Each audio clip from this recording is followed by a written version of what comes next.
This is the original esport racing game. This is iRacing.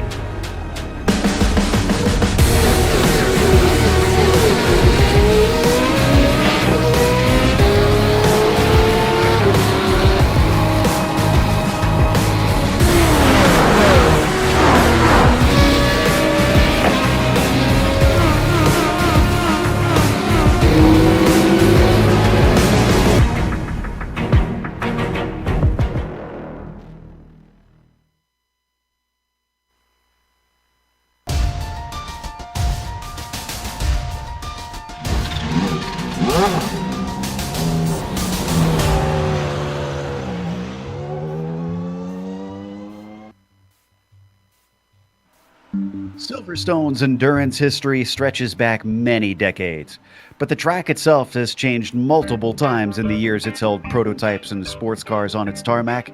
Today, for the first time, this series will get to face its latest iteration. Will the new face leave the unfamiliar fumbling? We'll find out soon as we get ready to watch Round 5 of the DGFX series, and you'll see it all live here on the Global Sim Racing Channel and the iRacing Esports Network. Hi, I'm Joe Peak, and with me in the booth is Stefan Schlacher. Behind the scenes is our director, Sean Crackers Ambrose, and he's using cameras provided by Dougie Beard. With the newest version of Silverstone coming to iRacing within the past year, we might have some viewers who haven't seen the new corners yet. So let's take a closer look and refresh everyone on the new and improved GP course.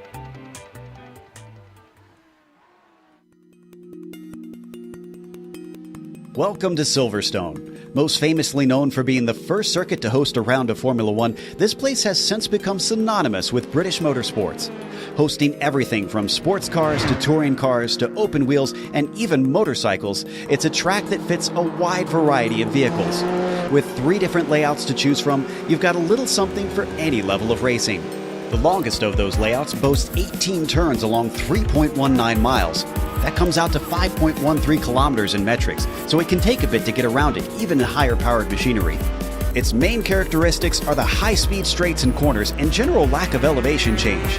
Its most famous set of turns is most definitely the Maggots-Beckett sequence, in which anything with high downforce finds itself challenged with the rapid changes of direction. However, don't discount the first couple corners in this latest iteration of the track. Abbey and Farm often require a greatly balanced car and some serious bravery if you're side-by-side. Corners such as Village, Brooklyn, Stowe, and Vale see the majority of overtaking action, but in cars with less horsepower, expect the draft to offer other opportunities. The Hangar Straight is perhaps the most notorious for draft battles to erupt. All in all, this versatile racetrack located just northwest of London provides both history in its roots and action on the tarmac. The huge number of British fans that typically attend events are seldom left wanting.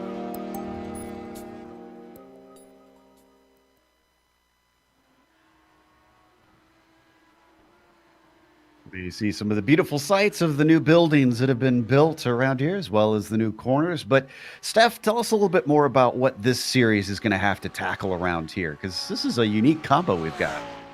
Oh, Joe, it most definitely is. And on top of that unique combination, we also have to mention that this is one of the narrowest tracks that we have on the service, because only 12 meters wide at the widest part of this track, and that's all the way down to Stowe Corner. It really doesn't offer a lot of opportunities for the faster cars to go past the slower ones around these 18 turns of GP layout. 3.19 miles or 5.13 kilometers long. Silverstone is going to be quite the challenge. A lot of fast corners, not too long of straights, but also very tight corners. So setup is going to be very important throughout all classes. What do you go for? The downforce, or do you challenge yourself a little bit with the faster turns and therefore have faster straight line speeds? It all comes down how you can manage the traffic around these corners, because managing the traffic will be your main playing point throughout these 4 hours of racing. Oh, we'll certainly be covering that a lot, I'm sure. And speaking of coverage, let's go over the points for the class that is currently qualifying on track. That's the GT AMS. Now, it's very close up at the top. 2 points separating Real Pixels 312 car and TSB Racing's 305. If you look down there, Terbium and Graphite tied for third, 36 points back. They could technically still stay in the championship after this round, but if they are more than 20 points behind, or actually just 20 points behind Real Pixel Motorsport, neither of them will be able to take the championship. So at this point, they're not really a factor in it. World Sim Racing Team is just behind them at 42 points behind the leaders, and actually it's a three-way tie behind them for 6. So it's very tight there in the midfield in this GT AM class, and it's going to be exciting to watch. But right now, Terbium Racing is up at the top. So our third place in the championship leads the qualifying sheet here, Steph. So that could certainly throw a wrench in things.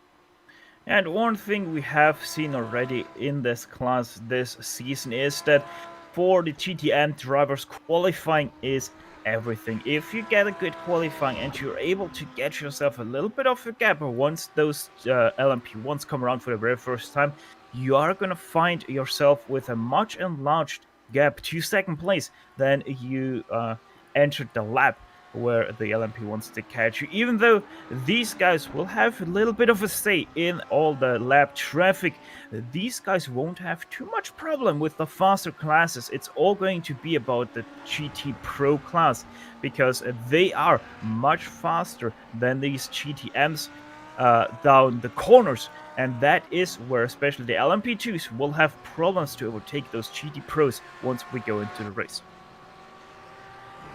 As we see Jean-Philippe Vide for Real Pixel come across, it looks like they've got themselves only up to 7th, interesting, in that 312 car. So they've got some work to do at the moment. Florian Hain also out there on track, racing for the TSB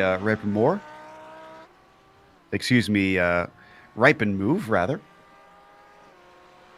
Bradley Mall also getting ready to finish a lap.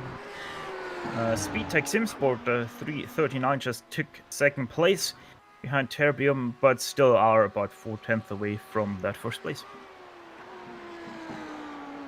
Yeah, Terbium certainly seems to have a handle on things right now, the way that they've got nearly half a second between themselves and the next car. They're coming around to finish another lap. They've only set one time in qualifying, so they're fast right out of the gate. Their first one, whoa, as there's a big bobble coming out of club onto the front stretch, so this probably won't be a quick one. In fact, it didn't even count for them, so they must have had an off somewhere.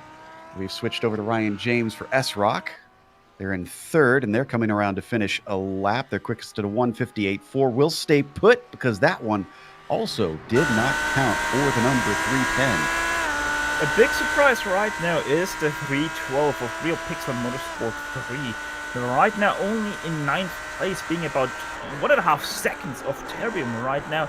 And they have won the last 2 races at Belle Isle and Laguna Seca. They've also come 2nd and 3rd place in the previous 2 races. So Real Pixel Motorsport having a little bit of a slack right now in their performance. Steph, do you think because this is the AM class, the so-called AM class, because these are still very talented drivers, as it looks like they go quicker, 58.6 moves Real Pixel's 312 up to only 6, though. Do you think because it's the AM class that maybe the bogey tracks could be a little bit more dramatically worse for some of our front runners? Because usually we see the same drivers up in the prototypes up at the front race after race, even if they aren't on the pole every single time. So is this a case of maybe, we just see more dramatic swings? I don't know. I mean, qualifying always have to take that with a little bit of a grain of salt. I mean, I've had performances on tracks that I really don't like, where you're slow, yes, but if you're consistently slow and the faster guys do make those mistakes, then you still can be slow and progress your race and get up to a 3rd place, a 2nd place, maybe even a 1st place if you're very lucky. So right now, I would say, yeah, they are having some problems with this layout right now, especially like just they went through Cops Corner and there was a good 3 car widths to the far outside of the track limit. So there still is room for improvement for Jan-Philippe Wied right now, but I know him, and I would say that right now he is still on a little bit of a warming up term for this qualifying. That makes sense. We'll see if he manages to weave his way through the field when it comes to race times. Now we look at Alex Cofford in the HJ Motorsports 337.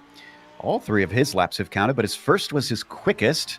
See if number 4 is any better. No, in fact, it gets even worse because that one does not count for him.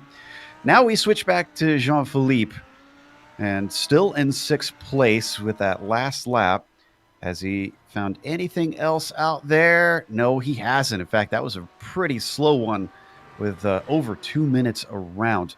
These are actually pretty decently long laps around here as well. So I don't imagine we'll see quite as many laps as we have in some of the other rounds where Laguna Seca last round, for example, Steph, that's a pretty short lap. Yeah, it is, and it brings some variety into the races, shorter laps, faster laps, or longer laps, and thus slower laps, but it doesn't change really the momentum of a race, it just changes how you approach a race. It's gonna feel like you're driving through those 4 hours faster than if you do a short lap, as Usagi Racing just a few moments ago went into 2nd place with a 58.2, cutting down the deficit to only 4/10 now. So it changes the momentum for a viewer, but not really for yourself, except for you feel like the race is going past faster than on a short lap. On screen, we just saw Bradley Mall and the number 339 put it on the front row. It was very close before that. There was less than a tenth between 3rd, 4th, and 5th. Well, the SpeedTech SimSport 339 has changed that. In fact, they were so happy with that. Immediately, Bradley took it into the pit lane, and we just got the 1-minute warning, so time is running out in the qualifying here for the GT AM class. Next over the line is going to be Florian Höhn of TSB Racing #Reipen, as he doesn't put in a lap time, so he has one more time to make it across the start-finish line to make it count for him. Right now sitting in 4th place is Alex Cofford, UChas coming over the line 8th place, and they did stay down there. I think they jumped up 1 position, so it wasn't a drastic move, but they did improve. Veed improves. All right, so up to 5th place now for the real Pixel number 312. Yeah, won't improve any further though, as he just spun out going through turn 1. And we're going to get the checkered flag soon enough here. And the next one across the line will be Carlos Hernandez Garcia. It's number 351. He's well back there. So, looks like... well, he might be well back there. He's not of this 10-car field. But he's only a second of Terbium Racing, and we all know how sometimes a second even doesn't mean anything come to race pace. So might have to look out for what Carlos Garcia can do in this last dying moments of this qualifying. And the checkered flag has been flown now, so everybody on their hot lap is able to finish. But the question is, will anybody be able to improve? The 58.678 for Garcia has got room for him to try and move forward. In fact, he's half a tenth off of the HJ Motorsports 337, so he doesn't need much even to go up 1 position as he swings it through Vale and then around Club. The line comes up quick here right after the corner. Let's see what he's got. He does go quicker by 2/10, and in fact, that's a big jump. It's up to 5th place for the 351 machine. Next up and last over the line is Florian Höhn. He puts in at 58.1, jumps up to 3rd place, overtaking Usagi for that last place on the podium. Wow, big changes here at the very end. And already we've got the GT Pro cars lining up at the end of pit lane. Before they get going, that will bring us, of course, to the championship points for the GT Pro class. So let's go over that. It's a little bit farther away. In fact, it is over 20 points. That's how much a win is worth in this series. Between 1st and 2nd, Team Hoistingsveld's 248 car and the Hellracers 219 could find the championship over, at least for 1st place after today's race. Hellracers has to outscore them by at least 2 points. if they want to stay in it, at least mathematically. Even from there, it's going to be very tough. Of course, Kinetic Racing and Fisher Motorsports could also get back into things. Same thing with Graphite, with them being tied for fourth with Fisher Motorsports.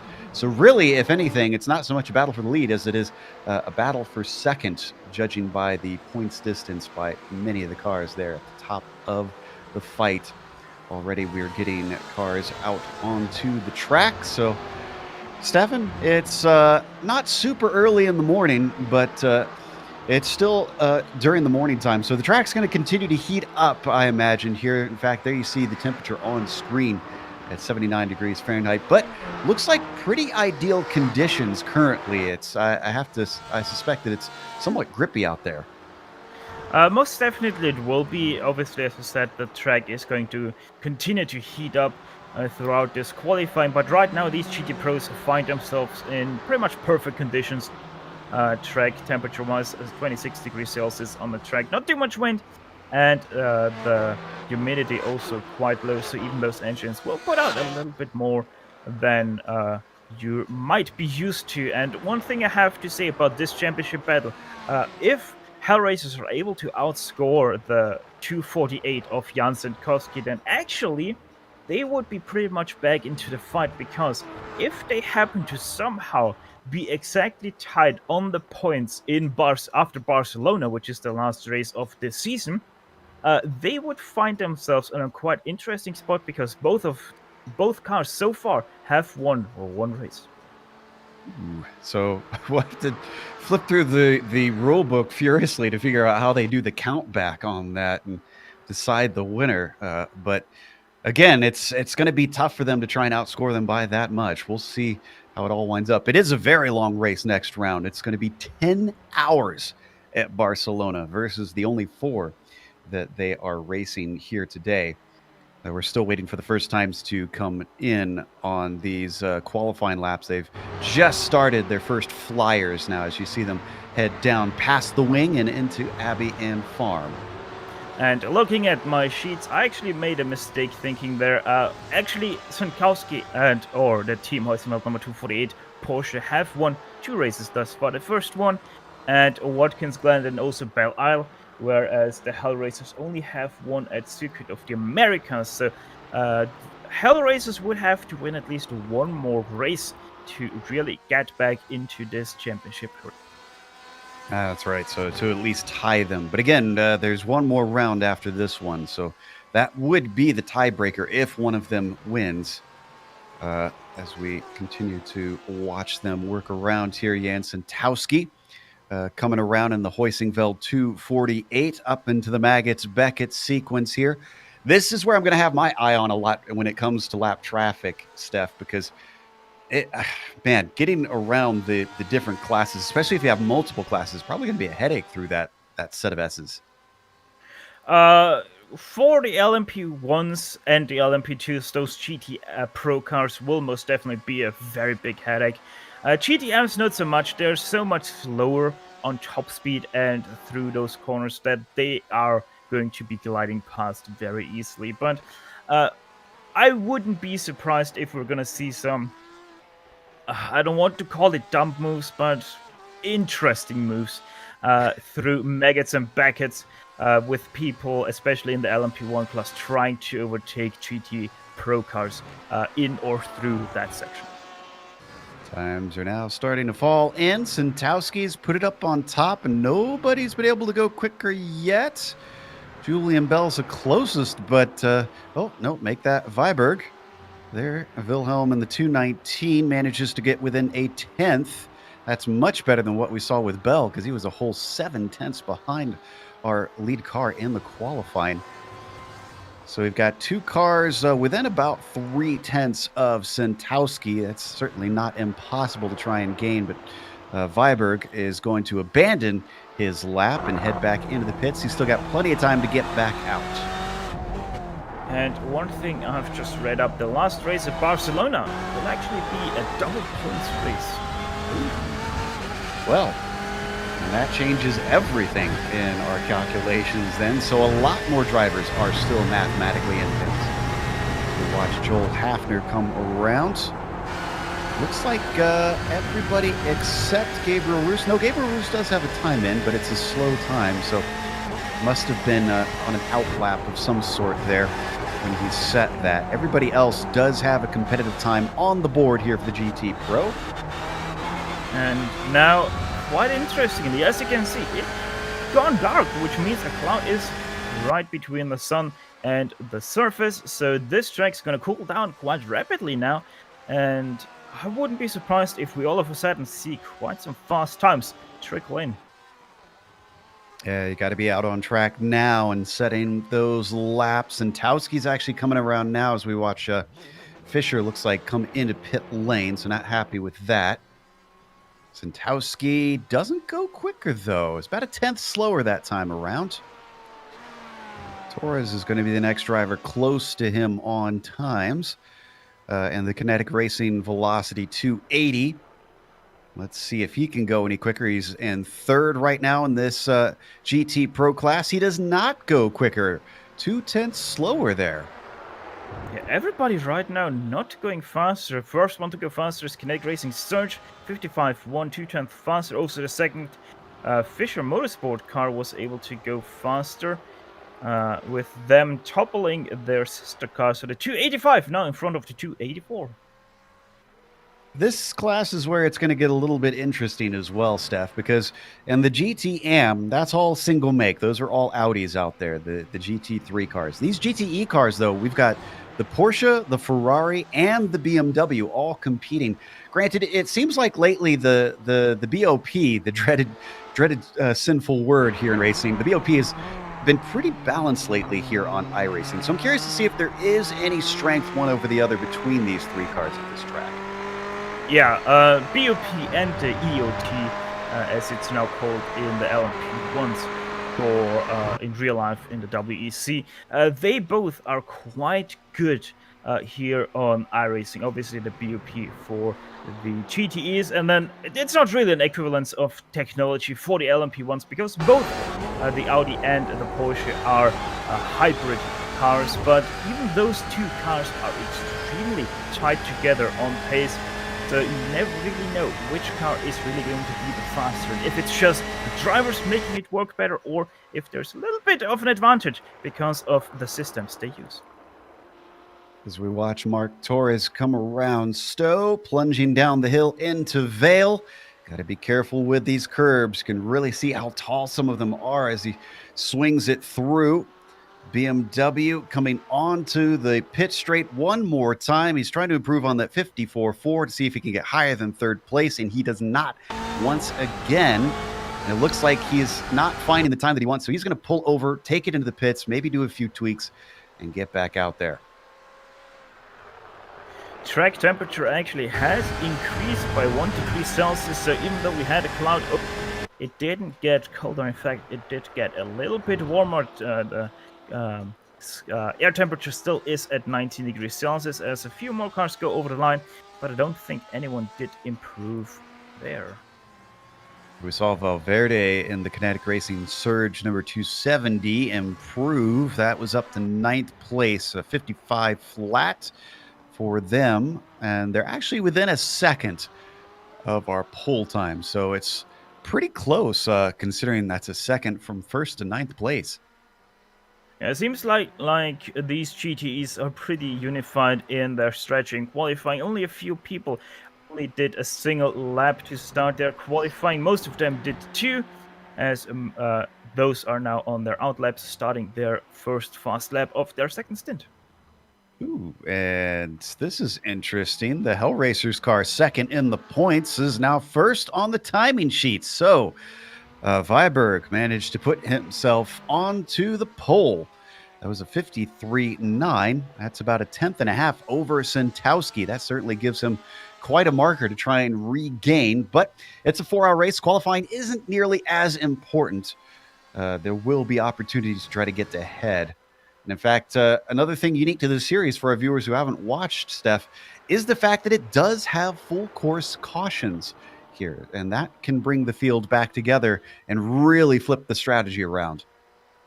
Yeah, and before I talk about the safety car periods, I have to say one thing, Joe. Qualifying always is important. no matter how long the race is. So yeah, no matter if it's a 24-hour race or a 20-second race, it is still very important to get that top spot in qualifying. Not only is it prestigious, it also gives you a little bit of an advantage in mind. Now, also, Hellraisers Heresy, they are one of those cars that are on the alternate strategy of only doing one lap, one fast lap. So those guys were able to pretty much have no traffic whatsoever on that fast lap they just did. And with the safety car periods, it is a little bit of a two-knifed edge. As Senkowski goes to the pole, 53.939 puts them about 300th faster than the Hellraisers Heresy. So order restored once again at the top of the shoot. Wow. So it is a back and forth battle between Santowski and Viberg. And it looks like Wilhelm is actually slow on track right now. I think he's trying to get himself a gap here in the traffic. You mentioned before that he did that all on his lonesome. So I wonder if that's what he's doing here, if he's just trying to get himself a little bit of clear track, because he messed up the start of this lap, so this one won't count no matter what. And there he starts to go finally as he comes into Brooklands. There was a spin in front of him. McCormick and Fisher Motorsports, who we ride on board with, sits in 5th. And this is actually... I was looking at Benjamin Fisher. Oh, go ahead.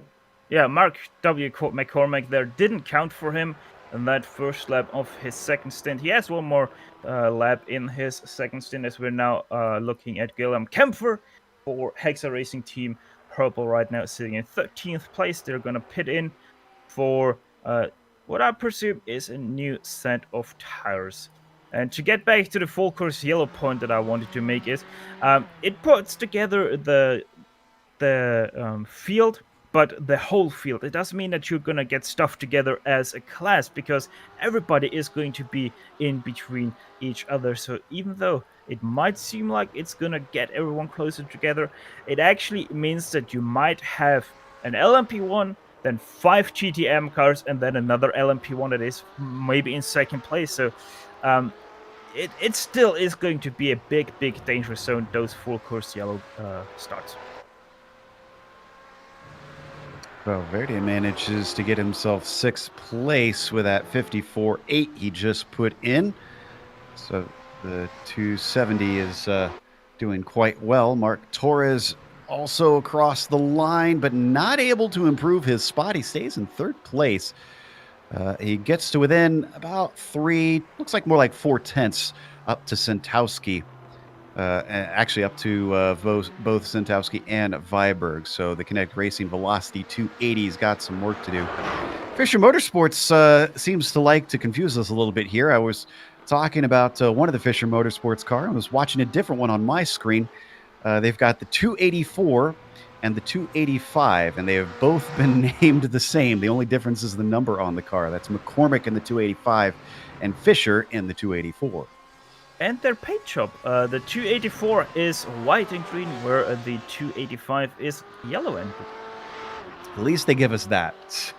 Gabriel Roos coming around for the Kinetic Racing Speed car. Doesn't set a time. Must have been on an outlap that time around. So he's going to send it down through Abbey and Farm and into the first heavy braking zone of Village. One of those spots that I'm going to be watching, because we tend to see a fair bit of passing into that first hairpin, Steph. Yeah, I don't know. It's always so tricky to really pick out a good opportunity for your passing, because you always have to set it up one way or another. If you want to go and overtake into Stowe, you have to set it up through Maggots, Baggots, and Chapel. It's just an old school racing layout. You always have to work for your passing opportunity. There is not a 90-degree corner going into a 4-kilometer long straight and then once again into a 90-degree corner. We're not here at the Tilka track. This is old school racing, so you have to work for your passes. We've gotten the 1-minute warning for the checkered flag on this qualifying session, by the way, so we should be close to seeing drivers wrapping it up. So we're watching Guillaume Kempfer for the Hexa Racing Team Purple abandon the end of his lap, so he wasn't happy with that. Still hasn't gotten the checkered flag, but he won't be able to start one in time. There it comes out as the timer is now done. Casper Valentin for Torque Freak Racing decides to abandon his lap. Interesting. Julian Bell then will be the first to take the checkered flag in the GT Pro session. The number 292 sits in 8th position, goes a little bit wide, still counts, but he doesn't go any quicker, unfortunately. Next up, Roy Dieteren of Virtual Motorsport sitting in 9th place for his Ferrari team, thus improved by 2/10, which means he goes up from 8th to 5th. Ooh, big jump there on the last lap. They'll be happy with that one. Let's see who's next. Looks like Nacho Yarnos is going to abandon his. Santowski. Oh, Santowski might be able to go a little bit quicker. They're still on pole, and Viberg is in the pits, so they're not going to be able to be overtaken by them. Torres is also in. Roos, yeah, Santowski is not under threat at all. If anything, I'd say the 248 is safe to just pull it into the pits. Now put on the hammer in this lap and really show who's boss, because that might be a little bit of a setback for the others if you can improve on this lap, and he's going to try to do it. He's going to break it now for Vale, a left-hander and a right-hander. One more corner of Club. Let's see how he manages that very high curb on the inside, which you do not want to hit. There he goes over the line now with a 53.957. Not fast enough for improvement, but it would have been still enough for another first place. That was awful close to his fastest lap, so definitely consistent in that Porsche. We'll go over that order in a bit. In the meantime, we've already got the HPDs lining up. This is the LMP2 class that are getting ready to start their qualifying, which leads us to their standings.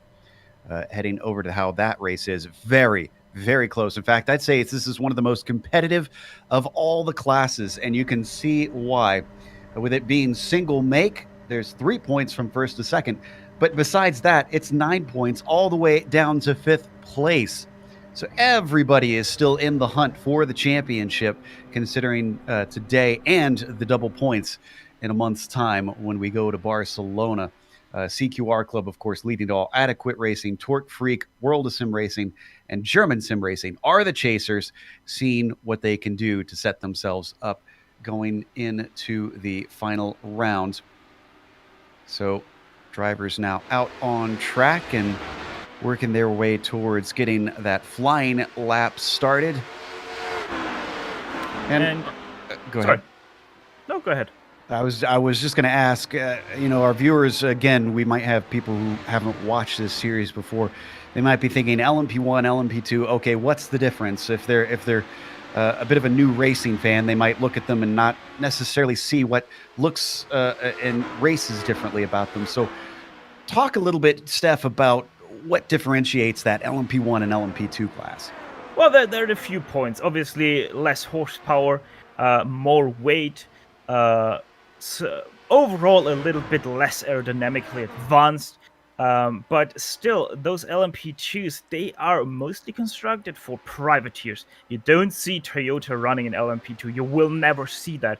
LMP2s are strictly privateer cars. They're specifically designed for privateer use. Your main factories there are obviously Lola, Ligier, and those kind of stuff. Lola no longer. They were in the past of stuff and stuff like that. So really, if you see anyone, it's either going to be a Ligier or that kind of stuff. Most of the times you will see them inside with a Judd engine or a Honda engine, but all of those are just towards privateer use. They used to be, like we have here, the Honda Performance Development ARX01C is the full name of that one. They used to be with manufacturer backing, but they were pulled out of everything because that LMP2 class got renovated in today's LMP2s. The really main part of this is they are rapid, quick, extremely hard to handle, even though they have traction control and ABS. So even though there might be a 2, they sometimes are harder to drive than the 1. Yeah, they can be twitchy little machines, and if you're wondering how to tell the difference of them visually, well, the LMP2s, like you see on track, they are open cockpit, and the LMP1s are both closed cockpit. Right now, just waiting for those first times to trickle in. This is our third qualifying session of the qualifying coverage here. And then we'll get to the big boys, the LMP1s. Looks like who is going to be our first one across the line? I believe it's Nicholas Helm in the Nomad 122. Yes. And, you know, Joe, the funny thing is about LMP1 and LMP2, except for that hybrid system of the LMP1s, they are actually not too different to set up because they are both prototypes. They're highly advanced cars that are simulating the future of cars that we're going to drive on the road. I wouldn't want to drive an open cockpit car, though. Just to say that as Nomad Sim Racing goes on to top spot, obviously, for the LMP2s. And Joe, I don't know about you, but I would love to have a car that rapid in everyone's hand. In everyone's hand? I don't know. I've seen some daily drivers that I wouldn't want to have even an MX-5 in their hands. But right now, looks like David Barraclaw goes quickest, a little bit faster than Helm. He's got about a tenth over him. That'll put the Torque Freak corkscrew machine up on the top, at least provisionally. We're still waiting on a number of people to set a time. Estefania gets relatively close on the 151 World of Sim Racing. They've been quick lately in the last few races, so I wouldn't be surprised if they manage to get themselves up onto the top spot as well. Watching the CQR leader in the points, put a time down. They're actually on the opposite side of the track. That's the old pit straight that they were just going over through Stowe and up towards the Maggots-Beckett sequence. It isn't the old pit lane because it still is used quite frequently. I think pretty much everything except for Formula 1 actually still uses the old pit lane. Obviously, most notable, MotoGP uses that one as their actual start-finish straight. Interesting. I didn't know that about MotoGP here. Yeah, that's I guess if I'm going to give it the proper term, it's the support pits, if you will. As we watch Daniel Kraft come around. Looks like that first lap may have just been a warm-up lap or something at a 1:48.7 because they're about 2.5 seconds off of the pull time. And as we've shown, they could be pretty quick. Well, they're much quicker, 1:45.7. And that is going to take them up to the top spot over David Barraclaw. Yeah, and also not to forget the Pinot Le Mans series. They're also using the old pit lane as their start-finish straight, mainly because the old pit lane has a little bit more pit stalls than just 20. And David Barraclaw was not able to respond to CQR, even though they did go a little bit quicker. Wow, it is tight up at the top. Between the top four, there is half a tenth of a second. And that's CQR, Hoisingveld's 101 team, the World of Sim Racing's 151, the Torque Freak Racing Corkscrew team. My goodness, this is going to be fascinating to watch, especially if it stays put all the way until we get to the green flag here, those times. So it's going to be extremely competitive at the top of the LMP2 class. I mean, let's be real here. This was kind of what we were expecting going into this race for the LMP2 class. The team that is more than 20 points behind your leader of a CQR club in the standings is actually 8th place, No Luck EM Sport. They are 23 points behind. So yeah, it is extremely packed in this LMP2 class because you just don't know how these guys are going to handle these tracks because they're so vastly different. Looking to see who's the next of that group to set a time, and I do believe it's going to be Kraft in the CQR once again. We're watching Nicholas Helm, who's in 5th, is kind of on the outside looking in. That lap did not count for them, unfortunately. Looks like Kraft is coming around into Vale. So he tries to get everything out of it. You can see the tail of that car waggling just a little bit across the line. Is this going to be quicker? No, it's not going to count. I think Marcel Ty going to be next. Sits in 2nd, so he is on the front row, at least for the moment. 45.8, unfortunately, is going to stay put for him. And Banfield over the line, not improved his time. He is sitting, or continue to sit, in 11th place. And sure, what we saw there on that onboard is just what I like so much about the LMP2 car. It might seem like an easier car to drive because of the 2 in behind there, but it is such a much harder car to drive than the LMP1s. Obviously, we're not regarding here or taking into account that hybrid system. Yeah, maybe harder to drive, but easier to manage all the systems, I'm sure. Barraclaw, who we were watching there, was slowing down on that lap. Oh, and he was a bit wide. So if he was off track coming over the line there, then this lap also might be ruined for him. Let's hope that he's managed to keep it within the bounds as we now watch Iker Estefania come across. And third place driver, unfortunately, also not able to improve. Niklas Helm going over the line once again. 45.4. That's a new fastest lap for the LMP2s. 0.3. He is ahead of CQR Club. Well, that close fight between the top 4 now seems a little bit more meaningless because they've got a long ways to improve. And I think Kraft's going to be the first one. He's coming around right now. Here we see the CQR car on screen. 45.3. And that will actually take the pole right back from Helm. Team Heusenfeld, number 101, coming over the line now. Marcel tied behind that wheel. Let's see if he also can improve. No, he cannot, as that lap didn't count for him. Wow, things getting mixed up now among the LMP2 class up at the top as we watch Andy Banfield. He currently is down in 11th. Only driver we haven't had set a time is the Adequate Racing Machine. I'm trying to see if, because they're not in the session currently, not sure if they are expected to get out here. They do, it looks like they are not going to be qualifying because they have a carryover penalty from last race, and they are required to start from the last spot in their class.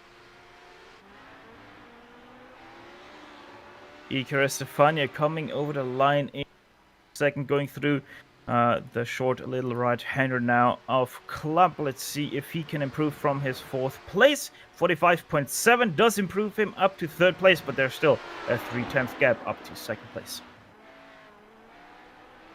Looks like Helm's going to have a chance to respond to Kraft now. Let's see what he does.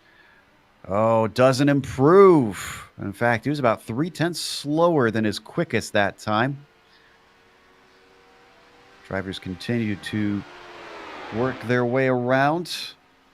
There's Bonello there on screen. I'm watching the 161. Oh, the dirt car goes quicker, but I think he stays put down in 10th place.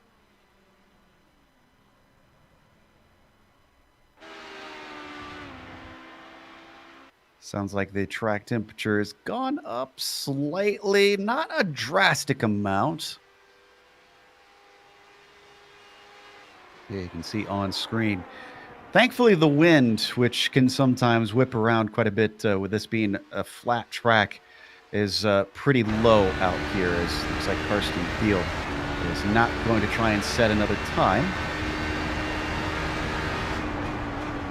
Now, interesting to note about this series, while they do have, in the past, they've handed out penalties manually for drivers getting too many incidents.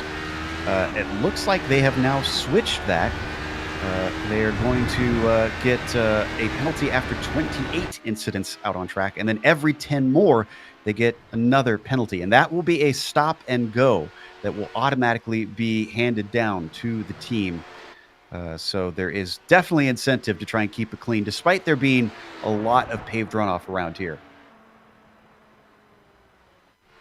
And so I just had to have a look at how the wind is playing into these guys. Since it is coming from the north, they're actually quite lucky because that wind blows down into Maggots, Baggots, and Chapel. So these guys are going to be a little bit tail happy through that section, but at least they're not getting blown to one side through one of those turns. Yeah, better for it to be a headwind, because at least then gives them a little bit more confidence going in, as they should have some slight more downforce. To watch Andy Banfield continue to try and bring that V-Apex blue machine forward, but gets a non-lap out there, as he must have had an off track somewhere along the way. Our pole sitter, Daniel Kraft, crosses the line, but also has a non-lap. That one's not going to count for him.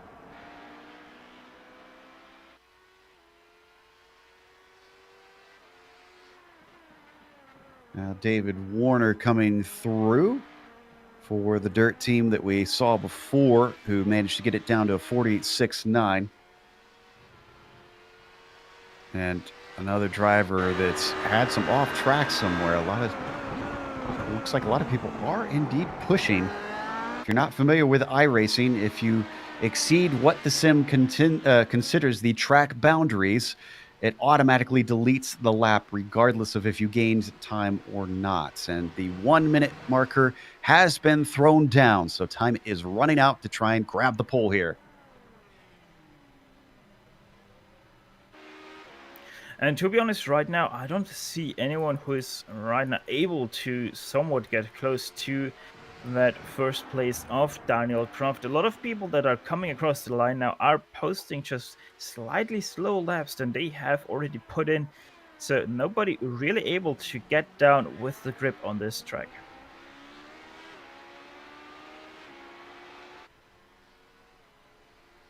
Let's see Nicholas Helm coming across, and looks like he also is not able to improve, but gets one last chance to try and set a quicker time, get that pole back from CQR. Banfield, who's been stuck towards the back, does not go any quicker that time through. Checkered flag comes out, so it looks like Daniel Kraft, who comes across the line, does not go faster, so it's 1/10 that Nicholas Helm has to make up. Let's see, Looks next like up. Dirt team's going to abandon theirs because they had an off track just now. Bonello as well for FAC Autotech. Not happy with that. I think Team Vikings was also off track from what I was seeing, scanning through the field briefly. So a lot of drivers probably not going to finish. Well, it looks like Grindle is going to try and come across. Nope. He's very slow, though. Yeah, as soon as you said it, he full stop break there into Vale, so he's not going to do anything, as Team Heusenfeld number 1-1 might be able to improve on their lap, but they also decide no, it's not good enough for that, so they come into the pit lane. Next up, it's the 122 of Nomad Sim Racing HPD. This is the team that's trying to take that pole away, and again, it's 0.117 of a second. Oh, that's they're too much. Trying to go quicker. Yeah, that does not. Yep, that was definitely an off track. They decide that that's it for today. Estefania, he was close at 1 point. He's going to try and finish the lap. World Sim Racing 151 is 3.5 tenths off of our pole time. That's got to be a big jump at this point, but it's not impossible. And it's a 45.5. That's going to put them up to third, at least into the second row. Last but not least, it's Andy Banfield of the Apex Racing Group Blue, right now sitting in 11th place. He does improve on his lap, but not in position. All right, this is where things get hefty out there on track. You are going to see some serious speed from the LMP1 class. And it also brings us to the fight there. Although I say fight, it hasn't been much of one. Again, it's still feasible for the drivers behind them to come and take the championship, not only because this is the penultimate round, but also because we have double points at the next round. You can see PCDC Motorsports with 80 points. If you're quick at math, and Lord knows we aren't here at GSRC, that means that the number 18 car has won every single round so far. But because of Hell Racers and their Porsche 919, they are managing to keep it at least relatively close, and they have been at least on the podium each time. The Old Dogs team could stay still in it along with PCDC's number 54 machine, and GT Temple really has to try and get a good result today if they want to have the possibility of fighting for the championship come the final round at Barcelona. But really, the story of the season has been that PCDC's number 18 has been unstoppable, but not impossible to beat, because some of the times they've come back from what seemed like unlikely, or into unlikely victories just by other people's woes here, Steph. And now we start to get into what you were talking about before, the hybrid systems. You talked about how complicated they were to use in a race. Do you also have to kind of get into a different mindset to use them in qualifying as well? Oh yeah. You are so much different on that mindset. Like, I would nearly say for most of these guys, the setups are even completely different, because you just train everything or set up everything for that hybrid system. It's a 4-wheel drive. The normal combustion engine, that's all rear-wheel drive, and then the hybrid system, that electrical power, that is all front wheel drive. So it technically is a 2+2 wheel drive if you want to be technical about it, but it is going to be so much different from mindset, sometimes even a much different qualifying setup to your race setup. And to really talk about the speed of these cars, let's face it, the fastest lap in LMP2s, that was a 45.352. If you want to be in first place of the LMP1 class, I'm expecting you to do somewhat of a high 36, maybe even a mid 36. So about 10 seconds faster per lap in qualifying trim for those LMP1s. That's not even taking into account the drivers in the GT-AM class, considering that's going to be close to half a minute slower. So they're going to be approaching the back of that field very, very quickly. As we're watching Rajkovic come around in the Hoisingveld number 78. He's going to be the first one to set a time. Out of Stowe, down into Vale. Let's see, actually, is he on a timed lap now, or is he on a warm-up lap? We got talking about all the stuff happening. I forgot to keep track. Looks like that was a timed one. 37.7. He immediately slows down as he wants to get back in and reset. Mateo goes quicker, though, in the PCDC Argon. That is our championship leader, the number 18. 36.757. So immediately puts in a lap that I am counting as pole worthy. So it seems like you really need that 36 mid. Old Dogs team finally proves that with a 36.558. So you might even need a low 36, maybe even a high 35 to be on pole here today at Silverstone. Mateo has got to do a little bit better here in the qualifying then to try and get the pole back. Of course, there's no bonus points there, but still, I'm sure they'd love to start things off on the right foot to try and take a 5th victory out of 5 races. Meanwhile, we watch Matthias Hoffman just ahead of them. Looked like maybe Matteo's slowing down to get himself a little bit of clear track, reset the hybrid system. Well, Hoffman himself on a flyer as he comes through the Maggots-Beckett sequence in his Audi. Down the hangar straight up, but Hoffman is going to slow down. In fact, come to a complete halt. And so that's going to send it back to Matteo, who is also letting Wallström by. Yeah, I think the first fast car is Magnus Wallström of the Hellraisers Gluttony. Let's see what he can do in that Porsche 919 LMP1 car. Goes up to a 36.9. That improves him up to 3rd place. Second row start now for the Gluttony team. Still waiting on a competitive time from the PCDC Xenon car and the SKS Tribute. In fact, the SKS Tribute just sets one, and that takes them to the outside of row 2, the number 3 with Samuel Roth in that machine. is looking pretty handy. Andrei Rajkovic not able to improve from his 5th place because that last lap didn't count for him. So he most definitely looks at betting up at that 5th place right now that you're holding in that Team Heusenwald number 78 car. James Ewens coming around. Still waiting for a time from Christian Nosing. Remember, we talked about the off-tracks potentially canceling your lap, and the PCDC Xenon car has tried setting 2 of them. Neither of them have counted. We watch Lemire come through Vale currently. And I wouldn't be surprised, Joe, if both of those laps were cancelled because they were a little bit too aggressive through Cobb's corner, especially in the LMP1. It's such a fast right-hander that you can get easily wrong, especially if you get on that second set of curbs, those white curbs, those triangles out there. If you have your right side wheels on that, your lap will be cancelled. Well, let's see if this one counts. Hopefully no more cancel culture for Christian Nosing as he comes out of club and across the line. What's it going to be? It does. It's a 38-1.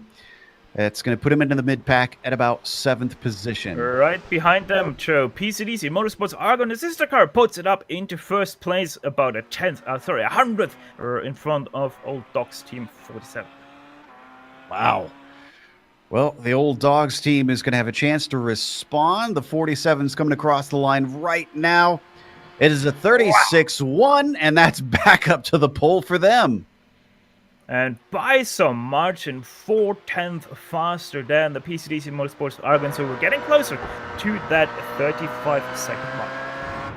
And at this point, everybody has set a competitive time here in the LMP1 class, so this is all pretty representative. But just to give you an idea of how much harder it is to try and find speed out of these cars, we have 3.5 seconds from pole to 10th place. So there is a bit of a disparity currently.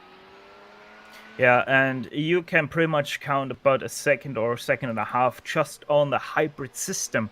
That's how much difference that makes if you know how to set it versus you don't know exactly how much and where you have to boost on this track. So we watch Reykjavik come around. Currently sitting in 5th, splitting the field. Another non-lap for the number 78, so the Team Hoisingfeld car has got to come around for another try. Now it's a little bit easier to try and keep track of the timing, of course. That 6 minutes left. That's exactly how much is left here in the qualifying session for these drivers. So we will, of course, try and keep you up to date when we get that 1 minute warning, but it should be easier for you, the viewers, to watch and know when it gets close to the end. Nosing, in the meantime, coming around, and looks like that lone lap that they've said is still going to be the only lap, the number 54. Gianluca Matteo now coming over the line, and in that he starts his new approach onto trying to get back that 1st place from the Old Dogs team.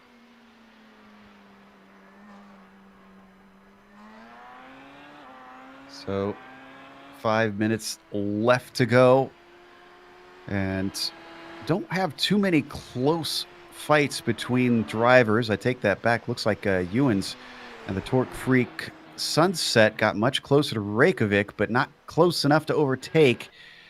Half a tenth between themselves and the Hoisingfeld 78, and then it's less than a tenth from the number 78 up to 4th place with the SKS Tribute car. So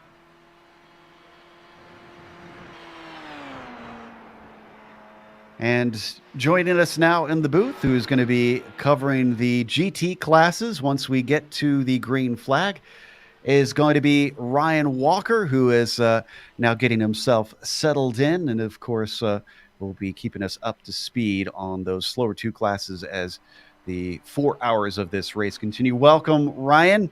I know you've been kind of hovering around and watching some of this qualifying. It's been fascinating thus far, but we've been watching all the cars out individually at this point in qualifying. It's going to be a whole different picture once we get the once we get all 4 classes running at once. Yeah, absolutely, Joe. It's been absolutely close in all these classes, GT AM, GT Pro, LMP2, and also at the moment P1. It's been relatively close throughout the class. So I think we're in for a fantastic race this afternoon, and in every class it'll be interesting to see what sort of strategy all these cars and teams they go with or try out during the race. So we watch the SKS Tribute car continue on their qualifying. The PCDC Argon machine has gone a little bit faster, but still hasn't taken the pole back. And I think they're on an in-between lap right now because I just saw them go off track and get themselves some clear space. The next car that is going to set up a fast lap will be Andrzej Rajkovic of the Team Heusmann number 78. There's technically also James Ewens now coming up to Vale, but he is on an out lap. So Andrzej Rajkovic trying to finally better his 5th place. It's about 4/10 up to the number 3 of the SKS Tribute. And we talked about how close it was before, but Rajkovic now has about a 1/10 and a half. Actually, no, make that a 2.5 seconds, not a 1/10 and a half. And half a second to get up to SKS Tribute themselves. The 2.5 seconds is up to the leaders as he crosses the line. Does not improve on that 37.6. Still has at least a lap or 2 left to go if he wants to take it. Shouldn't see a competitive lap from Matteo this time through, of course. Sorry, go ahead. Yeah, just want to say that Riccardo Schiavone is going to coming around this time. I'm not sure if this is a fast lap. It sure enough didn't count though, so yeah. I don't know if that was an out lap or just an off-track lap. Certainly seems to be a lot more strategic here in the LMP1, Steph, as we didn't see this sort of trying to set up laps, and I imagine that's mostly due to the hybrid systems, but there's a lot of drivers that look like the way that they're going about the qualifying is a little bit more deliberate. Yeah, you really have to work around your hybrid system. You have 1, max 2 laps on the hybrid system until you can't power it anymore and you have to regenerate some energy. So it's all about getting the most out of your hybrid system, because that is where most of the speed is gonna come from. It's about a 60 kilometers an hour boost that you're getting from your hybrid system. Rajkovic still working on that 5th place to see if he can go any higher than that. Comes through club and off and across the line. 78 has another lap that doesn't count in there. So the satellite racing car now, the number 64, Pierre Benoit, currently driving that machine. Let's see if that 37.8 goes any faster. No, it does not. Just got the 1-minute warning from the stewards. Our pole sitter goes quicker. Ooh, it's now 2/10 that the PCDC Argon car has to make up here. Coming over the line now, Gianluca Matteo. Let's see if he can better it. No, he cannot. 10th slower. And it seems that was his final attempt as he pulls over to the right side and exits the car. What about the Gluttony car, the number 19? I think they're on a flyer themselves. They go quicker. It's a 36.4, but that stays in 3rd place for them. That does not improve their position despite managing to go quicker. Next up, it's the SKS Tribute car sitting in 4th place. They have nearly a full second up to 3rd place as they go heavily over the last sausage curb and thus doesn't make it through the last turn. So they're not going to improve from that 4th place. Ooh. Oh, look at that. Talk Freak Racing Sunset out of nowhere from 8th. They jump up a whole 8/10 to 4th place, taking away that one from SKS Tribute. That was nicely done by them. I believe we should still see the end of this lap for Pierre Benoit Lemieux for Satellite Racing. Yes, they are going to finish it. They don't come into pit lane. Nice thing about this pit lane entry is it's so early we can tell whether or not someone is going to try and finish this lap at least. So he crosses the line, but he doesn't go any quicker, unfortunately. See if Element Sim Racing Fire decides to finish it. If they do not, that is going to finish up qualifying and set our grid. Looks like they're going to stay out. So the number 71, what's he got? He's currently in 9th place. There's a lot of room to improve. It's about 1.8 seconds up to our pole sitter, but only a 10th to the next car. Oh, no quicker for the number 71. The grid is set, so let's go through that starting order. We got a lot of cars to try and cover here. Starting with the LMP1s. The Old Dogs team has been taught a new trick. They took pole, and that is over PCDC Motorsports Argon, who will be to the outside at the drop of the green. O Racers Gluttony will be starting in 3rd with Torque Freak Racing Sunset in P4. SKS Tribute starts 5th today. To their outside, it's going to be Team Voisingveld's number 78 car.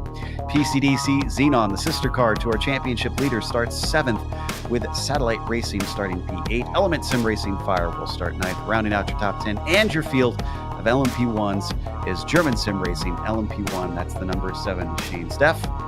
11th place, and with that first place on the grid of your LMP2 class will be the CQR Club car. Nomad Sim Racing HPD will be lining up right side of them in 12th place. World of Sim Racing team is 3rd. Team Hosmelt number 114. Torque Freak Racing Corkscrew 15th on the grid, or 5th on that LMP2 class. 6th place to German Sim Racing LMP2 DGFX. 7th place takes a Real Pix Motorsport 1. Team Vikings Fenris 8th place. Fahrauto Sim Racing number 111. 9th place, 10th place in the LMP2 class takes 3rd. The Apex Racing Group Blue 11th, and No Lucky M Sport will be 12th on the grid. And then the GT Pro class, Team Huskenveld take the pole position. Alongside them in the front row is Hell Racers Piercy. 3rd place is Kinetic Racing Velocity. Alongside them is their teammates Kinetic Racing Speed. And then behind them is Virtual Motorsport. Alongside them is Fisher Motorsport. Absolute Unit of Energy Racing alongside them. And behind them is Kinetic Racing Surge, Graphite Racing Pro. And then alongside them is Torque Freak Racing Maggots. Behind them is Fisher Motorsports. And then Element Sim Racing Water, Hexas Racing Team Purple, Speedtech Subsports 239, and then rounding out the GT class is a Samba Racing team. We get to the GT AM class. Turbium Racing took the pole there with Speedtech Sim Sport 339 starting in 2nd. 3rd goes to TSB Racing Ripen Move, hashtag Ripen Move. Usagi Racing will be starting next to them. Then it's World of Sim Racing Team Junior in P5. Real Pixel Motorsports 3, and the 312 car in 6. S-Rock Racing after that. Then it's Team Vikings Midgard. The HJ Motorsports 337 car will be after them. Graphite Racing and Energy Racing round out the field, but I do not believe Energy is here today. Looks like no, they will not be starting this race, so Graphite will be your last car on the field. Adequate Racing didn't set a time, as they will start at the back of their class as the cars now line up, and you can see the timing has changed a bit as the sun looks lower, but no, it's not sunset. It is 7 a.m. currently Virtual Standard Time. The beauty and the wonders of virtual racing, meaning that we can fast forward to the next day and the sun is going to continue to rise as the Porsche pace car now takes off. Real quickly before we get to the green flag, let's show you our race details here of what's involved in this race. You can see the temperatures have gone down there up at the top of the screen as well. Round 5 out of 6. It is 4 hours, and they have to have 2 to 4 drivers. There are full course cautions. There's the different classes and the cars involved in each. All right, the drivers are now coming around club, and it is going to be the Old Dogs team leading the way. Green flag is out, and Ricardo Schiavon gets a decent launch over Matteo as they get ready to head into Abbey. Already single file from much of this group, and we get contact right away. That was Reykjavik, who has to go off track to save it. Thankfully, not too dramatic. Let's go to Steph with the LMP2s. Daniel Kraft with the best launch of the LMP2 class. Niklas Helm already single file right behind him. Same with Ty, David Barraclough. Most of your LMP2s are single file already. Actually, all of them are single file, as there's a little bit of a challenge for 4th place in LMP2 class. Let's head back to the GT Pros. Yeah, the GT Pros are on the way, and Santowski gets a great start off the line behind them, as well as Hell Racers, and right behind them as well as Hell Racing Velocity, and along with Kinetic Racing Velocity, my apologies, is behind them as Kinetic Racing Speed. Everyone managing to make it through the first couple of corners without any issues. It was an early start for the GT AMs. TM Haynes already leading the way. Bit of a battle for 4th. It looks like Markus Niskanen for Usagi Racing going to come out ahead of Jean-Philippe Vide. Important there in that battle for the championship. So the real Pixel car has got to try and fight back on that one. But otherwise, very clean for all the classes. Just had one little bit of contact between the LMP1s. Otherwise, didn't see anything dramatic. In fact, we're back to the LMP1s who are already finishing the first lap. Your order up here, Shiavon leads and the Old Dogs car. PCDC Motorsports has Mateo in 2nd. Valstrom 3rd for Gluttony. 4th with Roth and Tribute. And Nosing in the Xenon car is up to 5th.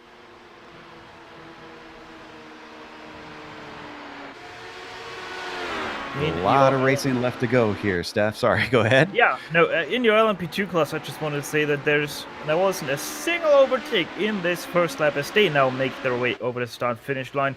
Daniel Trumpf still in 1st place ahead of Niklas Helm, Iker Estefania, Marcel Ty, and David Barraclough, your top 5 in that group. The number 64's had a problem.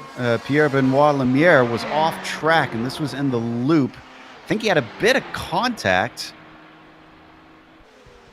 Yeah, there was just a slight bit of contact, but it wasn't what caused it. Let's look at the replay on this one. Trying to see who ran into him. Looks like that was Reykjavik in the number 78.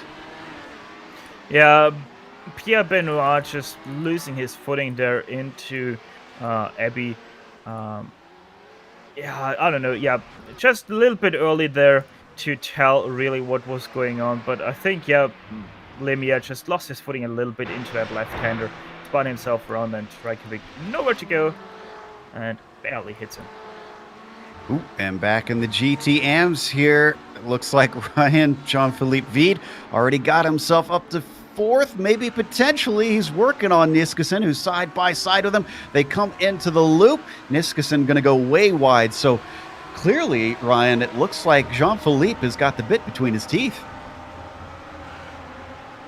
Yeah, I was just looking at him, and he's under attack, and he was in a battle, and just everyone seems to be going a bit crazy in the early stages of the race. But yeah, Jean-Philippe has got his work cut out at the moment, so yeah, it could be a tough race for him up ahead. Thankfully, he's at the front of that pack as we switch back to our battle for the lead in the LMP1s. That's Shiavon, who stretched it out to about 6/10 over Mateo. I have to imagine, Steph, this is where the Old Dogs team really want to pull a gap because they've got no traffic currently, at least. Yeah, this is really where they want to succeed. I don't know if they're going to be able to do that. Gianluca Matteo, we know from him that he has a lot of pace, no matter if it's in clear track or especially under traffic, as there's, by the way, not too much to go between them and hitting the back end of the GTM field, which is still extremely tightly packed. Only about half of Megat's Beckets and half of Hangar Straight remaining for those LMP1s to catch the first bit of traffic. It's a lot closer in the GT Pro class here, Ryan. We're watching the battle for the lead in this one. Just watching Wilhelm Weiberg up in 2nd place, right behind the GT Pro leader Jansen Kowski, and yeah, these two are close together, and I think it's going to be really close in the GT Pro class, especially just by how close all the cars are and how good most of these teams are. So I think this race could be decided either through maybe some safety car cautions or even through pit strategy. So it'll be interesting to see what sort of strategies these teams up at the front use. It's just half a second currently between Santowski and Weiberg. And then not that far back to 3rd, Mark Torres and that BMW is keeping them honest for sure as they come across the support pits. and up into Cops. Let's see how hard they're pushing here with it being this early. Oh, they're looking pretty tidy, honestly. Nobody taking any risks with that runoff. Yep, everyone seems to be playing it safe at the moment. So, plus it's a 4-hour race, but on the other hand, with it being a 4-hour race, most of these drivers or teams could be treating it as a sprint race. So maybe most of these teams are trying to gain as much, maybe some track position or gain some positions early in the race, so it can help them when it comes to the pit stops. As we now head up to the LMP1s here, Steph. Yeah, I just want to say, let's head up to the LMP1 because they were just in the midst of the traffic. They're in the GTM class. They have cleared now about 10 cars through all of that, but the big story is that Hellers' Gluttony and the PC Diesel Motorsports Argon have caught the old dogs as they are now side by side going into Stowe Corner. Let's see who pays off here. There's a little bit of a GTM traffic, but Matteo doesn't care about that as he's passed the old dogs team right before they hit that last GTM car. Our first lead change of the day here in the LMP1s. So Matteo up in front. Oh, but that's a horrible exit off, and he immediately goes defensive up into Abby. Schiavon is easily by before they even hit the corner. And just like that, the lead goes right back to the old dogs team. They keep fighting like this. Don't forget Wallström in the Gluttony car. That Porsche is not too far behind. A little bit of a peak there from Argon on them. And the problem they have is they're now also going to catch the GT Pro class. And there's about 6 cars right behind each other now going into the Luffield. So Schiavon still not out in the clear of the traffic. And it's going to get a little bit complicated as that was a long way around there for the Argon car. Heading around some of that lap traffic. Yeah, on screen, look at this. This is what they're approaching. Ryan, that is a gaggle of cars. Absolutely. I'm just watching this pack in the GT Pro class. This pack from about P5 in GT Pro down to about P8 or P9, or even further even. So these P1 cars and even LMP2 cars are going to have a heck of a job trying to get by them on the straights just because of the straight line speed. Especially the LMP2 cars will have a tougher job because of that. So well, this is going to be interesting, especially through the Maggots and Beckett section.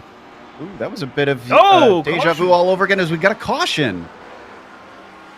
I'm trying to find what caused it. I see the Midgard team in the pits. Yeah, that was the number 301. Oh, they went on their lid. So if we go back about a minute, this was down into the village and the loop sequence. They got hit by the HJ Motorsports Audi very, very hard. Sent them tumbling. There you can see they've already come to a halt because the car was so damaged.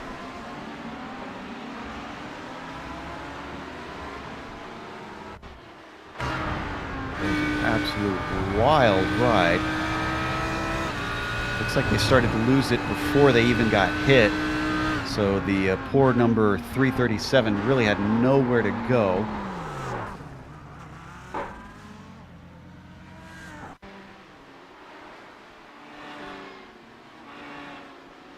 Wow, so that's a very early caution here. Past couple races, it's been a lot longer before we have the yellow thrown, and it's going to bunch everybody back up. But now that we've already gotten cars lapped, that means things are going to be quite mixed up here.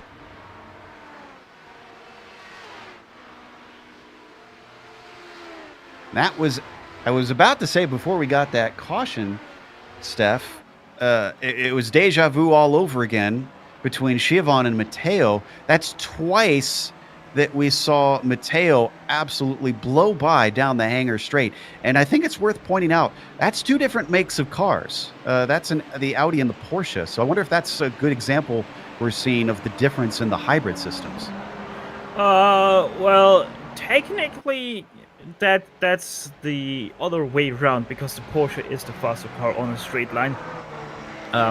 But I just think that Schiavon didn't twice in a row boost as much down the hangar straight than Gianluca Matteo did, because Matteo was quite long on that boost button. I haven't looked back at Schiavon's onboard, But I just think that Gianluca Matteo just put that much more hybrid system boost out of that car through Hangar Street. All our time spent focusing on the LMP1s with the action they were giving us. We didn't really get to go to you much, Ryan. You were watching lots of great action in the mid-pack. We were just getting to a lot of it as the LMP1s were lapping there. Did we miss anything among the leaders in either the GT Pro or GT Am? Nothing at the moment. It seems to be everything's settled down. So yeah, everyone's been sensible in the early stages of the race in the GT Pro class, and with this safety car caution as well, it gives most of these teams a chance to save as much fuel as possible. And even, well, I've just noticed in the chat that the pit exit is open, so it'll be interesting to see if any of these teams dive into the pits and maybe just take a top up of fuel and just try and go off sequence possibly with regards to strategy. The only one that's been in the pits that I'm seeing is the Midgard team, the number 301. They're actually still in there getting repairs done because of their tumble. Then Julian Bell has been in and out. It's a very quick stop in the 292. This is in the GT Pro class, and I'm not sure why they pitted, as we're actually getting a checkup as they've come to a complete halt on the Hangar Straight, catching the back of the train here. So that was a little bit awkward. I have to look into Julian Bell here, Ryan, and try and figure out why they came and pitted. Maybe it's like you were saying, where it's early and just top off the fuel. Maybe they were already at the back of the pack. Quite possibly. I'm just having a look through the replay to see what happened to Julian, if he dived into the pits or not. It looks like, as you said, Joe, he might have just dived in and took some maybe minor repairs and just to top up of fuel, and off he went. So maybe going off sequence and try and gain some track position. Oh, now this is really interesting, though. The World of Sim Racing's 151 has pitted, and they were up towards the front. They were well up the order in the LMP2 class, and they're deciding to pit early. So this is going to sacrifice track position here, Ryan. But I don't know about this call. I mean, this is going to put them in the thick of it. It's an early call, I would say. It's maybe a bit too early. But what was it? The LMP2s, did you say? So yeah, it could. I don't know. I don't think that's a good call. If that was me, I would have told the driver just to stay out and just stay out as long as possible and just run the tank dry. But that's a bit of in my mind, that's a strange decision. They are in for a fair bit. If they were just topping off on fuel, I think they'd been in and out quickly. I wonder, I almost wonder if the 151 team forgot to put race fuel in if they were still on qualifying fuel. Yeah, it's a bit.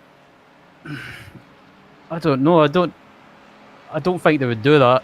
But if they have done that, that's a bit of a rookie error. It really is, especially considering the experience they've got in this series. Now, we do have a submission for the stewards. It looks like the 269 and the 292. I'll check to see which cars that is. Braking for the loop, resulting in contact, and I wonder if that is for, yes, that's our GT Pro. So that's probably the incident that brought out this caution. Haven't got a ruling on it yet. The stewards are looking into it. I don't think that we'll see anything on that, Ryan. That looked to me like a racing incident.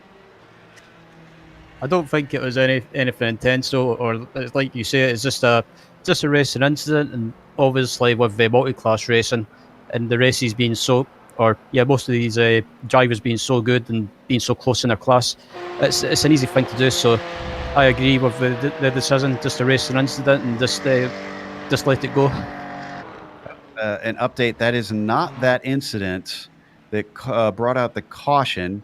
That was with Julian Bell and Joel Hafner that happened. We saw Julian Bell come into pit lane, so maybe that explains why they came into pit lane. They got a little bit of contact here, it seems.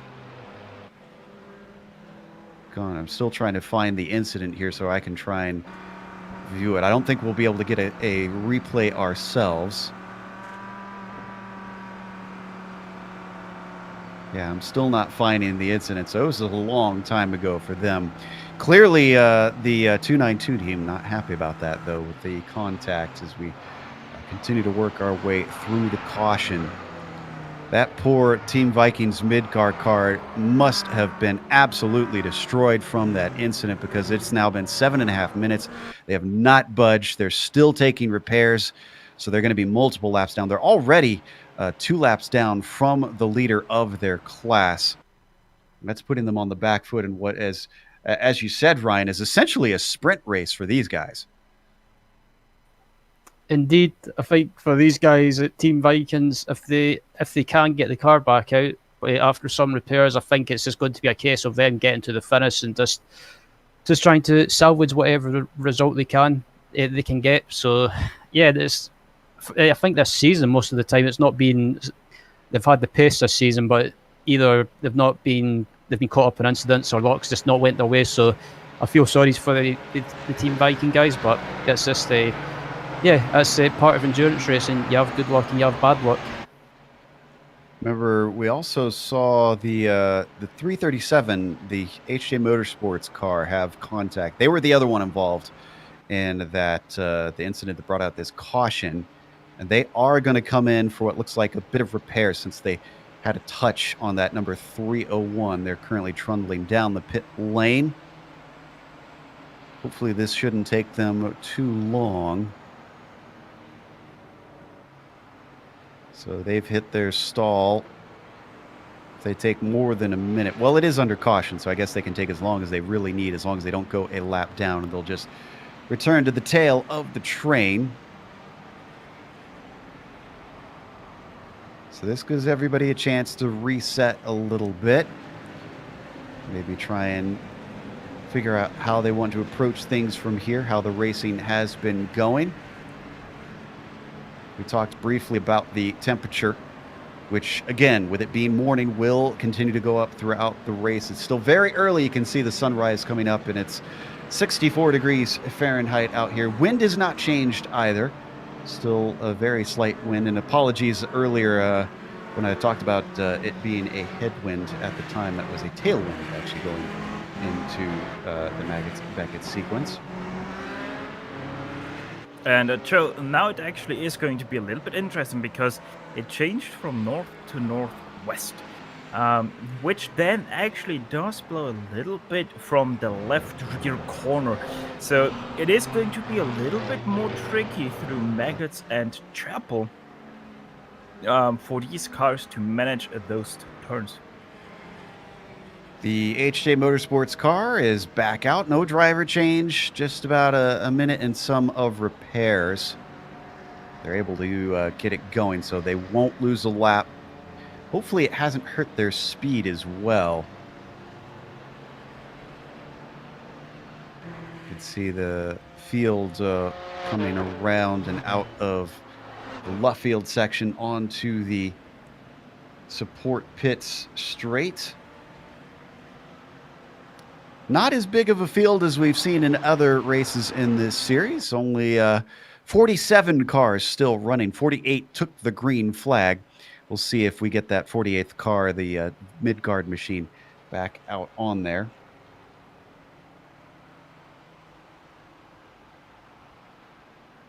So, with it being this early, we didn't expect most drivers to come in and take stops, except for maybe a few either getting repairs or potentially topping up on fuel if anybody's at the back of the pack. And thus far, haven't really seen anybody work their way in, except for maybe Iker Estefania, who came in and got quite a bit of fuel. And we're still trying to figure out what happened with that team. We'll try and update on that. We do have a penalty, it looks like, for the 292. There was an unjustifiable risk for what happened between those two cars. And let's see, where is the penalty? I'm trying to find that.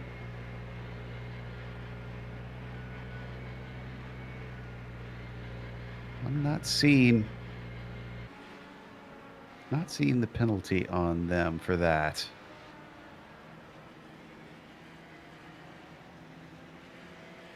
So we'll try and keep that updated as well once we get the information. Maybe they'll get served that once the green flag comes back out.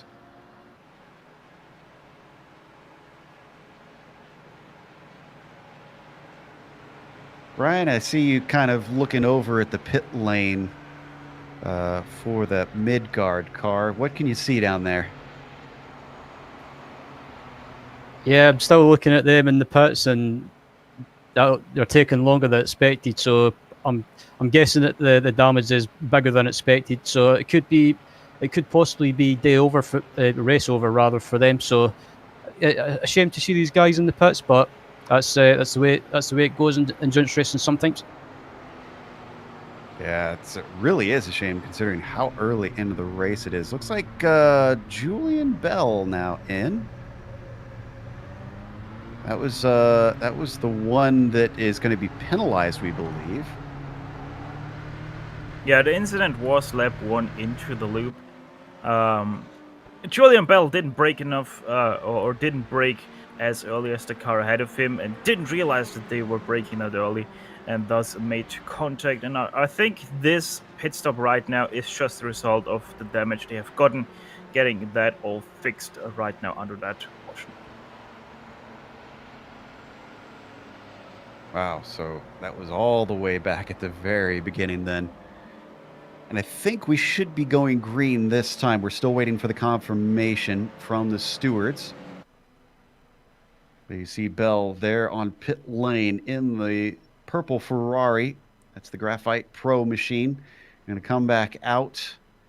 Looking at it from here, I'm not seeing any visual damage. Looks relatively clean. Looks like we got a little bit on the front there. Yeah, oh, it's on the front right side. Yeah.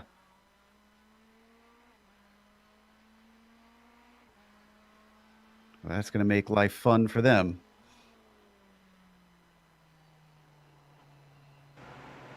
Also getting an EOL penalty for the HJ Motorsports team. And for Benetti. Let's see, which car are they in, actually? Stewards are actually still trying to get people in the order they want.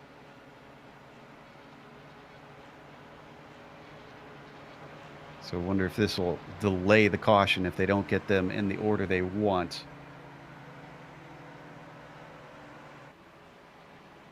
Hopefully they can get that sorted out pretty quickly, because we're already on the hangar straight. There's not much time before that Porsche pace car will peel in.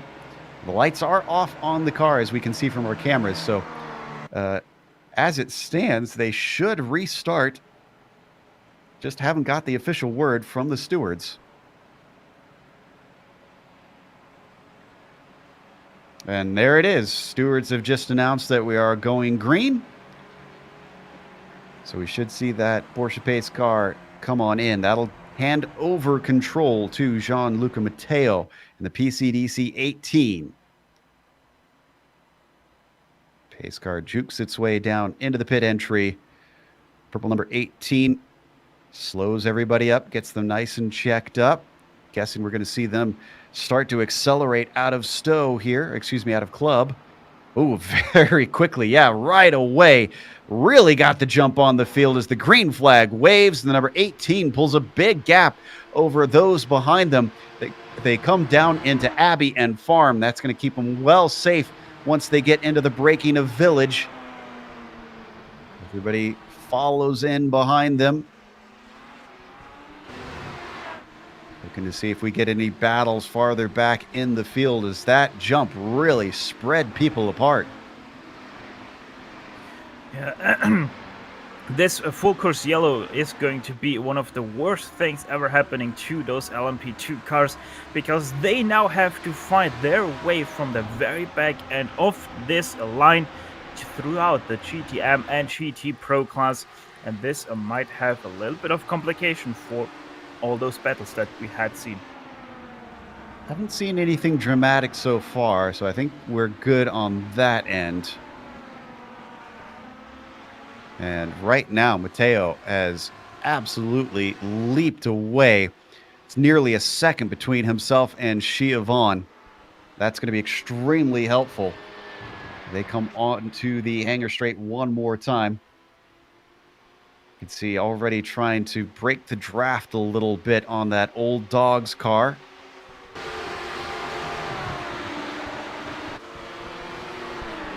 Looks like we had a change for position at the back of the LMP1s as the Satellite Racing number 64 is going to be able to sneak by the German Sim Racing number 7, Schikowski, overtaken by Lemire.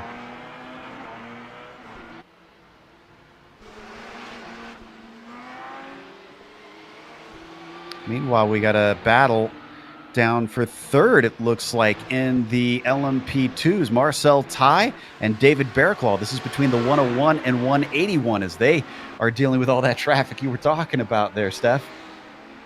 Yeah, these guys just have to fight so hard, not only with the traffic, but now also with each other. As also behind Carsten Thiel is now coming through that traffic. Finally, they have cleared all of that GTM traffic, which is going to set them free and hopefully also set the sail for a faster lap time. Working their way down through the loop. And Thiel, who brings himself into the mix, is trying to see if he can get up to the back of him by the end of Brooklands, but a bad exit out of Aintree is certainly not going to do it. Looks like they got no more lap traffic for a little bit at least, now that they've made it past all the GT cars.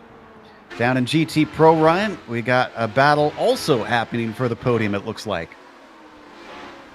Just watching the two teammates from Kinetic Racing battling for P3. It's going to be interesting if there's any team orders in their TeamSpeak channel or Discord channel or whatever they use, but I don't think the two teammates will battle each other too hard. Maybe they'll work together to try and get through the GTE ARM cars, I should say. So I think it's probably sensible just to work together at this stage of the race and just get through the GT ARM cars. So the P3 Kinetic car tries to get through the GT ARM car, and yeah, it's pretty difficult at this stage of the race, Joe, just because there's so many cars on track from GT ARM and GT Pro. Yeah, and those GT AMs are making life a little bit hairy. As you can see, they're all mixed up, and it's going to be tough for them to tell who is who coming up the hangar straight. Torres manages to get by the lapped car of Jean-Philippe Vide, which update on our championship leader there. Jean-Philippe is in 5th place currently in his class. Right on board with Torres, who is trying to chase Viberg for second, but he's already a second behind. He has gapped Gabriel Roos, his teammate in the other Kinetic car, by a fair amount. And I'm just watching in the GT ARM class as well. It looks like... Sorry, we just had a big moment in the LMP1s. Andrei Rajkovic had to catch the car big time as he got touched by Hoffman. And we got more accident as Rajkovic gets hit a second time. And more cars have to scatter. This one with James Ewens. We're going to watch the replay here. The initial one happens into the Maggots-Beckett sequence. No caution, though. I think everybody's able to get going once again. There's the initial contact. That was with Hoffman, and he's trying to return to the circuit just as he's caught by Ewens. Just didn't expect him to be there. Yeah, that was twice quite a little bit of netcode there. And Rajkovic, he is able to continue, but obviously very damaged from all of that. Ewens as well. He smashed it into the barrier. So that brings us now to the LMP1 class, which has a battle for the lead. The Old Dogs team has recaught Mateo's PCDC Argon car. He's got it down to half a second. They are hitting a little bit of lap traffic here and there, spaced out. But they've got a break before they get to Alex Cofford, which is the next one, and the GT-AM car up ahead. Sounds like the steward's already taken a look at that incident in the LMP1 cars. Still haven't got a penalty for what happened with the 292.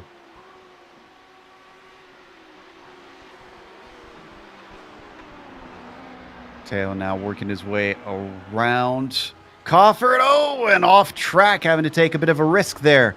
Siobhan gets held up by the GT Am car. That allows Wallström to run him down and get him within half a second.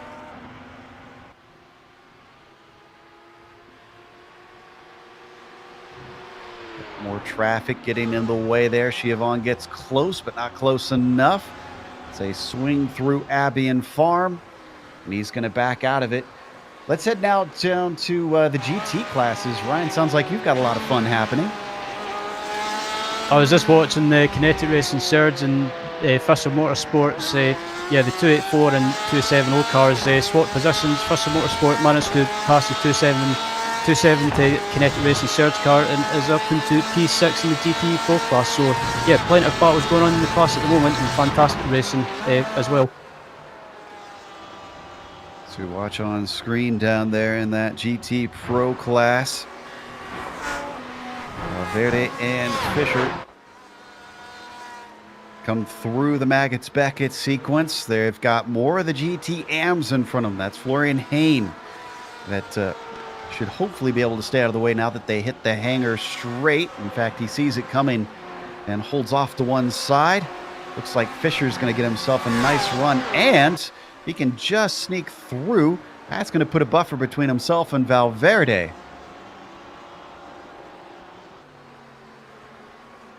Oh, we got to go to the leaders in the LMP1s because they've caught a lot of traffic. And Mateo almost lost the spot. Oh my goodness, it is an absolute nightmare here. He's going to get boxed in. Almost a little bit of contact. Siobhan tries to take advantage of it. Goes around the outside of Club, but he runs out of track.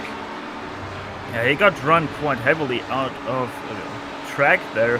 So Siobhan most definitely not very happy with that move from Mateo, but Mateo able to defend his lead for now at least, as they're hitting more GTM and GT Pro traffic. That was some of the thickest traffic we've seen yet here that the LMP1s are dealing with. This restart has certainly caused them a lot of problems. Bit of a holdup for Siobhan. He got caught out by Florian Hain coming out of Hain Tree, and yet more of them. They're being forced offline as Siobhan sneaks inside of Mall and Miller.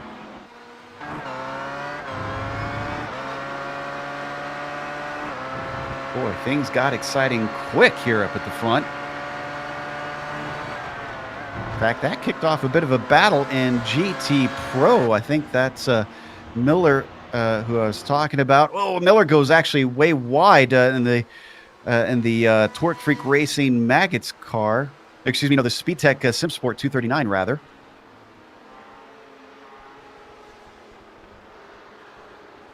Looks like he was able to get back on track. He's trying to hold off Valentine. As well. Woo, they come up quick. Valentine's going to get the spot back as Christian Nosing makes him 3 wide for a brief moment. Yeah, that is the troubles that these LMP1s sometimes bring with them, as they are just way quicker through those fast turns than those GT Pro cars. As now also Miller got a slowdown coming probably out of Chapel there. Yeah, I think So you're he's right. now down to 9. If it wasn't Chapel, certainly went wide coming through Cops.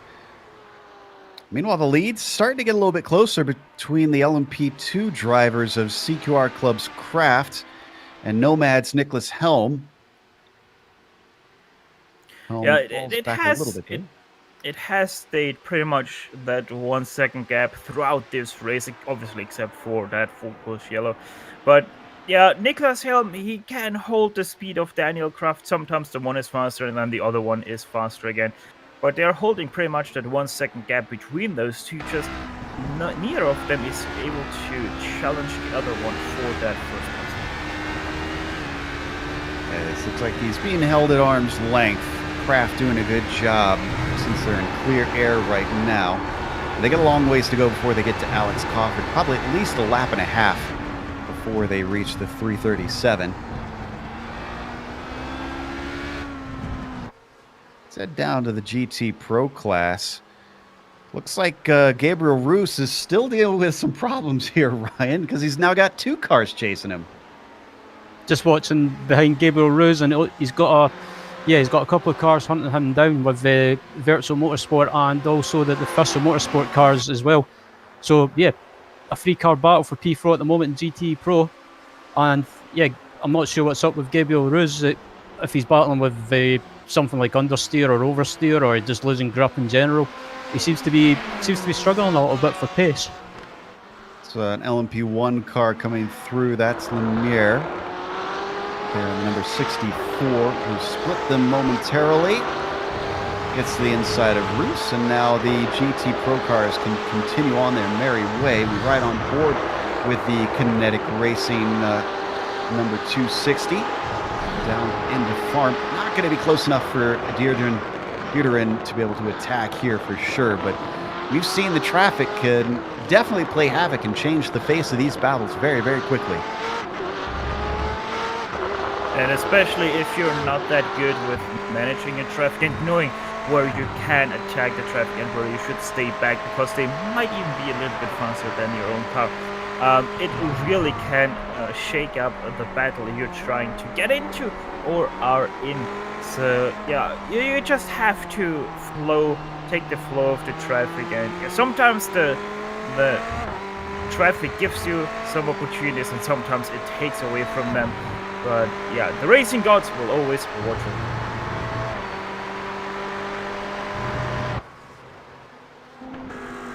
Down in the AM class, looks like we got some more fun for 4th place. This is Usagi Racing's Niskanen trying to hold off Veed, who still wants to try and move forward. The bad qualifying has put him in the mid-pack, so this is not dire right now for the Real Pixel Motorsports 312 car. But I have to imagine they would have liked to make a little bit more progress by 40 minutes into this race. As just looking at the GTM class as well, yeah, Veed is trying everything to try and get by him. He's just watching his onboard. He's wrestling the car like crazy to try and close the gap up to Niskanen in front of him. But if he can't get by on track, I think another thing he could try is maybe his team could try a different strategy. Maybe try and pit maybe on the hour mark and try and undercut him, or maybe pit just maybe 1 or 2 laps early. But I'm not sure. It's with these GT AM cars as well, with the Audis and these cars in general, they're just so close to get together on pace. It's hard to overtake, especially around a track such as Silverstone. So as he gets pretty close to the back there, Niskanen. He gets him within reach. I wonder. Oh wow, he falls back big time coming through Abbey. And so Jean-Philippe Veed, who is looking very good for a moment, denies himself an opportunity. They are going to have some of the LMP2 cars coming through pretty soon. Well, first they will have oh wait, actually, yeah, you're right. Oliver Camerson is already coming up to them, and he's only 6th place. So we have the LMP2s already dicing their way through the GTM class, and it's only about, let's say, 10, maybe even 8 seconds up to that 2nd place battle in the GTM class. So definitely a carrot in front of Veed. He comes through the support pits, but he's fallen back of Niskanen after it was looking pretty hopeful for a moment. Florian Hain and Bradley Mall in front of them should be watching over their shoulders, but looks like that might be interrupted now because the battle for 2nd in LMP2 is the one that is approaching. Helm and Ty could find themselves in a little bit of a tricky situation. It's pretty much that train for 1st place, because Daniel Croft not too far ahead of those two either. Marcel Ty seems to have, like right now, the upper base on Nikias Helm, We might have to look out for Ty being able to do something through this traffic as Daniel Croft gets held up a little bit there through Stowe behind Ryan James, the S-Rock Racing 310 machine. And now he has 4 Audis right ahead of him. That's not a sight he would much likely to see, especially in the form of an R8. He's going to get by 1. He's certainly got to dispose of these pretty quickly because, again, Nicholas Helm is chasing him down, so he can't really rest on his laurels. Helm himself, though, Marcel Ty caught up a lot in that traffic. Still more of them as they bob and weave their way through. Wow! Aggressive moves being made by Kraft now as he's picking his spots carefully where he thinks a hole will open up. And that's actually going to help him separate by quite a bit. I think, unfortunately for Nicholas Helm, he's going to be under attack here because Marcel Ty gets very close behind. You can see them coming down into Brooklyn's, and he's going to get to the inside as they bang wheels. Ty is going to get the spot away by force, maybe just barely cuts him off at the apex of Luffield. Aggressive stuff from the 101. Yeah, the interesting thing there with Nicholas Helm was that through the loop, that left-hand king after loop, he didn't go to the inside of an R8 where he can easily make a pass even in a Lotus 79 car. So Nicholas Helm with the HPD versus the R8 doesn't go in there, and that set Marcel Ty quite nicely up. They did bang wheels, and it seems Marcel Ty seems to know that he is at fault there, and he just let Nicholas Helm past. Bad news for fans of Reykjavik in that Hoisingfeld car. They've been given a 60-second stop and hold for the contact, and they're I'm not sure which incident it was in the 2 contacts they had a few laps ago, but that is going to send them down the field pretty quickly here.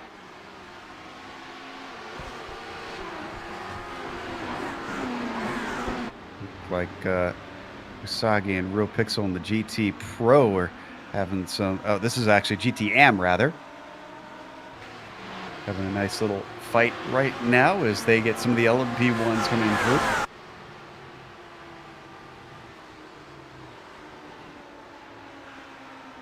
This is the battle for 4th place right now.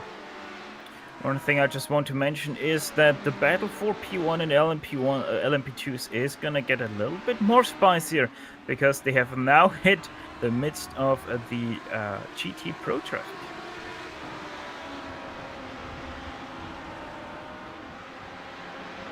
It looks like, ooh, and Niskanen, unfortunately getting a bad exit onto the Wellington Straight is going to allow Veed to get by for that 4th place that he wanted. Oh, but Veed starts to spin. Veed is around and he's facing the wrong way. He nearly hits the side of Elvis Bonello.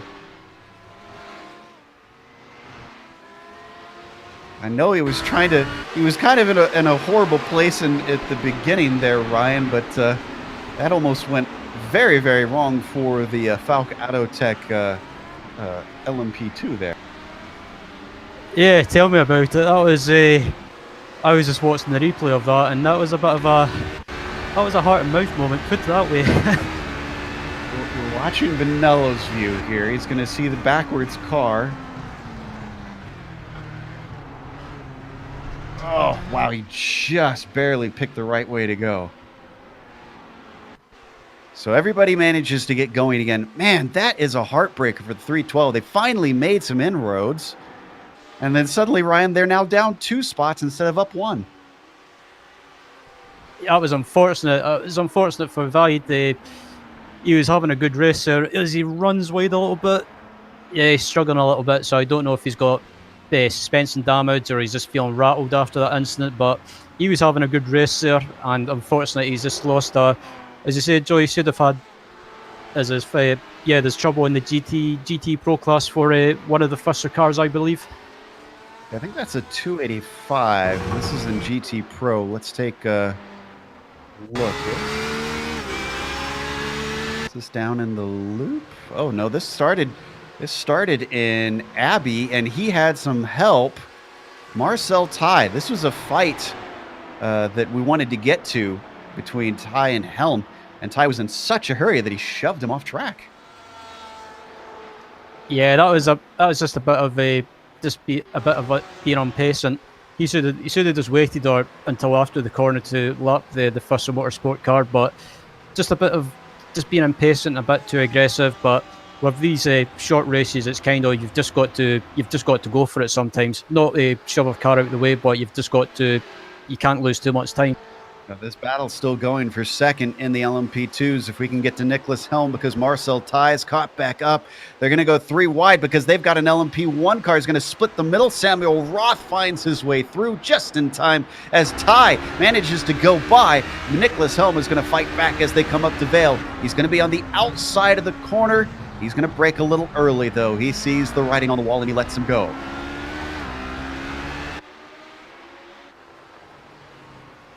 Intense stuff here for the top of the LMP2s. But all that fighting, Steph, has cost them. It's 5 seconds up to the CQR machine.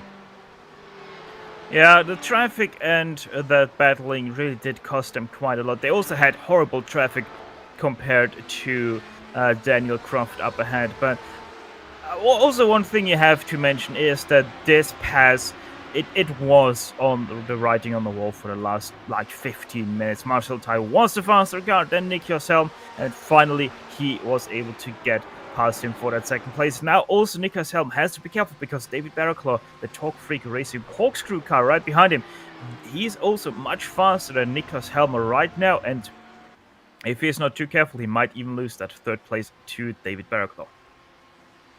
Ooh, man, a lot of traffic surrounding them. That's Nosing, who's trying to pick his way through as they come up on the GT cars. Valverde and the GT Pro, unfortunately, at a bad spot there for him. And once again, finding more of them, the Porsche of Ben Fisher, just at the wrong place at the wrong time. Andrei Rekovic, who we saw got a penalty recently, is going to try and find a spot to get through as they almost go 4 wide for a moment, but Rekovic makes it clean. Still, Helm is able to hold off Barraclaw, so positions stay 3rd place for the 122, 4th place for the 181. As said, only 12 meters wide there at that part down Hangar Street, which is the widest part of this racing track. Really old school, because most of the tracks we see nowadays, especially FIA Grade 1 tracks, are at least 15 meters wide on their straight. So, yeah, if you want to pass someone 4 wide at Silverstone, do it at the Hangar Straight, because otherwise you're not going to be able to. So they now have, it looks like, Matthias Hoffman coming up behind him. This is one of the drivers who had a little bit of contact earlier.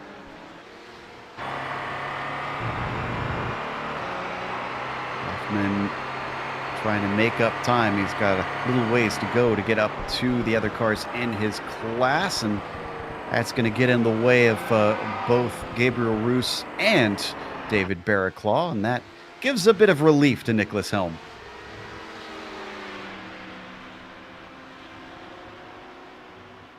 Getting close to the 1 hour mark now. Only one caution thus far, but it's not been short of excitement. Looks like, Ryan, things spreading out a little bit now in that GT Pro class. It's drivers maybe settling into a rhythm, you think? Quite possibly. I think everyone's just settled down now, just looking throughout the GT Pro field, and it's spread out a little bit as the P1 car and the P2 car comes by the GT Pro leader. That was a bit of a close call for Santowski in the GT Pro lead, but he's in a bit of a no man's land at the moment with about a 4.5, 4.6 second lead over Hell Racers in 2nd place. Yeah, it's certainly looking handy for Santowski. Team Hoisingfeld. We've gotten a little bit used to this. Santowski is pretty quick in that 248, but not free of errors this season. Still, when the speed is on for the 248, and when he doesn't find himself getting in trouble with traffic, he's been nearly untouchable at times. Looking through the field to see if we got any of the battles down in these GT cars. Looks like for 7th place, it's relatively close. The Kinetic Racing Surge team being chased by the Torque Freak Racing Maggots car. And there's about half a second splitting them. Just watching this battle of the Kinetic Racing Surge car and Torque Freak Racing Maggot's car. Yeah, the Torque Freak Racing guys, they've not really had any luck this season in the GT Pro class, but yeah, they've always stuck with it, and they're doing a decent job at the moment, running in P8 and hunting down the Kinetic Racing Surge car in front of them, I believe is Duayo Valverde. So it's a close battle between these guys. And also regarding the strategy in GT Pro, I think these guys might, or some of these guys up at the front or in the mid-pack, might try and pit on the hour mark to try and maybe save a pit stop. So it's maybe worth keeping an eye out on that. They're not too far behind from Ben Fisher, who sits 6th in that class right now as well. They're going to get overtaken there by Schakowsky. And the LMP1s is just trying to do his own race as they come out of Maggotts and Beckett's. Valentin looking pretty good on Valverde. Not good enough. They're going to be let clear. But they've got Elvis Bonello now, the number 111 LMP2. He's going to get 1, but not quite 2. That's actually going to split up Valentin and Valverde.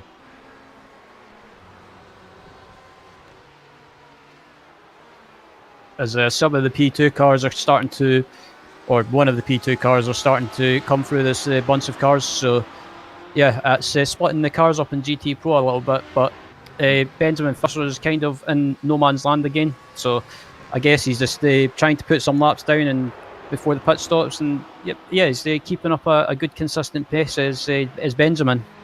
Yeah, that split them from Benjamin, but Valverde got held up big time, and Valentin is closed up to the back of him. You can see there on screen. That is Valverde in the Kinetic car, the blue machine, up in front of us as we ride on board with Valentin off of Aintree and onto the Wellington Straight. That would have been a critical quarter, but Ryan, I don't think this is close enough. No, I think he's not. Oh, is he? I thought he was going to send. I thought he was sending it up the inside there. Jesus, don't do that to me, Casper. I did not expect him to have a go like that, but I almost wonder if that's just differing lines, because I thought I saw him take a shallow line like that last lap as well through that corner as they get overtaken by Rattray, who's trying to find the long way around. Now he's going to leave them be. And that battle splits up a little bit coming through Cops. In the meantime, we've had a pit stop, and I think a scheduled one. Steph, I see the Gluttony car in. Does this seem to be on time? Yeah, that is perfectly on time. Don't forget that these LMP1s only do about 45 minutes on a stint of fuel. So, yeah, roughly about 10 minutes longer, obviously, because of that full course yellow. No tires, as I have seen, so only fuel for them, and they are off once again. All right, well, they were in 3rd before this pit stop. They return in 7th. And I do believe, yes, they are on the same lap still as the leader. So if they get a caution here, this will work out well for them. There is our leader in the LMP1s, Mateo. Now, he's pulled a gap here, it looks like, Steph. It's about 1.2 back to the Old Dogs team. But it's not a big gap. Oh, and it looks like the 47 is going to elect to pit both of them in. Not surprised about all of that. Obviously, as said, we are at around that 45-minute mark without the full course yellow. So, yeah, those guys are all going to pit in. I wouldn't be surprised if everyone pits. And as also Samuel Road goes into pit lane. Let's see, PCDC Xenon also elects to pit in.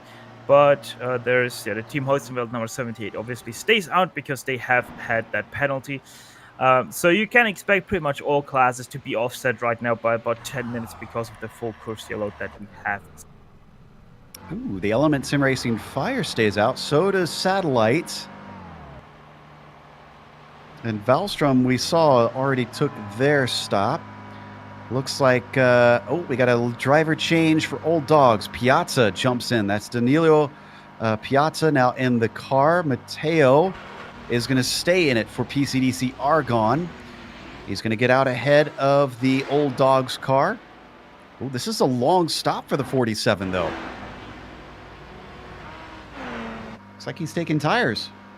Yeah, new driver, new tires. I'm not surprised by that. Now, I don't remember if Piazza was the faster driver or not of the old dogs team, so we have to look a little bit at all of that. The fastest lap from Schiavone was actually his 24th of his 27 lap stint at 37.0122, so it remains to be seen what Danilo can do in this second stint for the car. Well, this should change things once the stops cycle through then, because Wallström is now promoted into second place behind Matteo. Granted, the gap is looking like at about 5 seconds between them, and it was a slightly slower stop for the number 19. But we're still waiting on, looks like the German Sim Racing number 7 to pit, as well as Satellites number 64 and the number 71 of Element Sim Racing, Fire. Fire currently our leader, and he's going to pit right now, actually. Meanwhile, got a nice little battling brewing right back up between Hjelm and Barraclaw. Yeah, I just want to cue that up. David Barraclaw, as I said earlier, he is the faster, or he looks to be the faster car than Hjelm. Then they got a little bit separated by all the traffic that they had to navigate, as once again Barraclaw not able to get past the GTM car in time, which splits them up ever so slightly once again. But yeah, Barraclaw was definitely the faster car, just doesn't take as many risks as Hjelm, even though Hjelm doesn't take a lot of risks himself on the traffic. Barraclaw is even more cautious than Hjelm, and so far it has really worked out for him, except for the fact that he has lost the Team Heusenfeld car by already 4 seconds, whereas the Heusenfeld number 101 has caught your leader of Daniel Kraft by 2 seconds since they have gotten past the Nomad Sim Racing HPD. That'll be fascinating to watch between them. Since those two have spread apart a little bit, yeah, I don't think they're going to see anything from Barraclaw down into Brooklands. Let's jump over to the GT Pro. This is down between Fischer and Valverde for 5th place here, Ryan. Just watching this battle between Fischer and I can't, just having a look now. Valentin. Sorry, wrong car. Get mixed up because iRacing's playing off of me. My apologies. Oh, and sorry, we have a pass for 3rd place in the LMP2 car class. David Barraclaw was able to get past Niklas Helm because of traffic going through Cobb's Corner. Let's take a look at the replay. This must be the opposite end of the commentator's curse. As soon as the cameras go away, we always miss the action. And that was lap traffic that helped him. Jean-Philippe Vide was coming off of Cops, and that held up Helm just enough. Barraclaw snuck through. And immediately did open up a gap there over Helm, and now also they get spread by Danilo Piazza coming through. So Niklas Helm really on the wrong end of all of this speed that is suddenly happening in the LMP2 class. Looks like we got a couple more cars in here as Olivia Kimisset is now pitting for the LMP2s. German Sim Racing is in. That's the last of our LMP1s that needed to pit. They're all on the lead lap in that class, except for the Heusenfeld 78, who is still a lap down from their penalty. Kimisset finds his pit stall. We're going to see a driver change. No, looks like they are keeping Oliver in the car.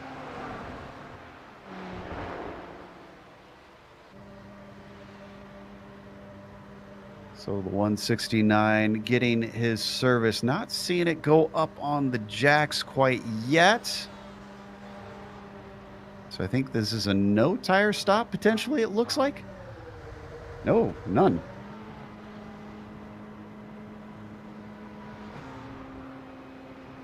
Let's head back to that battle that we checked in on briefly there, Ryan. It sounds like 5th place still pretty tight. Still tight together. I think the battle might be sorted out through the pit stops if these guys pit at the same time. But not far behind these guys as well is the Torque Freak Racing Maggots BMW and P7. So I think this is going to be a fascinating battle, and it'll be interesting to see what they do in the pit stops, if they'll take tyres and fuel and do a driver change, or just take fuel only and not change drivers. It's going to be fascinating to watch from a strategy point of view. And that battle in GT Pro must be cursed, because just as we went to it, it changed hands once again between Helm and Barraclaw. Nicholas got third place back from Barraclaw, and they're still very close together right now. Yeah, and that pass also was facilitated by a traffic car. And once again, an R8 that was holding up Barraclaw, but Barraclaw also had a big mistake out of Chapel while being side by side with that R8. So yeah, Niklas Helm finally, or once again, back past, as once again those two lines of David Barraclaw and Niklas Helm make it look like Barraclaw is going to run into Niklas Helm, but that has happened for the last 4 or 5 laps while I have been watching them. So yeah, Barraclaw just a very V-shaped line through Brooklands there, whereas Niklas Helm most definitely rounds out all of those, the whole length of that corner, as the GTEs start to make their way into pit lane. Oh, a lot of them coming in. Looks like Valentin pits. I see Mark Torres in the lane. Viberg also in his stall. So this is a bunch of our front runners too. It looks like most of them are just taking fuel only, as the Hell Racers GT car is leaving the pits with Wilhelm Viberg. So yeah, it looks like they're only taking fuel only, Joe. And also, guys, I can report that the LMP2 class is also starting to pit, as Niklas Helm decided to drive into pit lane, laying up that battle for third place. Yeah, I think we already saw, I'm trying to remember who it was in from the LMP2s in. That was Kemisat. Sim Racing. Yeah. And, the World of Sim Racing's been, they're out for 23 minutes so far, or 23 laps rather. So oh yeah, remember you're right. I forgot. Yeah, they pitted on the Focus Yellow. So, yeah, the World Sim Racing should cycle around, but they're off strategy now. So we should see them in just quite a bit later than all these cars. That could work to their favor. It could not. We'll just have to wait and see. So far, we've only had that one caution. There we see Helm taking his work. Oh, and we've got Schukowski for German Sim Racing in a second time. Or is this his first? I believe this is his first. No, he's still on track, I believe. As I'm just watching him right now. So, yeah, he's I think it looks like he's saved enough fuel to maybe do. I'm not sure how many laps, but he's managed to stretch the fuel out nevertheless.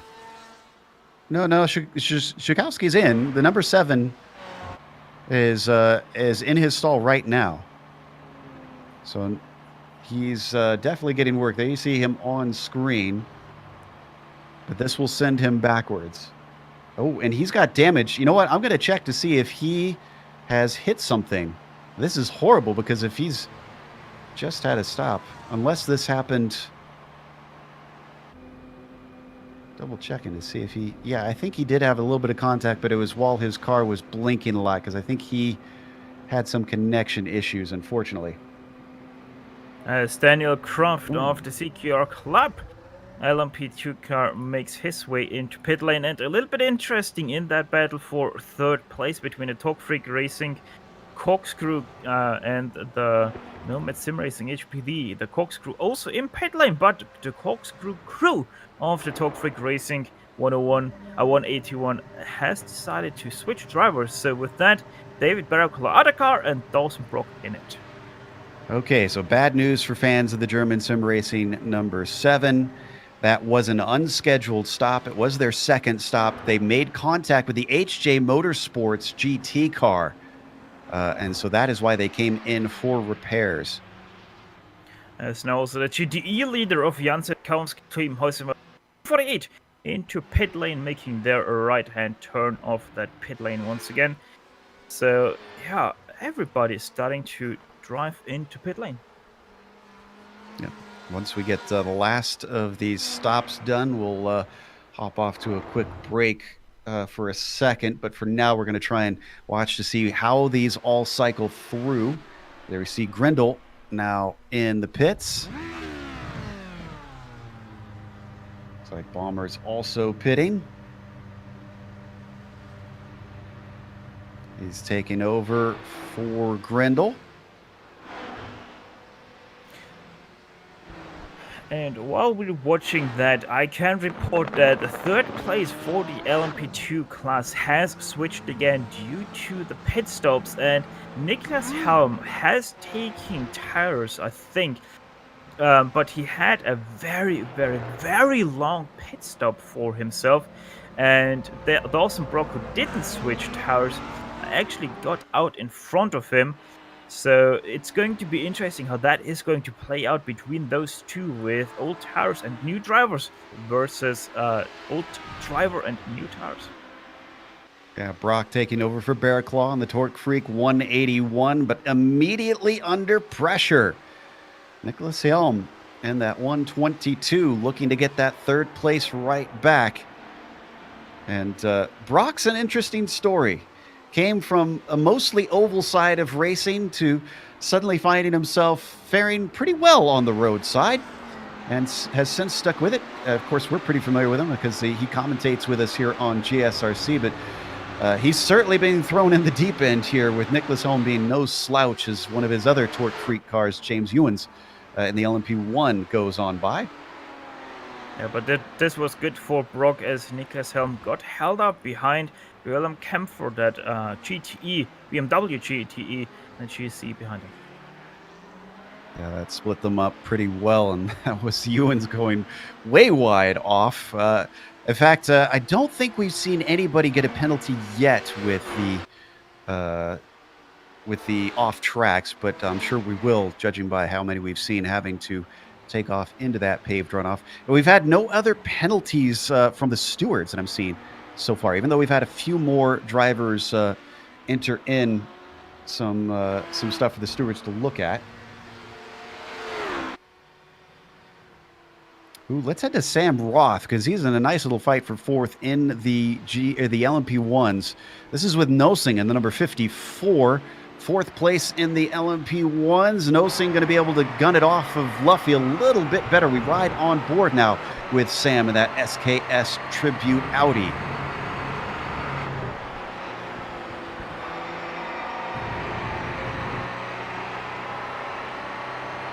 Still waiting for just a couple more of our GTM drivers to pit. Most of them have come in. Bradley Mall leading that class right now. A little lap traffic there for our two battling as Josh Pendley gets out of the way. This is a good run for Roth. Defensive move for Nosing coming up into Stowe, but he's going to have traffic to his inside. Looks like that is Garcia in the 351 managing to stay out of the way. Roth can't quite get it done.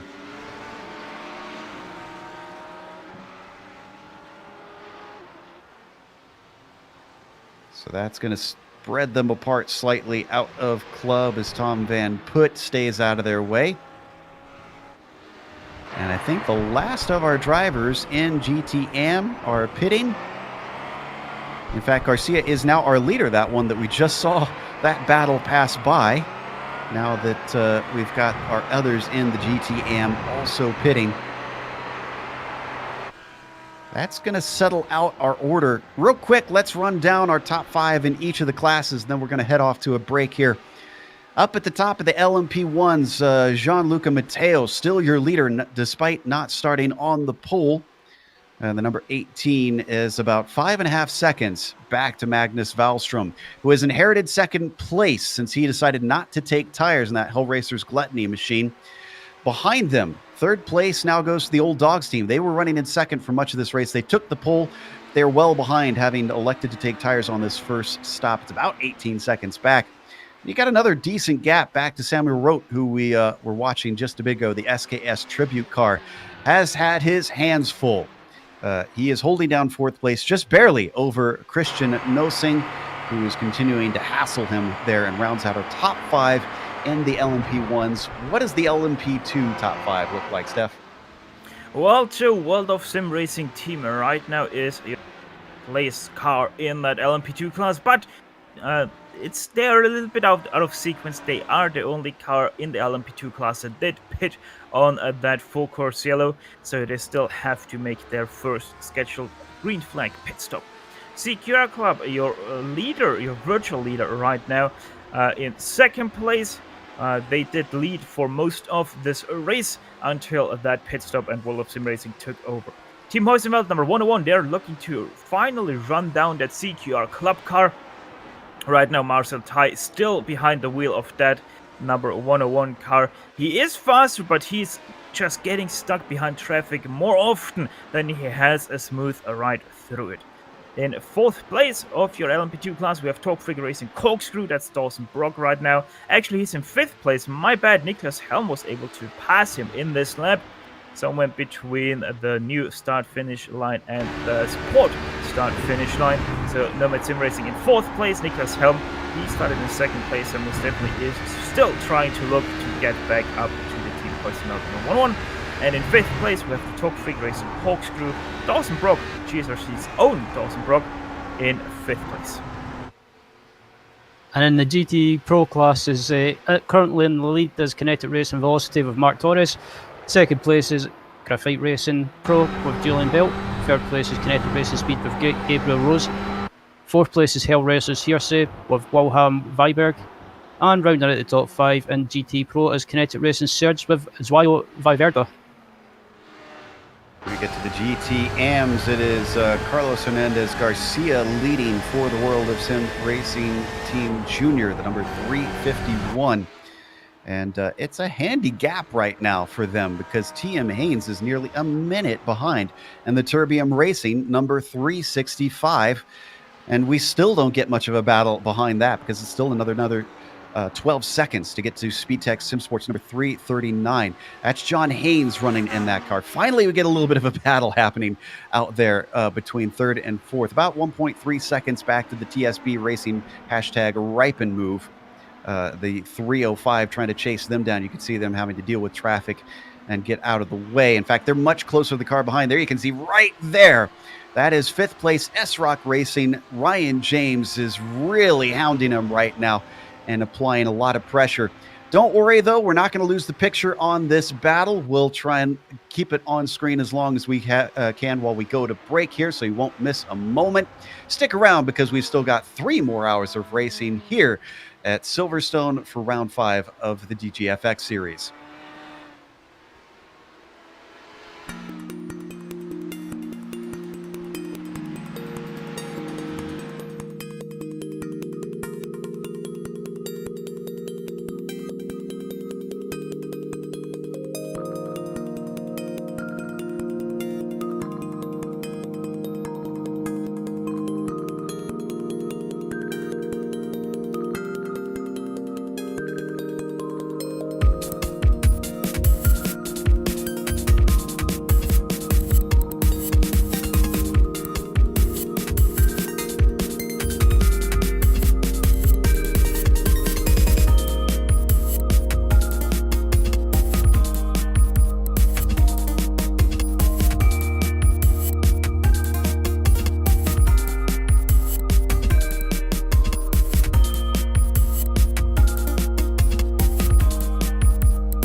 Welcome back to Silverstone. We are joining with about 2.5, a little bit more than 2.5 hours left here for round 5 of the DJFX series. But we've had a big development in the LMP1 class. We had managed to miss it, but the Old Dogs team, the number 47 car, had Danilo Piazza make a little bit of contact with the HJ Motorsports machine, the GTM car, and that netted them a 60-second stop-and-go penalty.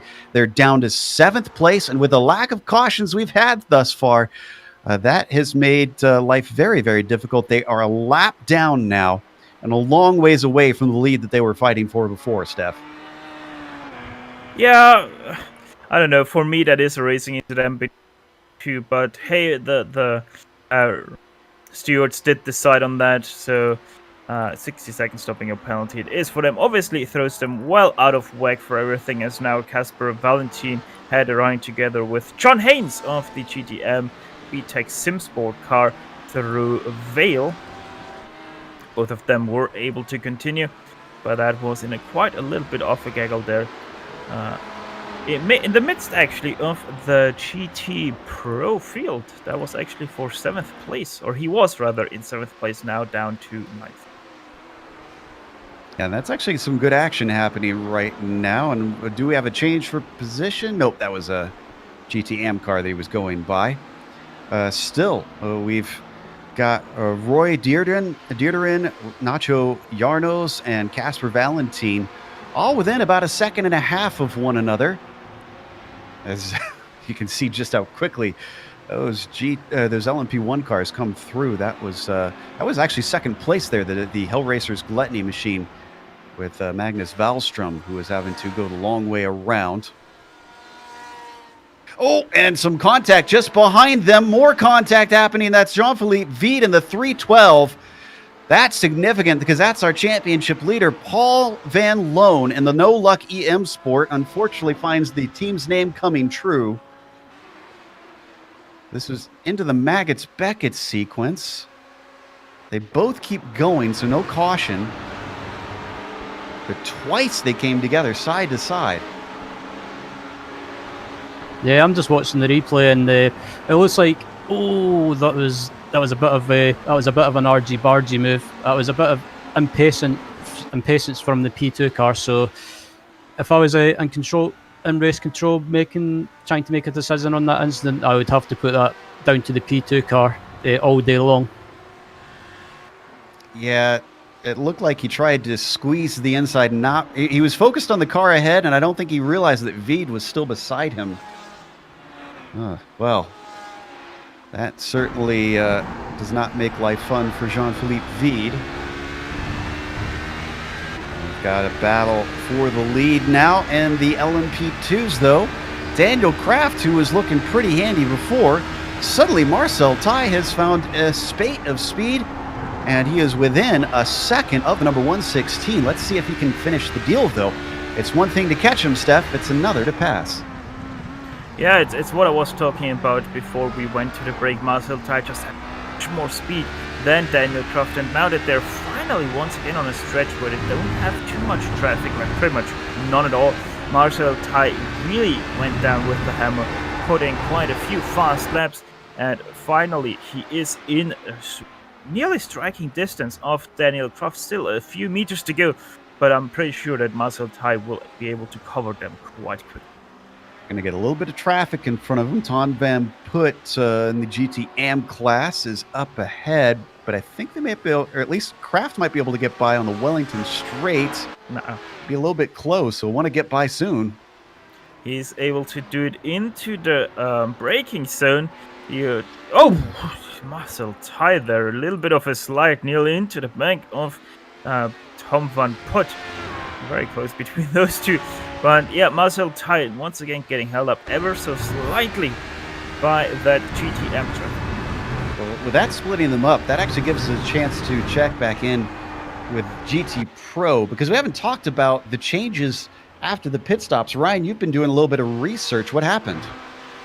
I was just having a look through each of the pit stops, and most of the teams have been using different strategies. Some of the front runners in GT Pro have the likes of Kinetic Racing Velocity and Kinetic Racing Speed decided to go with fuel only and no driver change and no tyres, and they've managed to, at the moment, get a 1-2 up at the front in class. And also Hill Racers done the same strategy, I believe. Kinetic Racing, I'm unsure what they've done, but Team Huskenveld, I think they done a full service, they done fuel, tyres, and done a driver change. So they're back in, let me have a look, they're back in at about around about P5 or P6, I believe. So different strategies being used, and it's made it interesting. We're right on board with Gabriel Roos right now, the second place driver in that class. He's got about 8 seconds up to Torres, but Viberg, who's been pretty handy today, is only about 2.5 seconds behind. And Reykjavik is in the pits, so I'm not sure. Let's see, they are a little bit off strategy here, and I wonder if that's what's causing them to come in.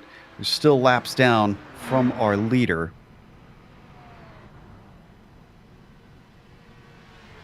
I want to quickly come back to that Heusenwald number 248 car and extend a little bit on that story that Ryan talked there about. And it's actually interesting. Christian Frank is now in that car, so he did take over from Jan Senkowski.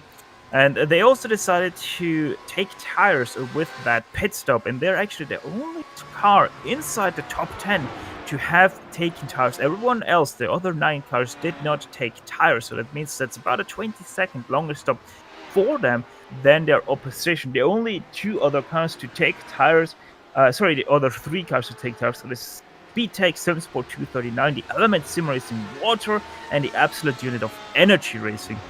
So it is going to be very interesting how Christian Frank is able to close in the gap on those 5 cars ahead of him, because he really has to make those tires work quite well right now.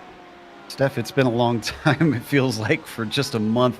Didn't we see the 248 employ a similar strategy at Laguna Seca with tires? I want to say where they got fresh ones and then barged their way through the field. I feel like we've seen this. Yeah, that was the case with that race, and you know, it did work very well for them until they had a very interesting penalty, to say the least, come their way. And that is why they didn't win that race. But I'm pretty sure that they very much know what they're doing, because if I remember correctly, they did pretty much do that also in Belle Isle and Watkins Glen. Well, they seem to like the strategy, and I mean, it's not doing too badly for them so far. Not Laguna Seca notwithstanding. So we can see them being overtaken by Nosing. How about Nosing, though? The PCDC Xenon car qualified 7th, so a little bit towards the back half of the mid-pack, but they're up to 4th right now. So this has been a good race for that LMP1, number 54, having gotten themselves into the top 5 and potentially could get up to a podium. They're about 8 seconds behind Rote in the SKS Tribute number 3, so they got some work to do. It's certainly not impossible. Sounds like the GTE cars getting a little bit of a battle in the mid-pack there. Samba Racing is getting some pressure from the number 278, the Virtual Motorsports. Dieterin still in that car. And in fact, also, sorry, Joe. 3-car. Yeah, I was just going to say, I think I saw what you saw. There's a 3-car fight. That's Casper Valentin in there, too. Absolutely. That's a fantastic battle going on between these 3 cars. Casper stayed in the car from the looks of it. They're currently in P9, so we've still got a 3-car battle going on for P6. And it's spread out at the front, but in the mid-pack it's still real. I thought the Virtual Motorsport car with the Dieterin was going to go into the back of Yamo, sorry. I was getting mixed up there, but still close racing going on in the GT Pro class, Joe. Great stuff here. Now, how aggressive does Roy want to be? In fact, he's going to take a little bit of a peek, but gets back to the racing line. Oh, too aggressive for Roy Dieterin as he goes off track. What a slide, what a catch. Casper Valentin says, thank you very much. I'm going to go through. And you could see Dieterin almost tried to cover it off at the last second, but then Casper was already next to him. So, pull out of that defensive move. Great heads up from Casper. That's going to net him 8th place in his class. And let's see if he can catch up to Nacho now. Oh, I will say that was basically like taking candy from a baby, watching Casper do that move. Casper took the chance and he took the position, and that was a good piece of opportunistic drive. Certainly great stuff.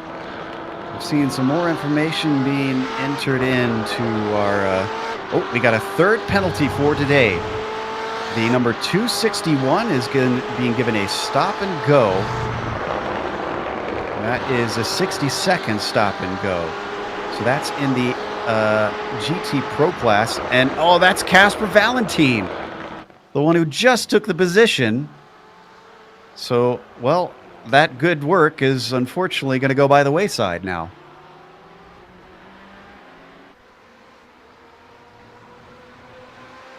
That was unfortunate for Casper. He was having a great race and he was closing up to the back of Janos in front of him, but he tries to go for a move there again, but decides to back out of it.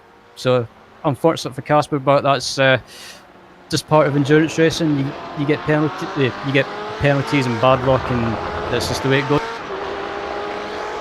wonder if let's see, how long ago was his last stop? 13 laps. Yeah, that's still going to be horribly off strategy for him. So I'm not sure how they're going to be able to manage that. Maybe hope for a caution or something to bring them back into the mix, as he really has some speed, because he's caught up to Nacho very quickly here. They're going to have some friends. We were riding on board with Nacho. You could see Erling Bomer for the Vikings Fenris LMP2 was catching up to them.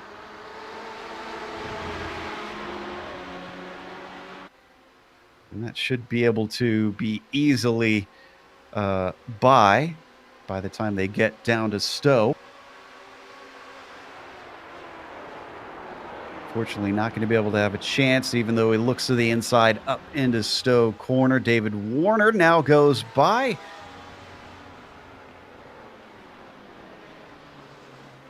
Sounds like one of our kinetic drivers, Stefan Overgaard, pitting, I'm hearing. Yep, pitting from 3rd place in class. He's taking towers, but it does seem to me that he is off strategy. Now, I'm not sure if he was one of the guys that did pit under that full course yellow. So, either they switch strategies or they are off strategy because of that full course yellow. Still, if you're just joining us, still have only had 1 caution so far. So 2.5 hours left in this race. I'm sorry, Julian Bell with a major mistake. That is your 9th place GTE car. He sideswipes very heavily the Fisher Motorsport car of Mark W. McCormack. That is worth a replay. All happening through farm. Yeah, that was for position. I don't think that's going to sit well with the stewards. Yeah, I don't know about you, Steph, but I think that one's an easy call from looking at it there, because Bell had no control heading in there. Yeah, with that incident, those 60 seconds stop and go are on discount for Julian Bell. We'll wait for the official word on that one, but I have a hard time saying that one is going to go the way of the Graphite Racing team. There you can see McCormick at least able to keep running, but how damaged is that car? Because that was a pretty hefty slam. You can see on the right side of the Porsche where he got hit.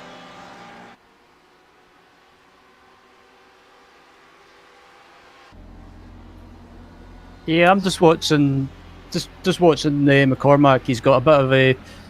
It doesn't... From where I'm looking anyway, it doesn't look too bad, but he's got some major damage on the side of his car where he got sideswiped. So, yeah, that was a bit of an over-optimistic move by Julian Bell in my mind. Mark Torres in his BMW. So where is that going to put him? I'm trying to find him on my timing and scoring here. Torres did take towers. He's now in 10th place in the GT Pro class. So these guys, I don't know. I'm right now a little bit confused why they are already pitting. And they took Technically, they tires. are a few laps early. Well, maybe trying to cover off in case we get a caution. Figuring they could get themselves some track position here. And back right out as we behind watch- him, right behind Mark Torres, he actually came out in front of the battle for 5th place in the GTM class between John Haynes and Marcus Niskanen. They were side by side through Farm and the Loop. Here's interesting. We're still watching Casper Valentin, who has yet to take his penalty, fighting with Yarnos. I wonder if they're appealing to the stewards currently. Trying to think how many laps has it been since he got that penalty, because they only have so much time they're allowed before they have to serve it. And he's still been attacking Yarnos, been applying a lot of pressure there as Nicholas Helm is third in that LMP2 class, going to split them.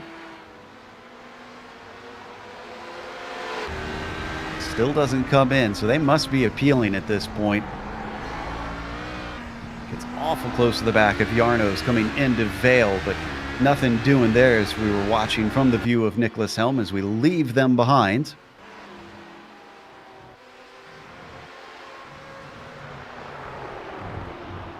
Gonna have more traffic now. LMP1 cars interrupting things. That's Reykjavik.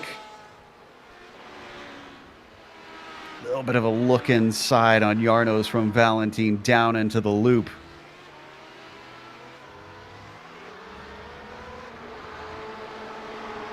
I almost feel like here, Ryan, if I was on the box for Yarnos at this point, I tell him to not fight too hard if Valentin gets a run, because if they've got a penalty, I mean, and here we go right here. He's got to the inside, but that's only into Brooklyn's, and it's not going to work out.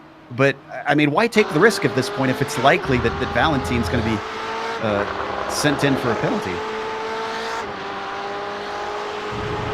Yeah, just watching Valentin as well. He's not happy. He's flashing the lights at Yarnos, but to bring you back. I thought Casper was going to dive in there. Yeah, if I was Yarnos, I wouldn't fight it. Just let Casper go. He's got a penalty. There's no point fighting him and losing too much time. But it looks like Torque Freak Racing Maggots might have tried to appeal it and they've been unsuccessful, judging by the chat. Casper's got a 60-second stop and hold, I believe, for avoidable contact. But yeah, just let him go. There's no point fighting him. That's what. If I was Yarnos, just let him go and just do your own race. Just do what you're doing already. He's going to look to the inside once more, and he doesn't defend. I think it looks like he has heard our advice, or someone's gotten in his ear, because he's going to let him through, especially because they've got Roy Dearden just behind them in the Virtual Motorsports car, and he's going to actually get a leg in down into Vale. And this is what I was worried about, as he almost gives a shove to the behind of Yarnos, as he doesn't want to get too much into a fight with Valentin, because if they give too much of a chance to Dearden, then of course he could try and take a spot away. As meanwhile that was going on, Gianluca Matteo did drive into pit lane, and he has stepped out of the car with Aiden Resnes now taking the wheel of the PCDC Motorsports Argon Elite LMP1 car, as they have now exited the lane once again. Yep, so that returns them in third place. So they didn't even lose a lot of track position in that. Ribolo also going to be taking over. Looks like Domino gets into the car of Xenon.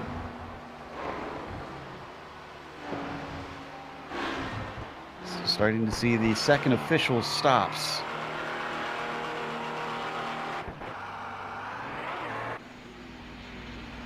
Looking through, and sounds like second place in GT Pro is really heating up. In fact, that is separated by about a car length and a half here.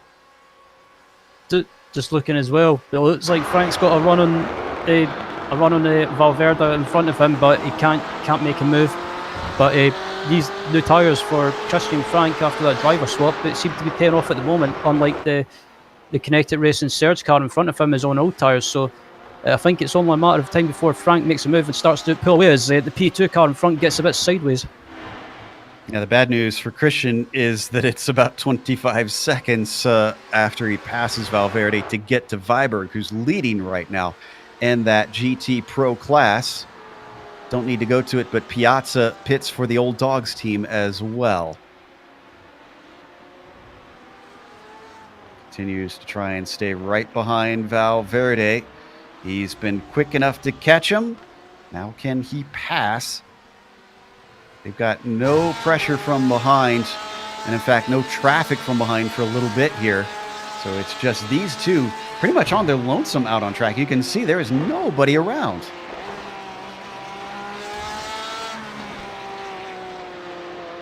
Very rare and treasured thing here in DGFX if you can get a space without traffic. As we, just getting news, so, and that it looks like Torque Feet Racing Maggots didn't appeal that decision, so I'm not sure what Casper was getting frustrated about if they didn't appeal it. It's, I know it's frustrating to say, but you've just got to take that decision on the chin, unfortunately. And also, I have to give a shout out during the race so far in GT Pro that the 24 Fisher Motorsport car is having a good race at the moment, I should say, doing well in P4. Well, I'd say as we check on the battle here for third in the LMP1s, this is between Refness and Valstrom. Valstrom, of course, trying to come back after taking tires. We were right about the 292. That's Julian Bell. It definitely got a stop and go. 60 seconds stop and go for the contact that we saw made down into the loop. One battle that is really close is that battle for the LMP2. The LMP2 lead right now between Daniel Croft and Marcel Tai. Actually, Daniel Croft did get held up by David Warner a little bit, as he was nearly having a running together with him through Vale, which brought Marcel Tai back into the picture of this LMP2 fight. And Marcel Tai now looking to finally overtake Daniel Croft for that first place. Let's stay with this, but I can tell you that Valentin has taken the car in for his penalty. Down into Cops, as Marcel Tai has been spying the back of Daniel Croft for some laps now, but is yet to overtake him. They've been out on track for a little bit at this point. They're not due for pit stops quite yet. I almost wonder here, Steph, if maybe the Team Weissingfeld guys should start looking at what their fuel mileage could be like, if they could maybe pull a little bit of an early stop and get some clean air and get by Kraft that way. It's not wise to do that, because you would always lengthen your last stint with an early pit stop, because you're not doing a full 1 hour stint in these LMP2 cars.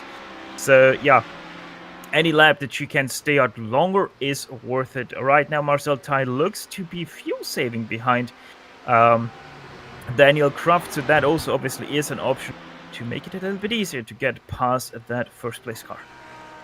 And that lap traffic unfortunately held him up. But that's splitting up. We haven't checked in on GTM in a bit, and it sounds like second place is getting close. This is Hayne and James that are trying to sort out the bottom two steps of the podium. Ryan James has managed to close that gap down really quickly to P2 and GTM, the TSB Racing Ripon moved car with Florian Hornet at the wheel, I should say. And a good battle between these two at the moment. And Ryan James, I recognise from racing a league series ages ago. He's a pretty decent driver, and he's been lapping consistently for quite a few laps and managed to close his gap down. So it's maybe a battle to keep an eye on.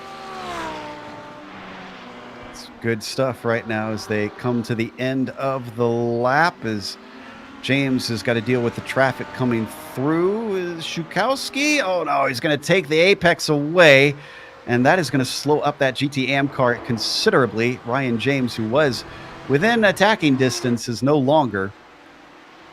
Florian Hayne gets the nicer bit of that traffic for now. Meanwhile, as that was happening, I was also keeping half an eye on 5th place in GT Pro.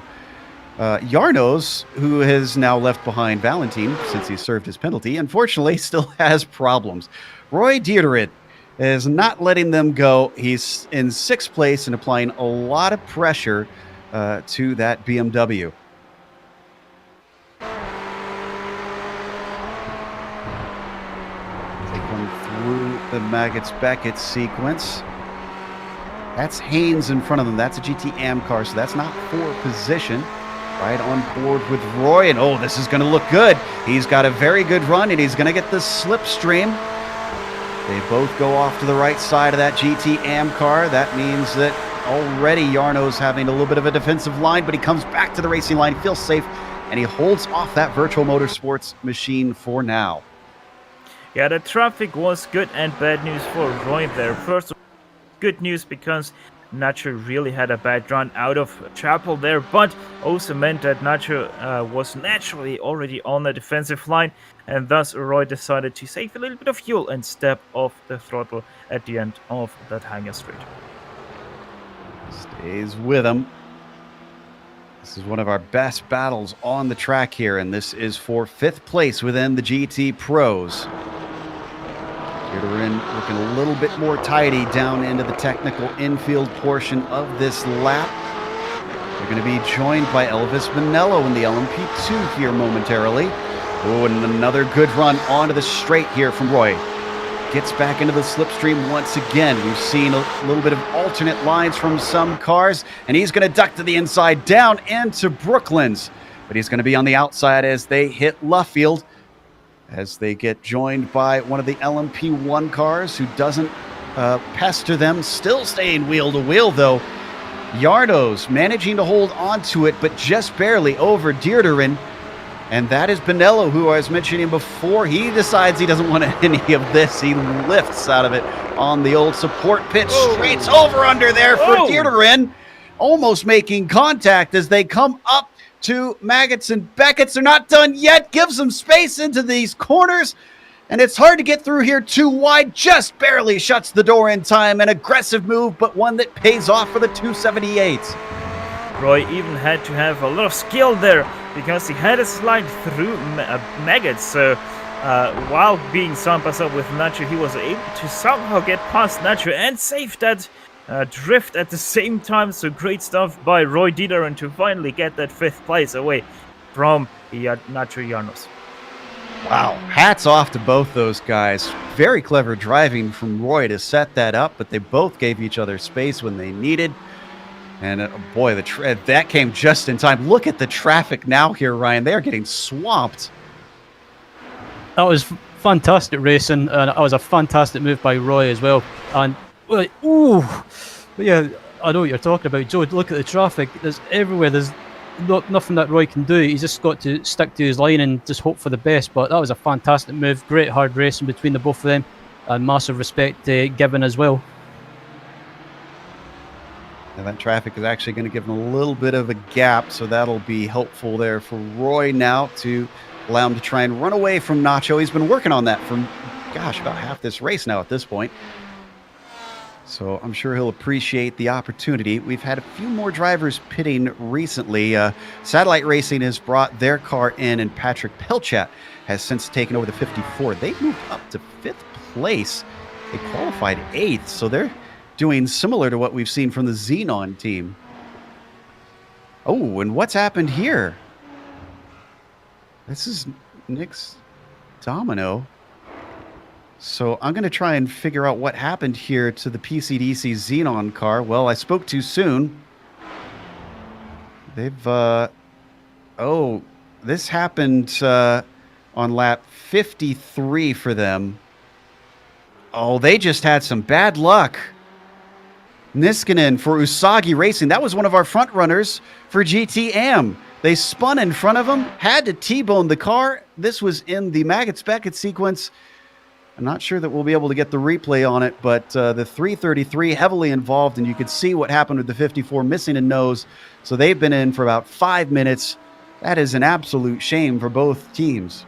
Yeah, the worst thing about that incident for Niklas is blindsided by that spinning R8 in front of him, because he had also the Ferrari 488 of Ludwig Gemmer in this Element Sim Racing water outfit right in front of him. He ducked to the right side of that out of Chapel, and then all of a sudden had a windscreen full of Audi R8 ahead of him.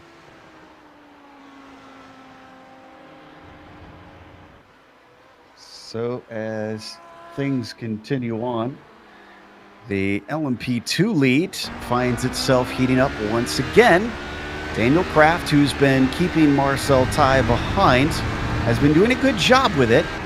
The 101, though he caught him quickly, has just been stuck here in second place. Maybe waiting for an opportunity at some point.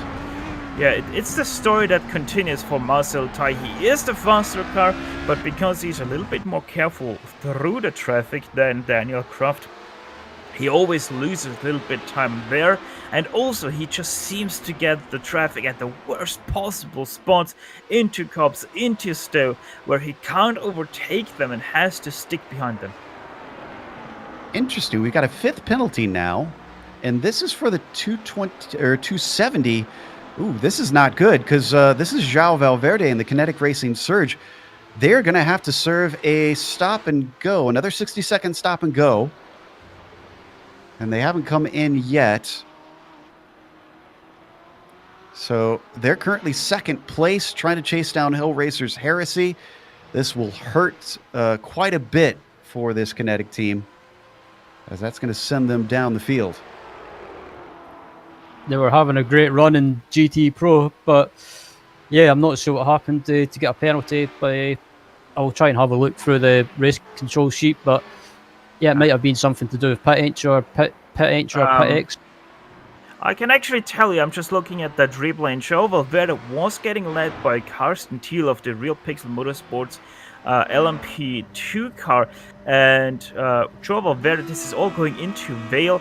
The LMP2 on the right side of João Valverde, and Valverde just forgets that he is there, goes over into the line of the LMP2 car, and yeah, sideswipes that LMP2 car, who nearly then runs into Dawson Brock, nearly collecting him there too. So a very lucky incident for all of them involved. Nobody did get any damage, but obviously a lot of time lost for Carsten Thiel back then in 12th position. And actually, now I also know how Team Heusenwald 248 lost a lot of time there a few laps ago, because Christian Frank actually had no way of avoiding that Real Pixel Motorsports LMP2 car and T-boned that poor LMP2 car, which also explains now why he lost about 10 seconds in that one lap.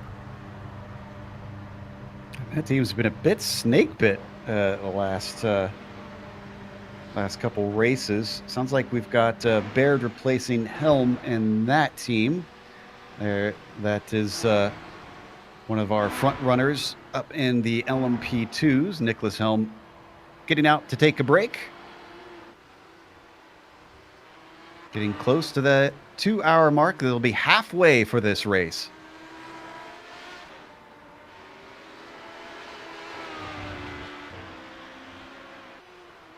So honestly, though, we have been seeing quite a bit of action. I have to say, Steph, that I'm relatively impressed that we've only had 5 penalties so far. So I'd say that this has been pretty good, honestly, in terms of incidents that have been investigated by the stewards.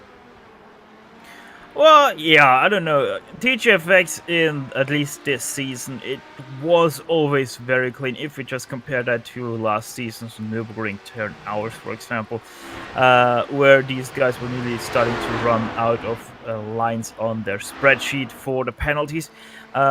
We have seen a very big improvement in the racing standards of DGFX. That probably is also quite an account to how much harsher the penalties got over the auto break these guys had. So yeah, I don't know, everything together, I think, except for the very first race this season, we had only like 3 or 4 full course yellows in those 3 races. Yeah, certainly not as many as we feared in some cases.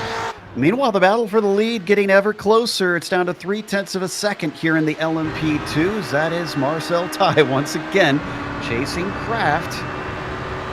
They come up to Cops here. This is closest we've seen him in a bit, and they're all by themselves. They're coming up to Erling Balmer, who is in the Team Vikings Fenris LMP2, so they won't catch him terribly quickly to lap him. Down through Maggots and Beckett's. Oh, but a horrible exit. Look at that from Marcel Ty. Lost a lot of time through that sequence.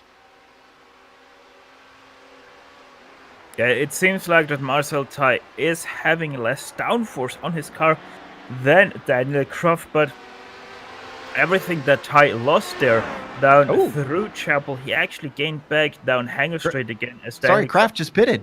Pit lane. Sorry, that changes the complexion of everything. So Kraft is the first one to blank here with about 6 minutes to the hour. And that frees up Marcel Ty. Oh, did Marcel Ty just have contact? Yes, Marcel Ty just had contact, so it's all kicking off.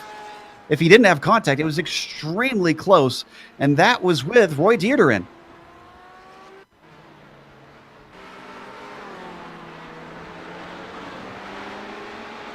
Sorry to butt in so much here, Steph, but I don't know. Watch this. This is once again one of those situations where, as an LMP2, you are having to take those risks. Marcel Ty does take that risk. Roy Dieterin decides, I am a GT Pro car. I do have the line of right because I am not side by side with anyone. And just takes that racing line like he is obviously allowed to take. But this Ty decides to go in there. They make contact, and as we have seen a few times now with the Sears, they are going to penalize Marcel Ty there. I'm pretty sure with a 60-second stopping your penalty. We'll see. It looks like a no harm, no foul situation to me. I'd be shocked if they penalized him, because I'm not even sure they actually made contact. It was close, but I think he ducked out of the way. Bonello, in the meantime, is pitting, and looks like one of the Hell Racers team has also stopped. Checking to see which one that is.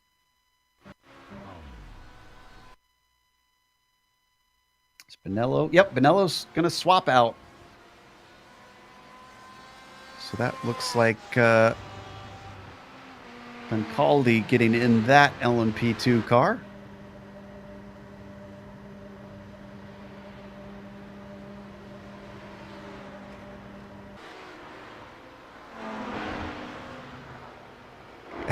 Well, it was submitted to the stewards, it looks like. I'm seeing here, Steph. So you were right. They're at least having it investigated. That the 101, which was Ty, and then the 278, which was Dieridin, are being looked at by the stewards. I love the phrasing on this. Had to take avoiding action not to be destroyed in turn 1.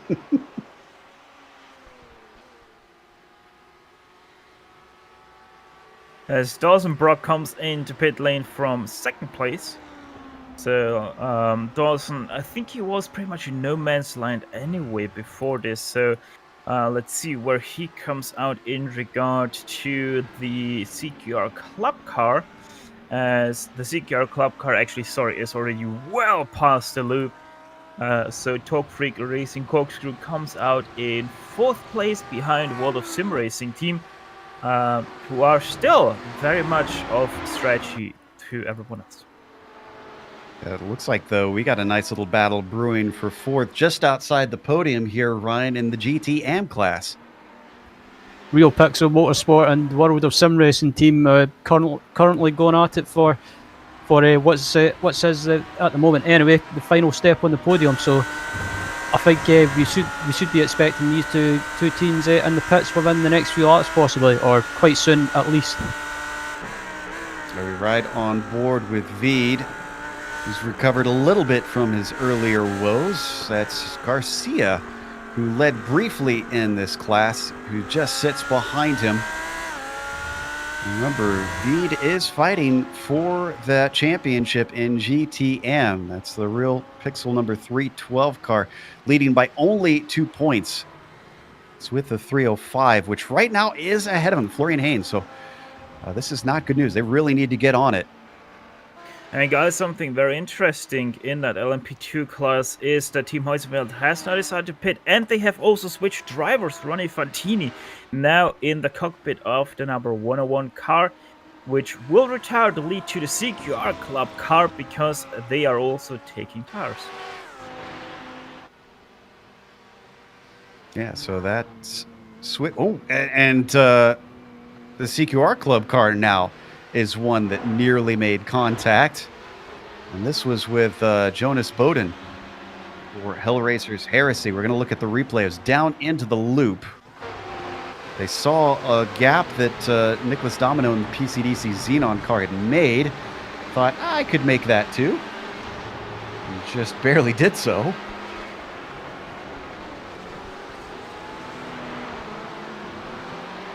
Boy, Bowden had to suddenly give way at the apex there.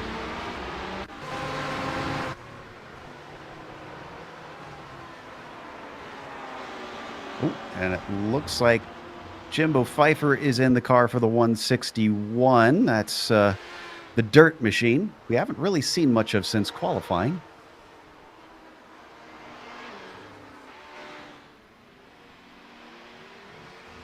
World of Sim Racing and LMP2. There's Jimbo Pfeiffer on screen. Has been promoted to second, but they still need to take their pit stop. In fact, I think they're going to be taking that pretty soon here, because they're about 24 laps in. And that should hand second back to Dawson Brock. Still haven't figured out what caused the 151 to pit as early as they did. And guys, Carlos Hernandez Garcia still very close in behind Jan Philipp Wied for the third place in the GTM class. Right now they're making their ways through Maggots, Backheads and Chapel. So let's see if Carlos can make a better run through Chapel. Seems like right now also might get a little bit of a help by the LMP2 that's going to lap them. There also comes the SKS Tribute car going past. So 3 classes side by side there for him. Yeah, Garcia not quite close enough as they come up the hangar straight into Stowe. What a race this has been for Veed. A lot of ups and downs. Jean-Philippe is going to elect to pit now, though.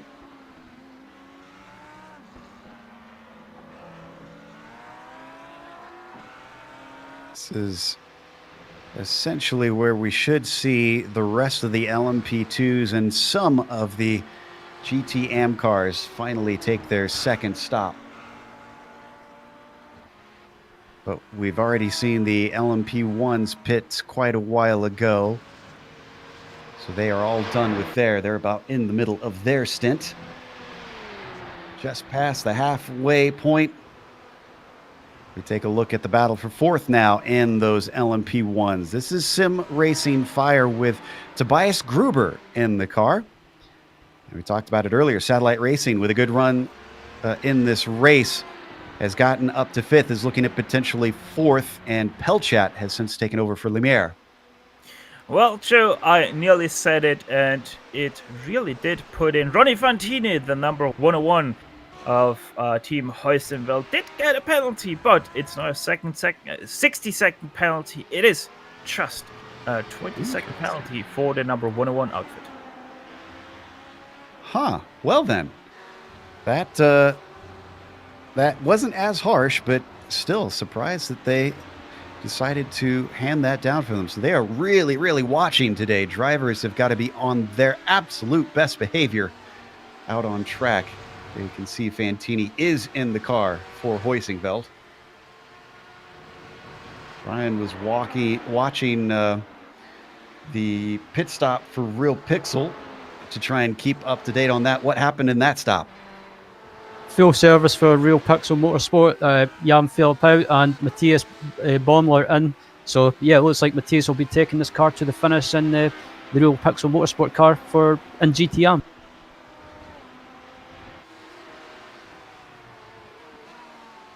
Meanwhile, keeping an eye on the number 64, still chasing the number 71, who we saw a little bit earlier. Satellite Racing. Oh, and he's getting close. Oh, excuse me. No, that's a different yellow car. That's Jimbo Pfeiffer in the LMP2 class. Gruber's still up ahead. Oh, but Gruber just made a mistake coming off of the loop.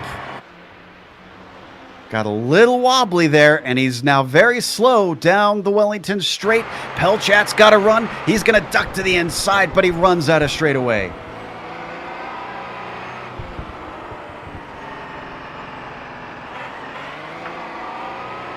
Still, this puts a lot of pressure now on Tobias Gruber.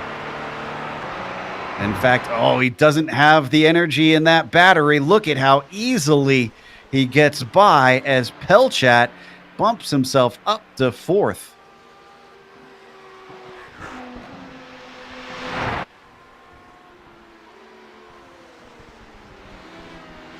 So that was nicely done there by the number 64. To now have gained 4 spots since the grid, 2 hours into this race. I guess if they can do another 4, Steph, in the next 2 hours, then they've got the win, right? Sure. yeah, they did. I mean, on paper, yes, but on track, they are, let's see, a minute 16 behind first place. So, yeah, you gotta really find some, like, 3-4 extra batteries worth of energy recovery system to be able to get back there. Yeah, on screen, just saw a swap for position. That was Jonathan Dance managing to take 6th away in LMP2. That was from German Sim Racing, Julian Ogen in there, who unfortunately was not able to protect it. They're still close. In fact, they're sandwiched now behind John Haynes. And are we going to go 4 wide? Yes, we are down the front stretch. Everybody manages to get through, and no change of position among any of them as Dance keeps Ogen behind.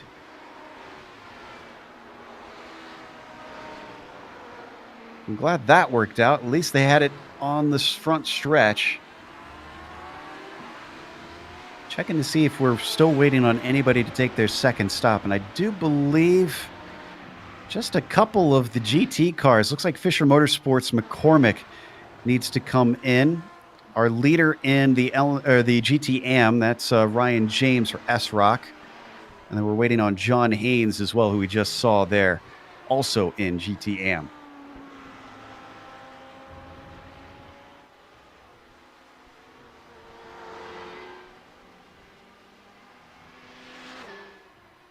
So just a few more. Do see some of our LMP2s taking a second stop. Looks like we got a driver change in the world of sim racing who finally comes in. That's going to be Benetti, who takes over for Estefania. Where will they come out, though? Fantini pits with them. Dance is the next one back. So actually, the World Sim Racing is not doing too bad. They're going to come back out in either 4th or 5th position.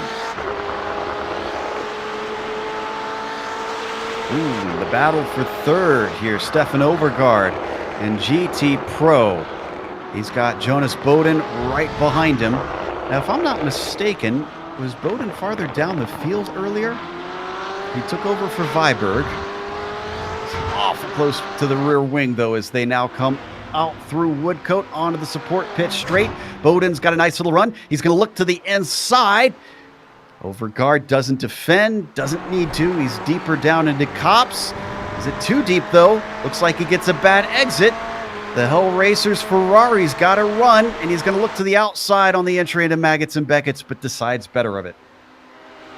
Yeah, this battle shouldn't take all too long in favor for Bodin, because he has 12 laps fresher tires on his Ferrari versus the ones on the BMW. So expect Bodin to go past Overgaard in just a matter of a few turns, maybe even just a lap. Leader pits from the GT Pro class. It's Ben Fisher. And he's actually going to get out of the car as well. He's been driving it since the start. Jonas Bodin into the inside and is past Stefan Overgaard. We saw that on screen. This will be important because that 284 pitting is now being passed. That moves the Hellraiser's Heresy up to second place, and that is on strategy with the leader, Mark Torres, but they've got about 13 seconds to make up to that number 280. That should be everyone, because it looks like Pascal Thies has also pitted. And I'm seeing the rest of our GTM cars have come in. Let's give you an up-to-date order for each of our classes then before we take a break here. Heading up to our leader over in the LMP1s, it is Magnus Wallström and Hellraiser's Gluttony. That must have been because of tires, I'm assuming, there for PCDC. Who just went by an accident on track. Adrian Refnes, who has taken over for that car, is probably happy to be away from that. About 10 seconds splitting themselves and our leader Wallström there you see on screen. PCDC now running in second, who has run first for much of this race. There you see PCDC on screen. Back in third, SKS Tribute is currently running well behind, 43 seconds behind. And they, of course, have a gap back to fourth as well. Satellite Racing, who has climbed up to that P4, have got a ways to go. Pelchat has since hopped into that car, but has disposed recently of fifth place. Tobias Gruber, Element Sim Racing Fire, who began in ninth place, so similarly up 4 positions since the start of things. The number 71 Gruber racing away. Takes us to the LMP2 top 5. Steph, how's that looking? Well, it's still led by Daniel Croft of the CQR Club HPD, but he was getting challenged quite a bit by the Top Freak Racing Corkscrew car that has now dropped off once again. Obviously that was the 101 of Team Heusenfeld, but because of their 20-second stop and go penalty, they dropped off quite a bit. Second place now is that Top Freak Racing Corkscrew car, piloted by Dawson Brooks. So they are making good gains as well. Nomad Sim Racing HPD, they're still on that somewhat of a recovery drive for them. Right now sitting in third place, have started in second place, so yeah, only 1 position lost right now. Team Heusenfeld number 101 after their penalty. They're sitting now in fourth place.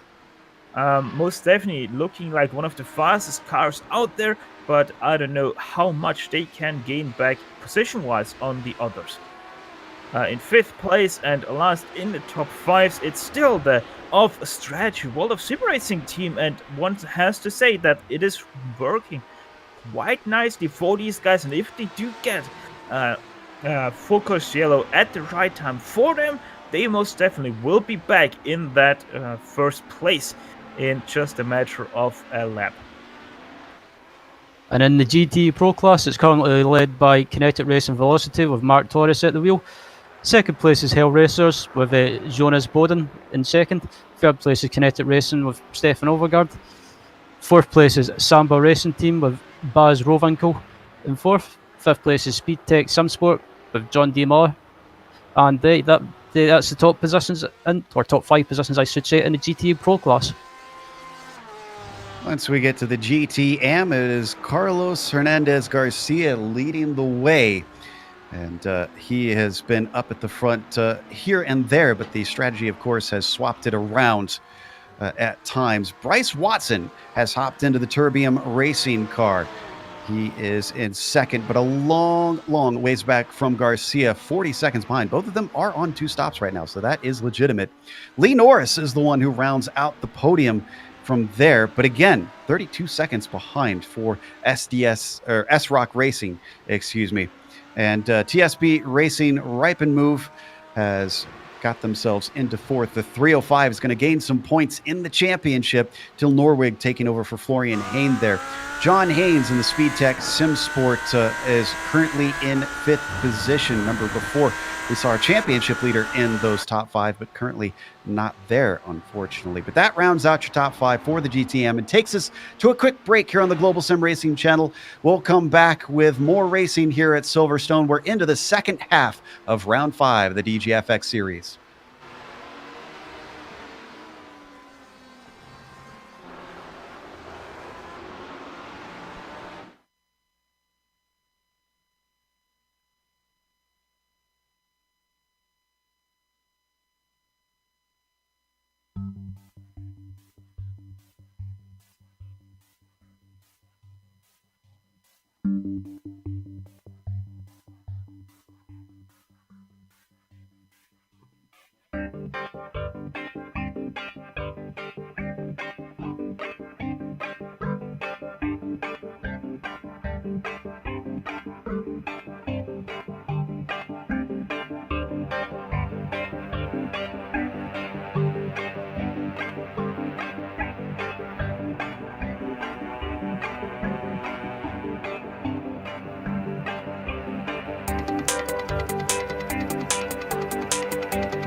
5 in the DGFX series, and the sun is now pretty firmly up in the sky. It's 9 a.m. virtual standard time here in England, and Adrian Refnez is your leader in the PCDC Motorsports Argon up in that LMP1 class. Did have a stop while we were gone. It looks like David Bearclaw has hopped in the Torque Freak Racing corkscrew machine. So that sends them back down into the thick of the pack. And I think one of our LMP1s also coming in. SKS Tribute has Julian Ribolo in. And he took over Samuel Rote. And I do believe he's going to be staying in the car. I do not see him making motions to get out of it at the moment. Things are really settling into a rhythm out on track, though we've had lots of good battles going on. It's suddenly found itself really kind of settling into drivers getting where their position probably merits. Just trying to rifle the laps off here, Ryan, and try to get to the end safely. I guess this is the point where if you feel comfortable, now's the time where you push the car a little bit more.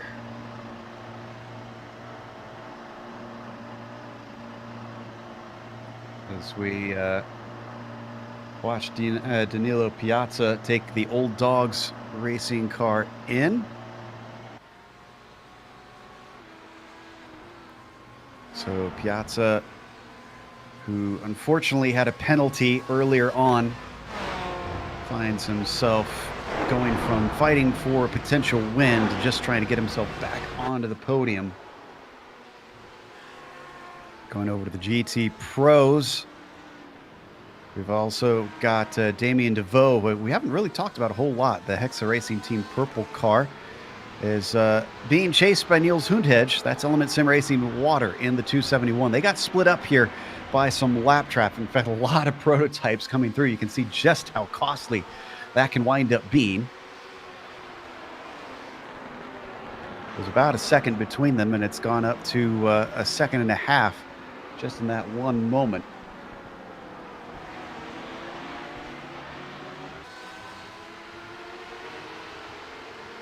Steph, I'm a little bit surprised, though, because even though that's a lot of flat curbs around here in many places, there's some relatively tall ones in a few spots. And especially I look over at the club and Vale area, those final few turns, there's some nasty, nasty curbs. But I don't think we've really seen a whole lot of drivers find themselves climbing it and spinning the car over them. Quite honestly, I've seen a few GTEs to already do that over those tall sausage curbs. We just have never seen it on screen on the broadcast. So yeah, a few drivers are making those mistakes, but I was in like the first 1.5 max hours of this race, so everyone is getting once again accustomed to how high those curbs are and how much they're gonna throw you off if you happen to accidentally look at them a little bit harshly. So yeah, I don't know, it is a little bit of a weird scenario. You have to have them for the Formula 1 cars because those flat curbs are for the MotoGP series. So it is a little bit of a downfall, a little bit of a weird balancing act these track designers or track owners have to make if you have both Formula 1 cars and MotoGP bikes on your circuit. While we ride on board with Jonathan Dance, he gets very close to the back of Benetti. World of Sim Racing driver has hopped in for Estefania and has continued on in this fourth place. What looked like they were going to put themselves out of position and well behind have used their alternate pit strategy to great effect so far. Granted, Dance looks like he might be able to overtake soon because he's been applying quite a bit of pressure. He gets up behind him along the support pits, but isn't close enough to attempt anything into Kopp, so he falls back just a few car lengths.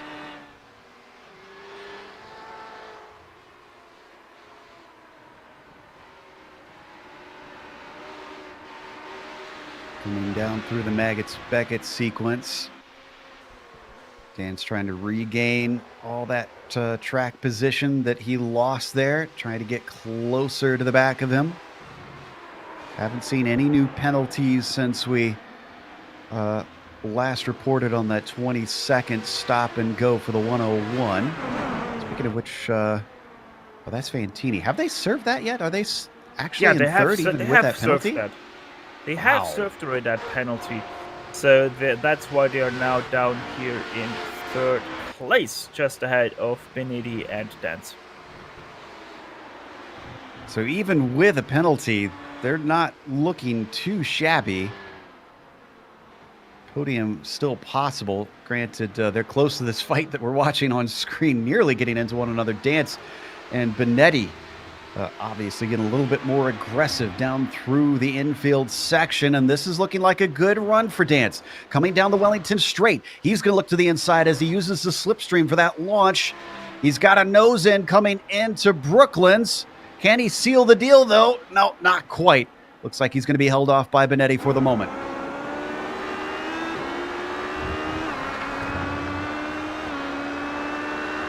So understand that Tobias Gruber's pitting in the number 71.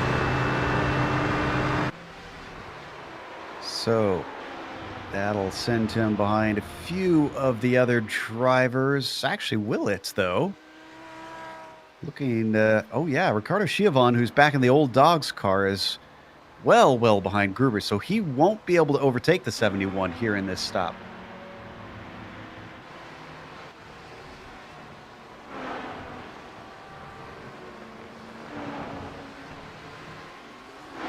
Gruber's back off the jacks, took tires, ready to go.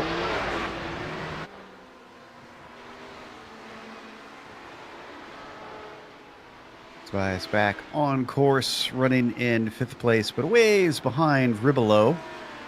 The SKS Tribute car up to 4th after that stop from the Sim Racing Fire LMP1.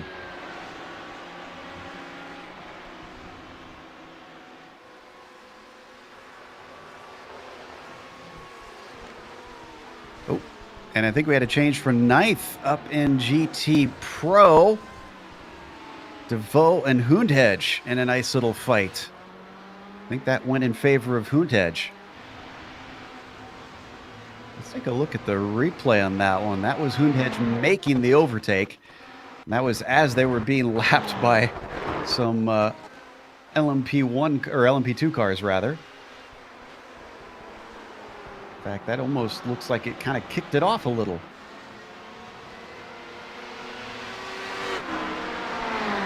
Managed to get himself the inside down into Vale. And once he had that, there was no looking back. He's already leaving DeVoe behind now that he's cracked into the top 10.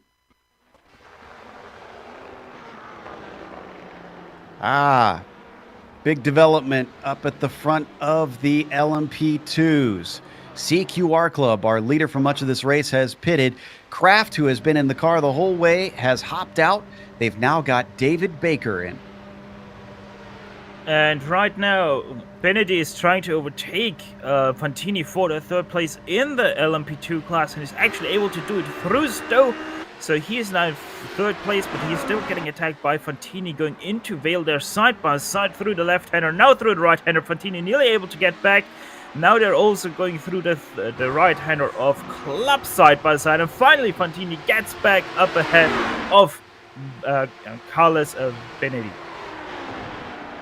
Both of them squirming on the power to try and get it out of Club. And that was the LMP1 of Rendo and the Torque Freak Sunset that just went by them. So Fantini moves himself up into 3rd with that move. Benetti also had Jonathan Dance now back there.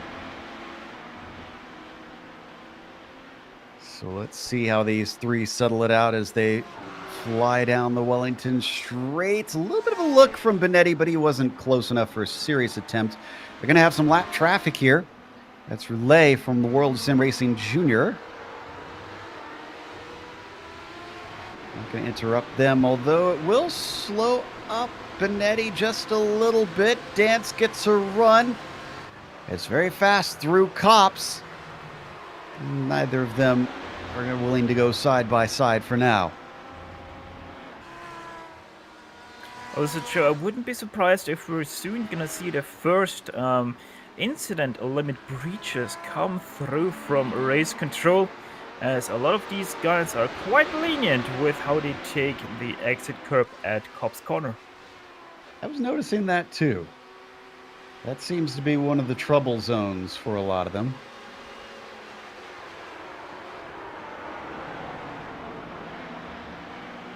Looking through the field with the single caution that we've had, drivers really haven't had much opportunity to try and regain lost time if they've had penalties, spins, or whatnot.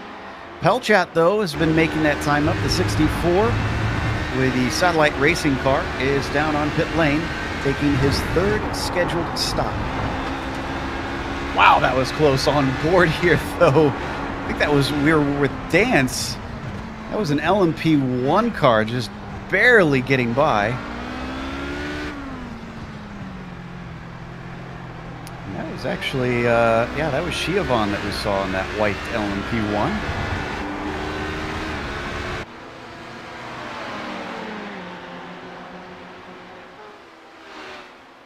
Yeah, I'm just looking throughout the field in GT Pro as well, and yeah, GT Pro and GT Arm, it's pretty much spread out at the moment, so, and it's settled down, so nothing to report here. But yeah, it's been a good race for, well, if it was a team that I was electing for the team of the race, if there was an award, I would probably say that the Fisher Motorsport car in P4 and GT Pro is probably my team of the race. They've just been keeping out of trouble and having a quiet race and just been going about the business, and it's good to see them having a good run up in P4. And you know, it's funny, Ryan, just like on our overlay here, our timing and scoring has color coding for the classes. This is the tidiest I've ever seen any DGFX race after 2.5 hours of racing, because even the DNFs have both been GTM. So the huge ass racing car and the Team Vikings mid car, there are only two drivers or teams who have left this race. The only car that's out of position is Nicholas Domino. There's an LMP1 stuck down amongst the LMP2s. Otherwise, all classes are amongst each other.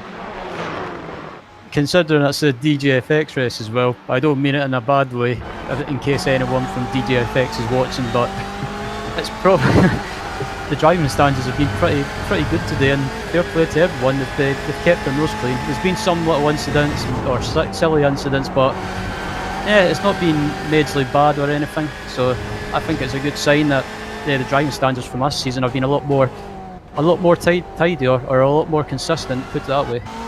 Yeah, and it's the penultimate round, so drivers have started to get a chance to really get used to one another, I feel, by this point. So I wonder if that helps as well, that they know what to expect, who has what driving style, who can you attack, who can you really get close to. See more of them coming down the Wellington Straight. Garrison currently in that car for the number 278. That's the Virtual Motorsport team, having taken over for Dieterin. It's a nice little fight, having to hold off Matthias Magnussen, who is riding behind him in the BMW.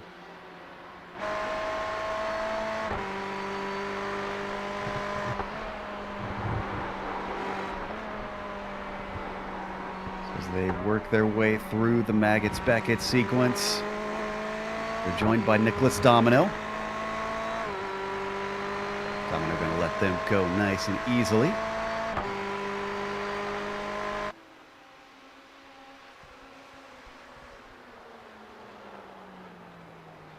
One thing we should point out too is that the rules sort of shift slightly once we get to the final half hour. Again, if you're a new viewer and aren't aware that they have cautions in this series, they have full course cautions, and they also do not throw them in the final 30 minutes. So we essentially only have one more hour in which we could see a second caution in this race. Also, with no cautions in the closing stages of the race, it throws the strategy up in the air. So the teams try and go as long as possible and stretch the fuel out, or try and pit on the hour, and maybe try and save a pit stop or try and undercut whatever cars are battling in front of them. It's going to be interesting in the closing stage. So hop back on board with Dance, still trying to chase down Benetti. Fortunately, he's lost a little bit of time since we last looked. It's nearly a second between them. Get a good sense of just how fast these cars riding on board through Cops, and then I'd love to stay on through the Maggots-Beckett sequence here. This really tests the downforce of these machines. Ooh, big wobble there from Dance. He's pushing.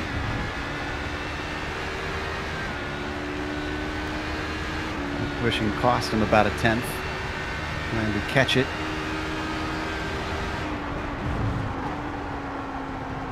That was the LMP1 of Julian Ribolo. SKS Tribute returned in 3rd place after their last pit stop. And that is, again, that is legitimate. Everybody around them has all had 3 stops.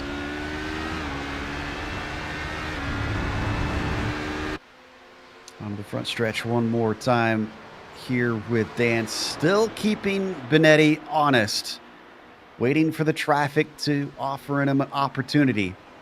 Liam Quinn not going to give it. In fact, Quinn going to split them as they come through Village and the loop.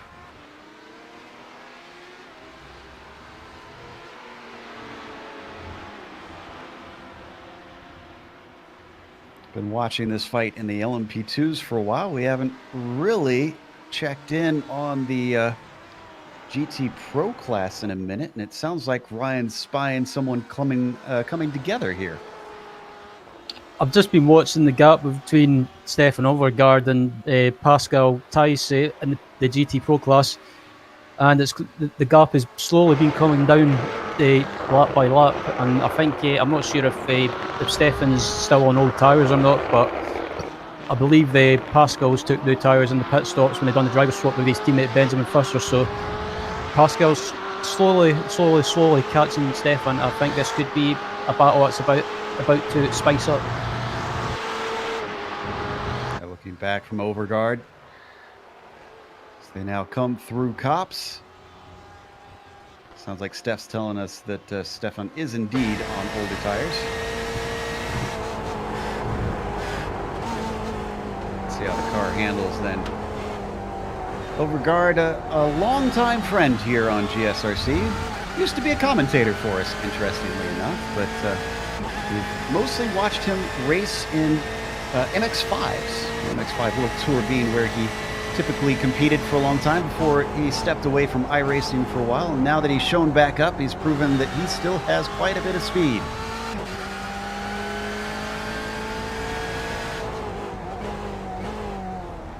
Yep, and he's also a familiar face in the iRacing Special Endurance events, I believe, and also I'm not 100% sure if I'm correct, but I believe he's he races in the Majors League.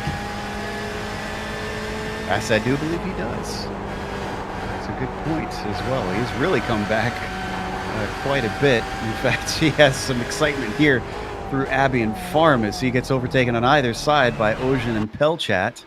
That was not for position between those two drivers that went through. Interesting to note about Overgaard. Don't see as many Danes here on the service as we do, of course, the Dutch and others from that region. But Overgaard hailing from Denmark.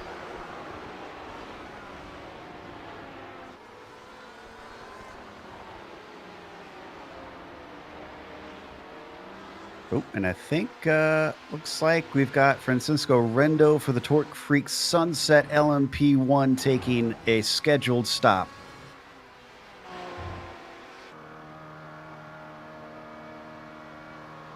So the number 81 trundles down the lane looking for his stall. This will not get him to the end, though.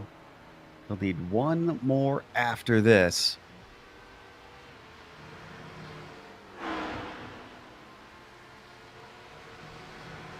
Looks like they're going to swap drivers out, and it is back to James Ewan.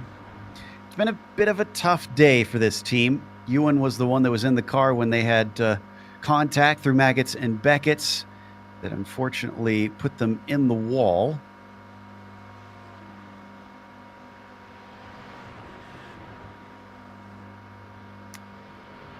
Looking at the GT Am lead, Bryce Watson, who hasn't really seen a whole lot of on-screen time, currently has about 35 seconds in his Turbium number 365 over Till Norwig in the 305. sitting very comfortably for the moment. Both of them on 2 pit stops. I've got to say that the Terbian Racing the team have been having a good race so far. They've not been in any trouble. They've not had any issues. Just been keeping it clean, and they've been rewarded with the lead in GTM at the moment with a roundabout a 1 minute 43 rather gap, or round about that. So yeah, they've been having a good race so far in GTM.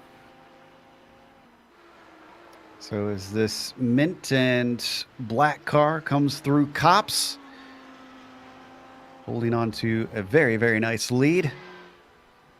All he has to do at this point is hope for no cautions and just keep putting the laps in.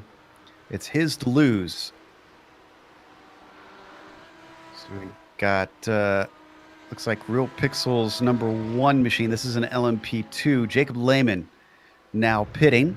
Finds his stall. Is he going to stay in the car? He took over for Teal. Yep, looks like he is going to run it out to the end.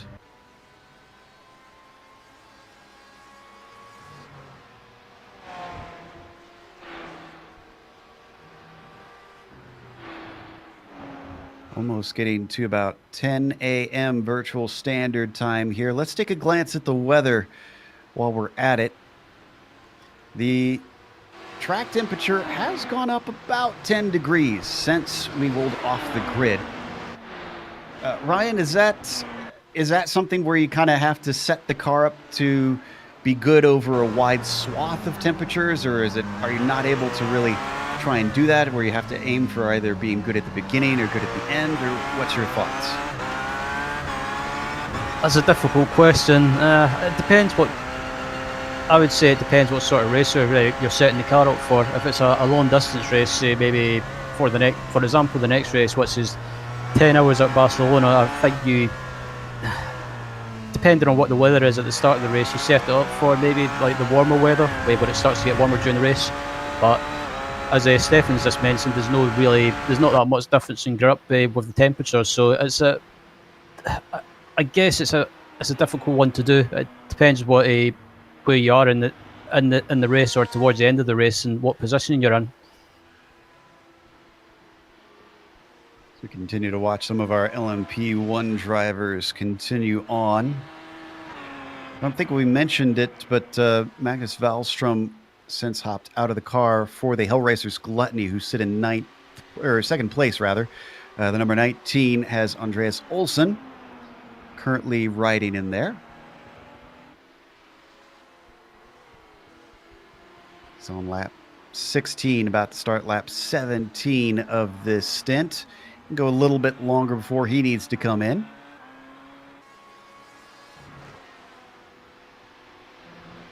In fact, he's found himself a nice little bit of track where really not a whole lot is going on.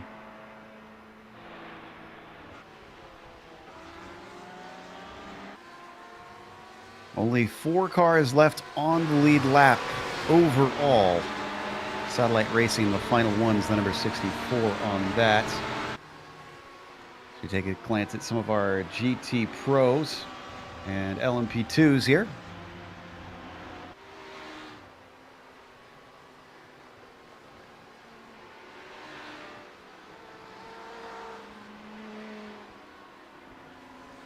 Down and through the Maggots and Beckett sequence. That's Tony Baird, who we see having picked up the car for Nicholas Helm.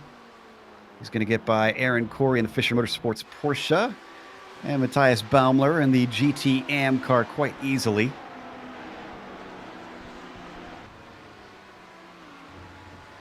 Ooh, behind them, is this for position that I'm seeing? Yes, it is indeed. Third place in the LMP2s. Fantini and... and Baird is in. He is in again. He just came out of pit lane, so he's in again, and I have no idea. Speeding on exit, maybe? Why? Yes, he did not speed on exit. Or at least I didn't see him speed on exit, so yeah, he did. No, he didn't speed on exit. I really have no clue why he is once again in pit lane. Let's watch and see. If it is a penalty, it'll be about 15 seconds. But they're past that now, so it's not a penalty. And no new one has been given out by the stewards. We've only had the 6 so far. The only reason I could see for Bear to be in pit lane again is that they maybe forgot to fuel the car. Could be some technical issues he's having, potentially. Meanwhile, we've hopped back to the GT Pros. And Stefan Overgaard and Pascal Thies once again trying to figure out who is going to be the last to spray the champagne for 3rd place in this class. We ride on board with Overgaard, looking back at Pascal. I have noticed as well when it comes to traffic and getting lapped, Stefan can pull away. He can use that to the advantage, but when in clear air, Pascal seems to be closing Stefan back down. So it's just proven that, yeah, the older tyres for Stefan are starting to wear off, and Pascal with the new tyres can put the hammer down. He's getting awful close here up the Wellington straight. Just to back out of it by the time they break here for Brooklands. All it's going to take is one good opportunity. Let's stay with this, but Jonathan Dance for Adequate has brought his LMP2 down pit lane.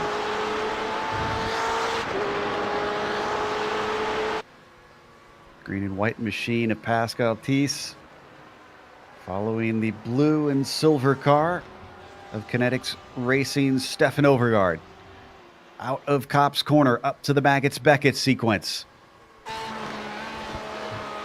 The exit of Chapel, sometimes an important one to try and get the launch, get yourself a chance to try and pass down into Stowe, but this time around, it doesn't look like Pascal really has too much of an edge over him.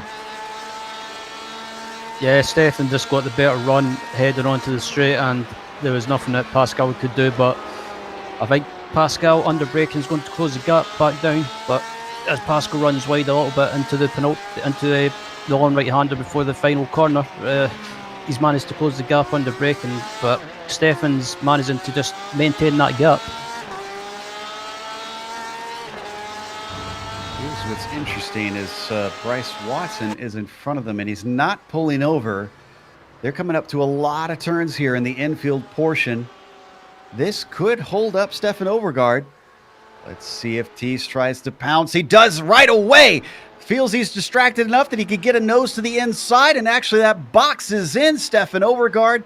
Easy spot there for Pascal Thies. So move him up to 3rd. Oh, but he's going to be on the outside. Oh, and this is not a good space for him. This is going to give another run for Stefan Overgaard. He's got a nose in as they come down the Wellington straight. A lot of momentum in his favor, and the inside down into Brooklands locks him up slightly, but he gets the spot right back. Fantastic stuff between the both of these guys, but yeah, that was a bit sketchy from the GT arm leader, I should say. He moved offline. He should have stuck to his line, but I can understand it's a bit of a difficult position to be in, or situation to be in. But Stefan took the opportunity to retake the position, but I don't think this battle's going to be over yet. Interesting. We're getting information that the Nomads team we saw come in for a mysterious second stop were caught for speeding on entry. Now, usually I thought you could serve that during your pit stop. Yeah, you normally can, but maybe they were that close. I don't know. Yeah, you still can serve that penalty, that speeding on pit entry penalty on your pit stop. So yeah, I don't know why that wasn't the case for them. Yeah, that's very, very strange. We'll get down to the bottom of that at some point as Overgaard continues to lead Pascal. Ooh, looks like Philip Roberts for Torque Freak Maggots. They are coming in. This is in our GTE class. Now this looks really close. How far can these GTE cars go here at Silverstone? So they still are 13 minutes short. Shy, For the yeah. LMP2s, it's 50 minutes that they can drive. So any team that pits after the 15-minute mark, they will be on their last stop. So yeah, those GTEs, they're also not going to save that amount of fuel. You're never going to save 13 minutes worth of fuel here around Silverstone. That's just not enough time to save that fuel. So Liam Quinn of Kinetic Racing Search most definitely will still need to have at least one splash and dash. Yeah, I wondered about that when I saw them in. Just doesn't seem to quite work out the math. Robert's still getting a bit more service done. Also, Falk Autotech, the number 111 LMP2s. Looks like Pencaldi just finished the stop. They are returning to the track, so another driver on a bit of an awkward pit strategy.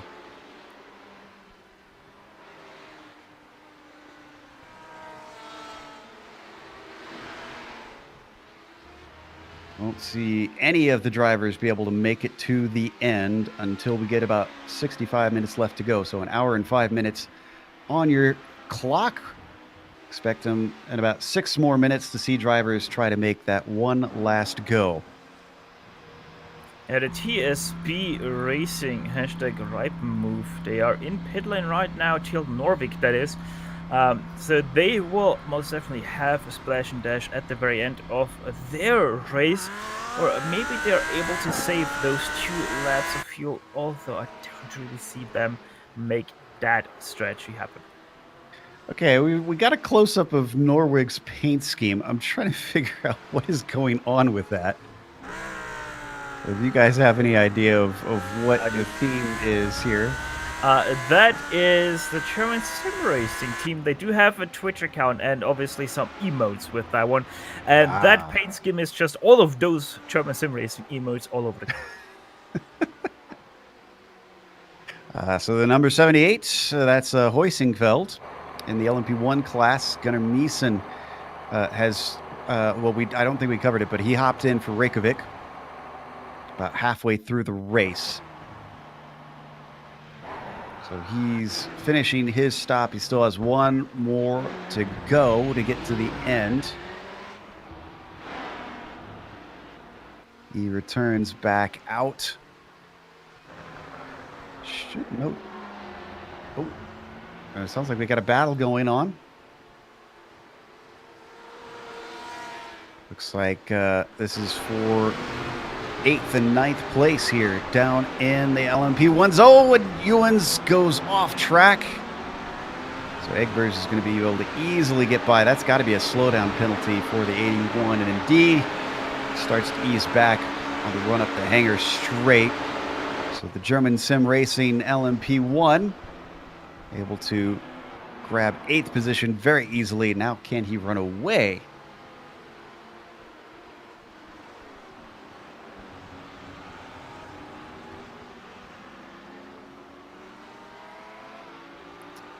Down in LMP2s, the number 102 looking to try and...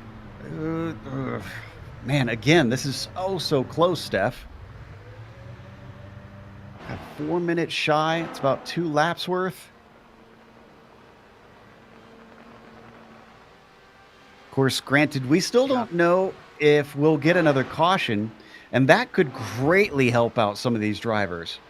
Yeah, and obviously they have to bet on that full course yellow, and those LMP2s, 50 minutes for them, so yeah, even they are about 18 minutes of making that only a 1 stint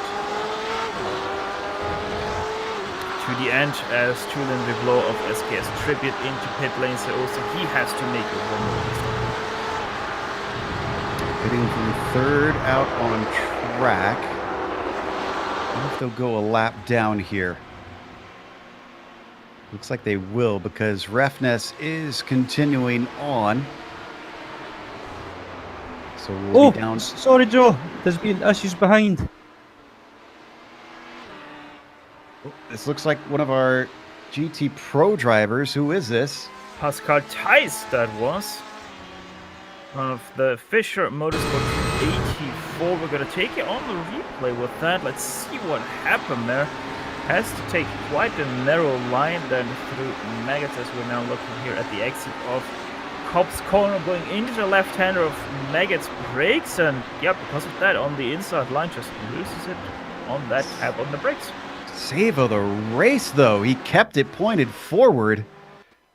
Incredible stuff from Pascal. That Fisher Motorsports 284 will at least stay in 5th after that.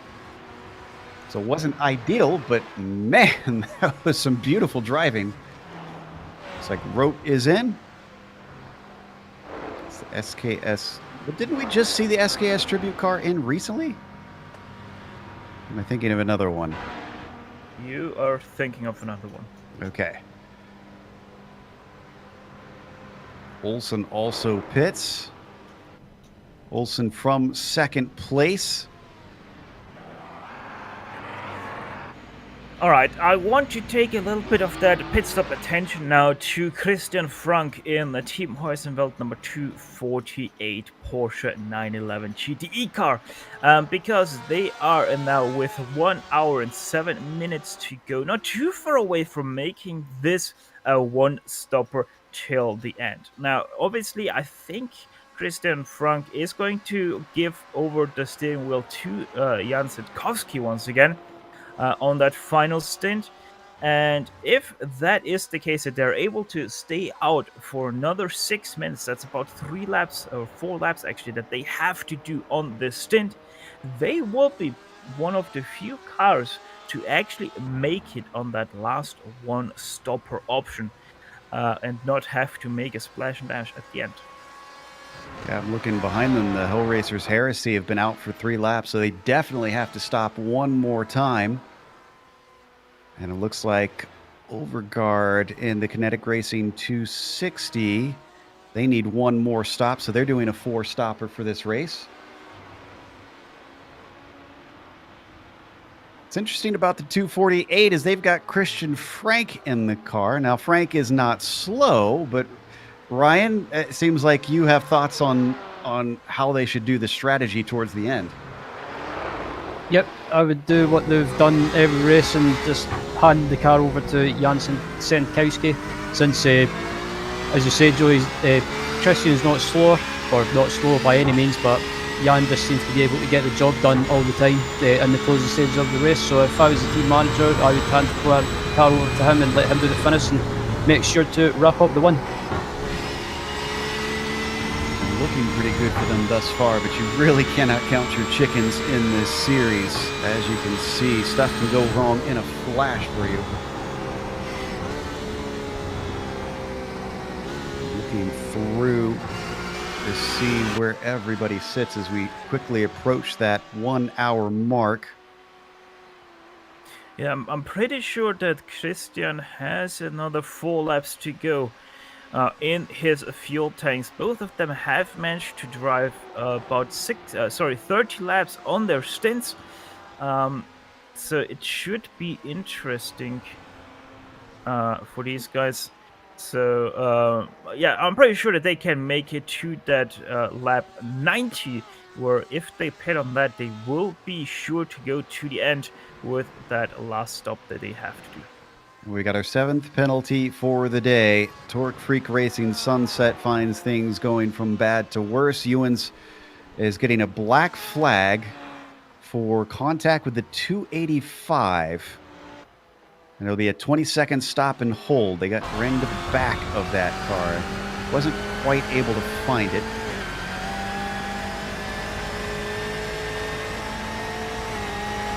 But man, that number 81 just has been pretty miserable out there. If it's not other drivers hitting them, it's them hitting other drivers and then, of course, getting a penalty.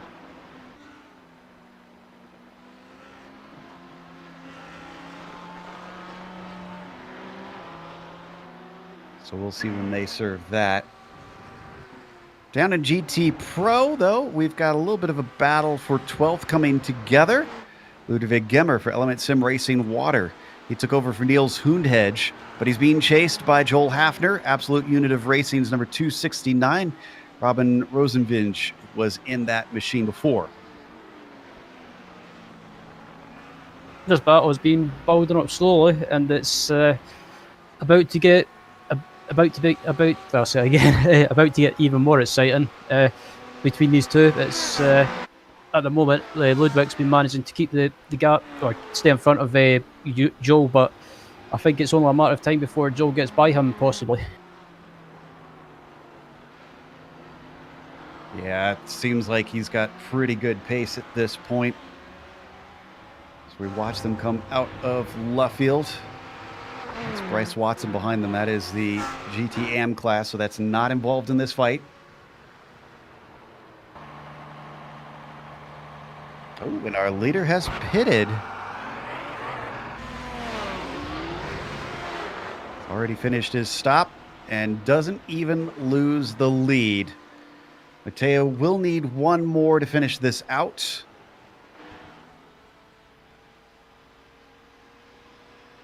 World of Sim Racing, who's managed to get themselves up to second before their stop. Now, where is... So this is still well shy, unfortunately, for them.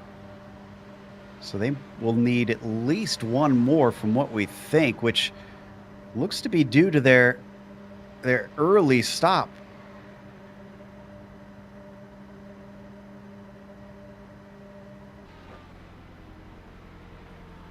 I'm just looking at the GT Pro leader as well, and I'm just looking at the time remaining in the race, and I think they've managed to get by the 1 hour mark, or yeah, round about that. So I think, judging by my terrible calculations or fuel calculations, they should be able to make it with one less stop, possibly. And Shiavon, also from the number 47, coming in to take one more stop. They'll have another after this one, just to wrap it up. They come in from 5th position on the track. The Old Dogs team, unfortunately, getting a penalty early in the race for avoidable contact. That really set the tone for the remainder of it. So don't panic. We have 2 cars sharing a stall here, and unlike in real life, they can physically share the stall.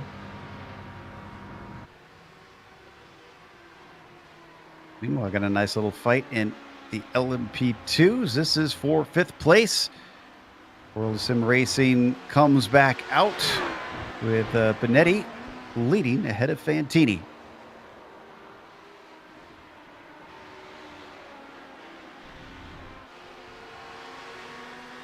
Fantini trying to track him down, but he's got about half a second to go to reel in that number 151 to get himself into the top 5.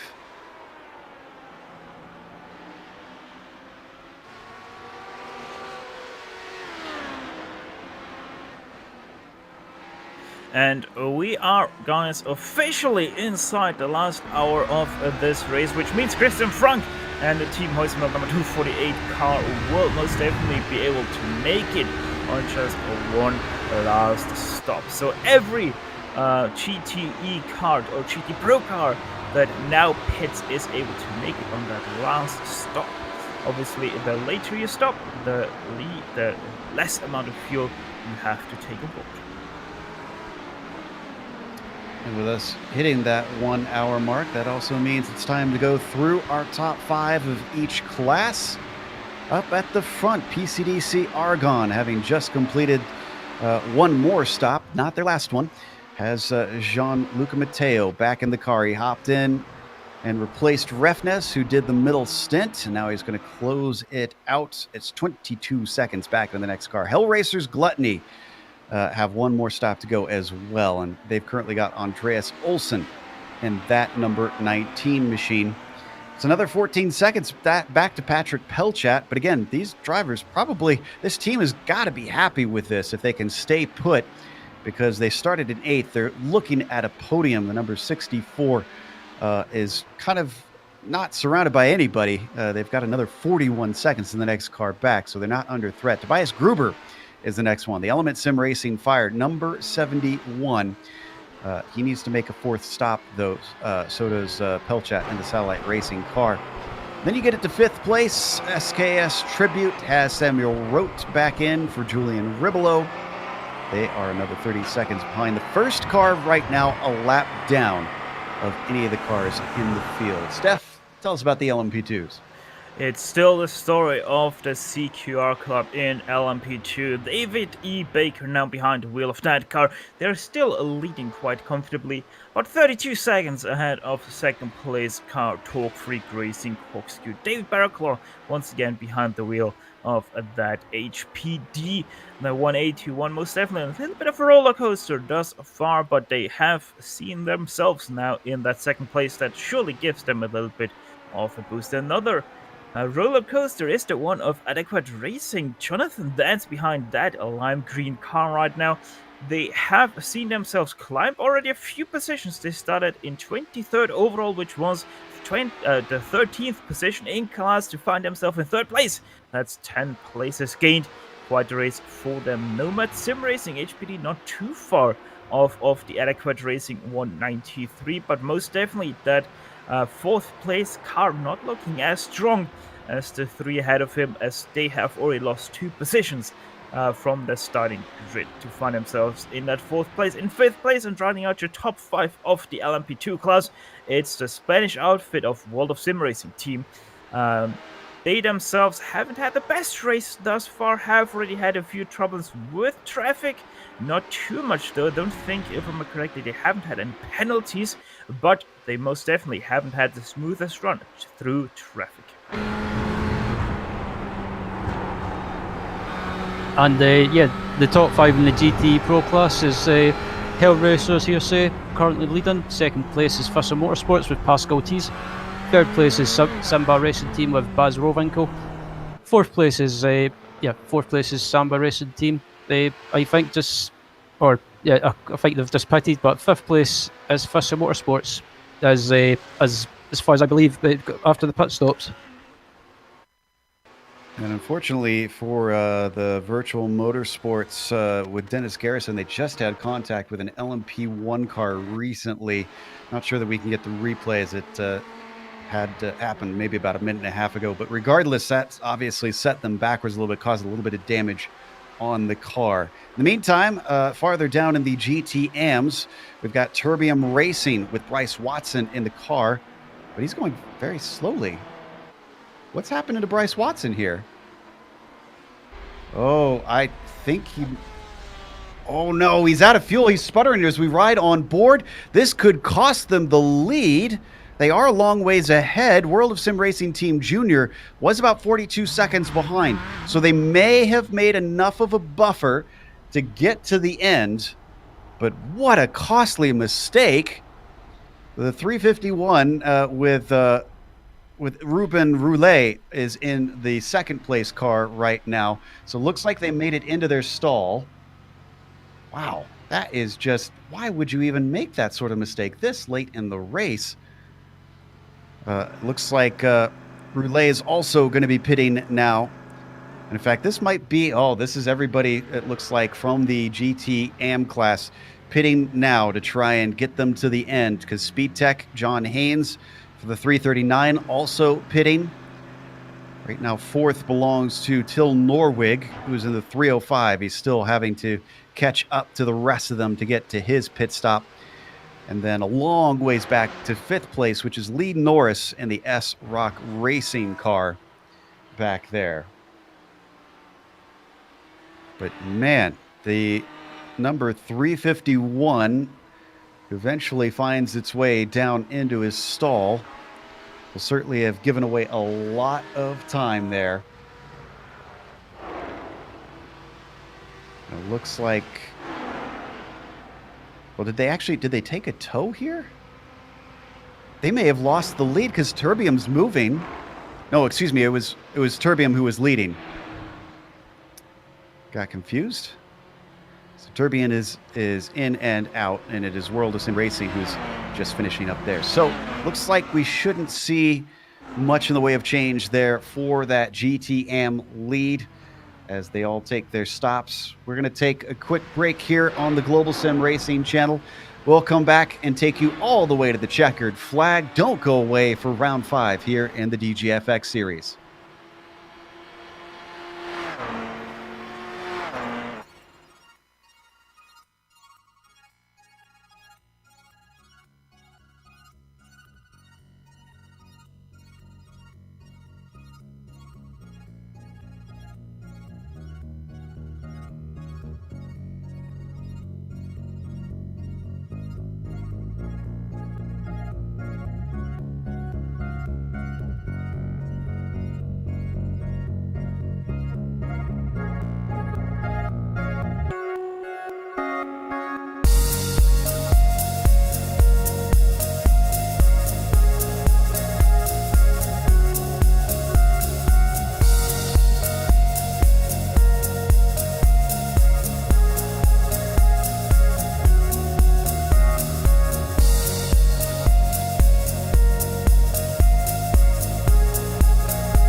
Welcome back to Silverstone. We are in the final 50 minutes here of this race. It's round 5 of the DGFX series. 4 hours of racing here at this British track. And right now, Gianluca Matteo is leading the way for the PCDC Motorsports Argonne team. They didn't get the pole, but they didn't need it. Once they got up to the front, it seemed like nobody could stop them. They still hold about a 26-second lead over what is right now the Hell Racers Gluttony team. Andreas Olsen down there. For a lot of the time, it was Danilo Piazza and the number 47 who was holding second place. In fact, Piazza, I think, just hopped out of the pits. It looks like that Old Dogs team is set to go until the end. There you see them on screen coming around Village. Not sure about that statement. They did pit a lap ago, and we're only now entering 45 minutes. So, it might be that they're 1 lap short. We have had 2 more penalties since we left. The number 271 got a 20-second stop and go for driving into the back of the 351. And then number 78 got a 80-second stop and go, excuse me. It looks like they drove into a corner and lost control, caused contact. So I believe that was the one I mentioned before with the GT Pro car. Ross Rowinkle with some issues as well. Let's see what happened here. Ooh, he had some help. He was in a battle with Teese here.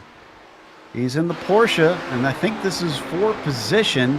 Gets tipped around. Everybody has to take evasive action and go around him. Eventually, the Samba Racing car gets going, but with a little bit of lost time. Yeah, talk about great avoidance by the rest of the cars after he spun. They've done very well to avoid his car and not collect him. So, yeah, good heads-up driving from everyone. Have a bit of a lull there on the penalties, but now it looks like they are coming back as we watch this battle for third down in the LMP2s, or excuse me, GT Pros rather. Yep, Matthias Magnussen and also Dennis Gerritsen are battling for P2 at the moment, and not far behind them is also, or not far behind them that was Pascal Teese before that incident, but it's just left the two of these guys to battle amongst themselves for the second step on the podium. 278 was the one I was mentioned that that ran into the LMP1. But he's trying to get that spot back that he lost in that process to Magnussen. The number 280 just in front of him. Tantalizingly close, especially with 43 minutes left to go. Plenty of time to try and make a pass, but it's always one thing to catch someone and another to try and get that overtake done. You can see they've had a little bit of traffic around them. That was Tony Baird going by in the LMP2. They do have a GT Pro behind them, but that is Joel Hafner, and he is a lap down from them. One thing I have to tell you guys is the story of the GT Pro leader in form of Jonas Bodin in the Hell Racers Heresy car. They are right now leading over Jan Senkowski in the Team Heusenwald number 248 by about 1 minute and 11 seconds. I'm expecting these guys to have about halfway stint still left in this race. So this stint and then half of another stint to go, which is going to set them back about 45 seconds to the Team Heusenwald number 248 car. However, the thing with that is Jonas Bodin will actually have 2.5 stints old tires on his car, whereas Jan Senkowski only has 1 stint on his tires thus far. So this might get very interesting at the end of this race, depending on how much Bodin was able to save his tires or how much he had to abuse them. When our leader for the LMP2s is in, this is David Baker getting service. Don't believe they need to swap Baker out.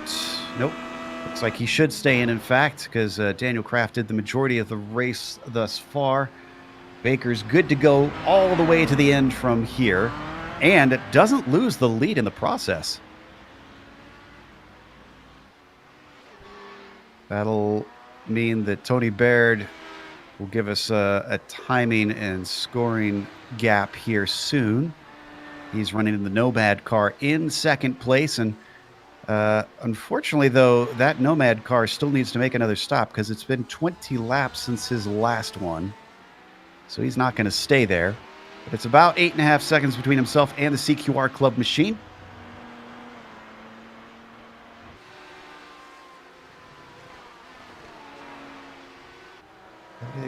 Over to P11 and the GT Pros. Got a nice little fight between DeCourt and Penley.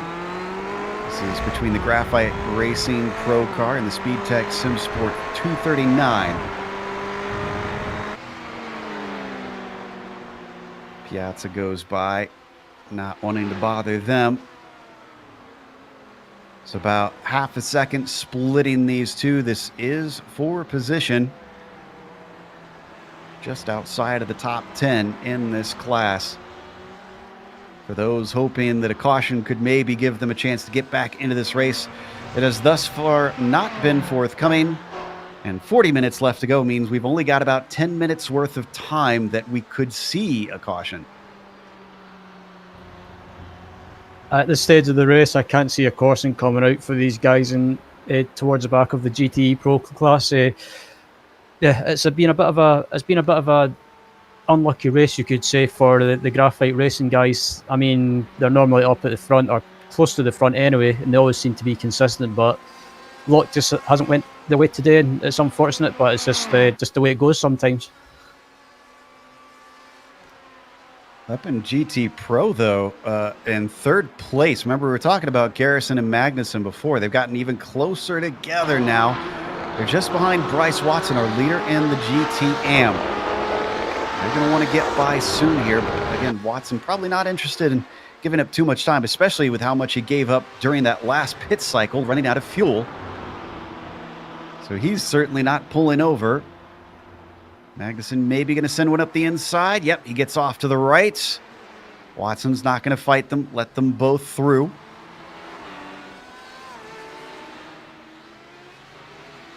And for reference on Watson, that gap after losing all that time running out of fuel is down to a scary 25 seconds. I'm sure he's shaking in his boots. Oh yeah, most definitely. Those 25 seconds. Woo, gotta be careful there.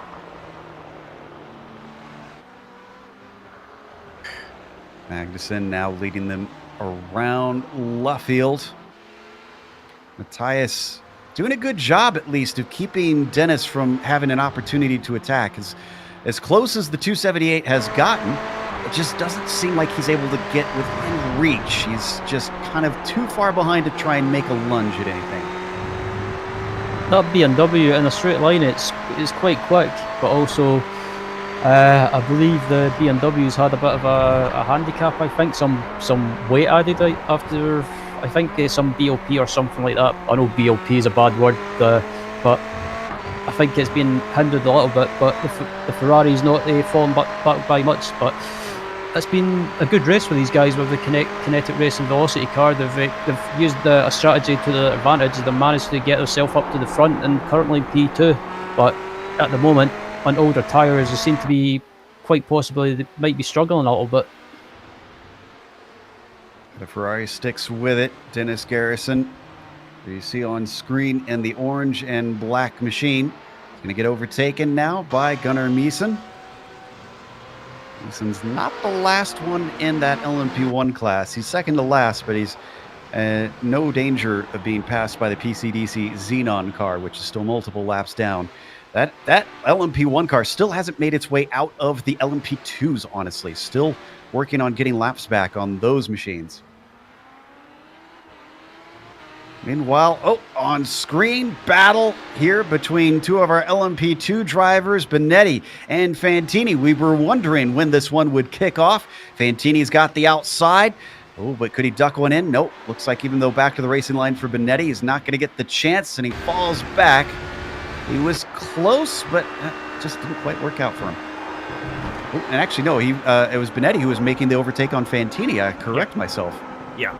Fantini was in third place all the time now for nearly 1.5 stints, and finally Fantini just got overtaken there by Benetti. It was a question of time. Benetti was much faster, just always had bad luck with traffic, which pretty much is the story of any battle in the LMP2s thus far.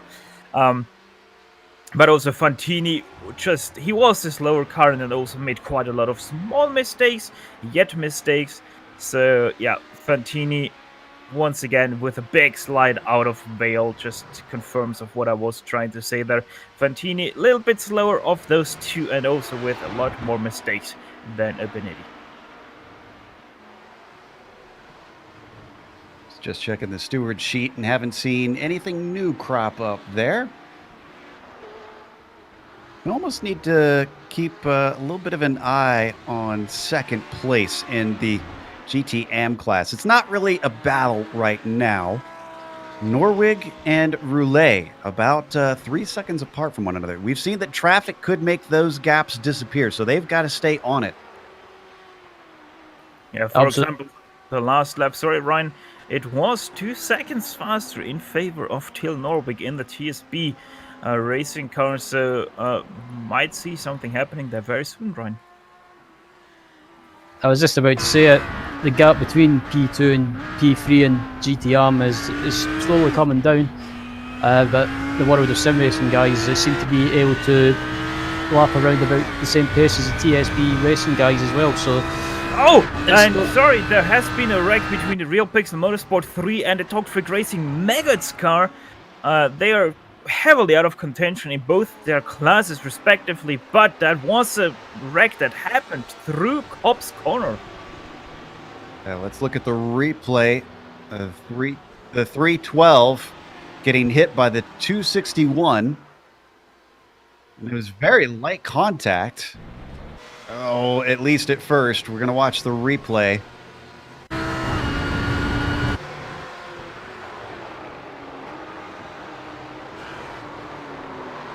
Yeah, there's the initial touch, and then they couldn't get away from each other, and it just all unfolded very slowly. Can watch it one more time. Yeah, this is close racing towards the end of a race that I don't see anything really all that wrong with either car. Yeah, well, what I don't like about this wreck is the behavior of Matthias Bäumler there after the first hit, because he didn't stab on the brakes, he just was off throttle, which is going to continue those rear wheels to spin, and thus he collected once again the Talk Freak Racing car. Could have ended quite differently if Matthias Bäumler would have decided to step on the brake there, but obviously that's a sentence with would have. Well, and the Torque Freak Maggots car we're seeing on the replay here, I wonder if he's got a little bit of damage, because he's going to spin all on his own through Abbey. Now, granted, he was offline with traffic coming through, so that could have caused it too, but yeah, it's just the car goes, and he lost even more time now, and that set him farther back. Yeah, that might have also been due to the marbles on the outside. The story of the BMW is that it's a very tail-happy car because it has literally no weight over that back axle, only that massive rear wing to put some weight onto that. And yeah, on the marbles out there, I think he just lost it because those tires lost too much grip. That's something brewing towards the back of the LMP1s. Marcel Egbers in the German Sim Racing number 7 machine has been reeling in James Ewan. Ewan, of course, looking to try and make up for today's bad race and has got himself up to 7. I'm sure he doesn't want to give it away this late. In fact, it's gone down even closer now since we first started putting the cameras on this, because now it's down to 0.4 of a second. Egbers is flying.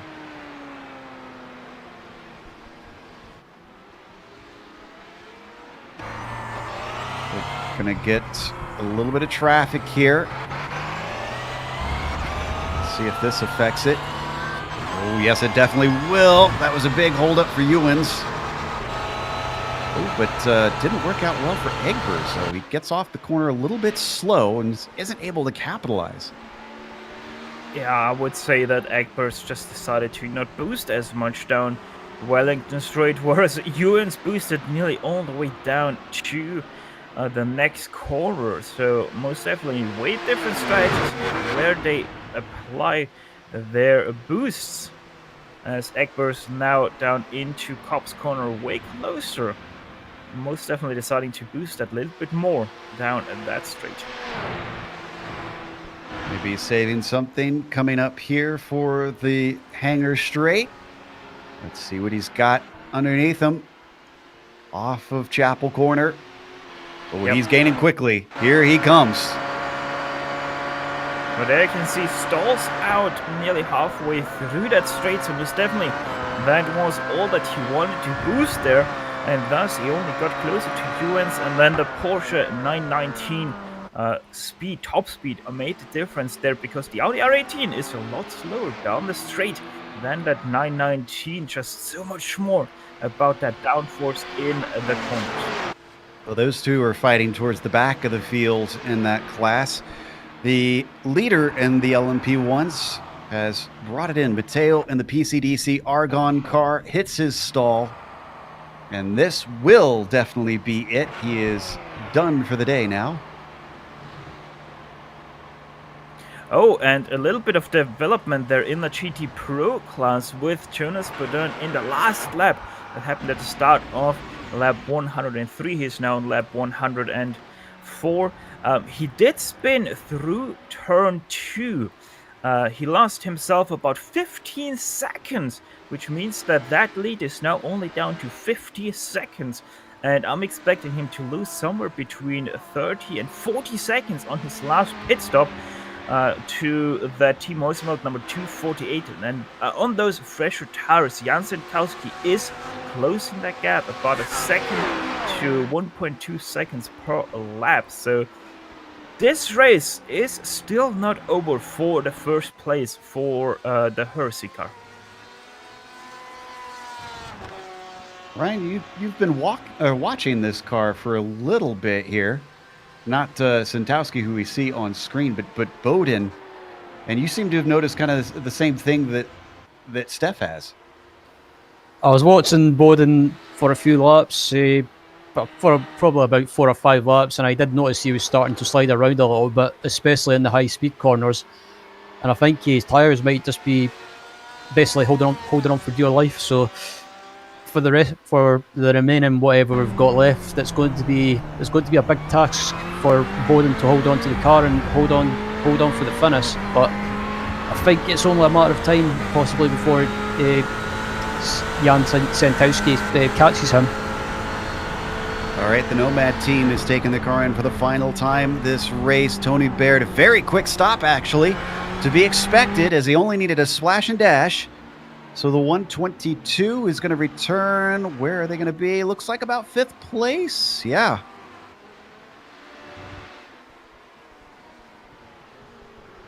What kind of gap do they have to the car ahead? Barraclaws and the Torque Freak Racing car 6 seconds up the road.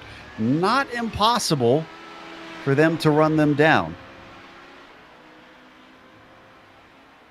A few other drivers in the LMP2s have pitted. The number 111, the Falk Autotech team, is actually still getting service. Pancaldi in that car. Teal, the Real Pixel 1, just exited his stall, and he's coming back out.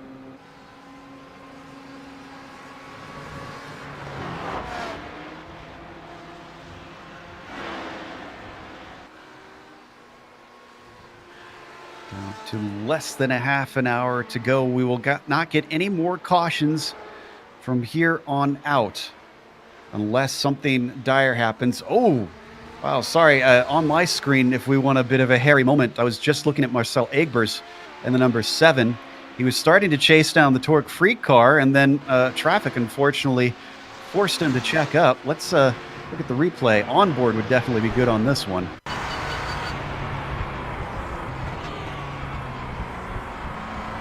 See, he's chasing. That's the fourth position right ahead, and then watch this lap traffic. Didn't quite expect him to be off into the grass. Not when you want to be braking. And that is very, very costly.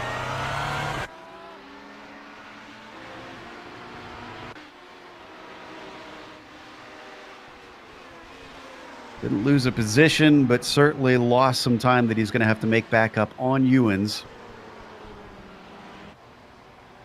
Looks like Rote pits. Olsen, who is in second place, is getting his service.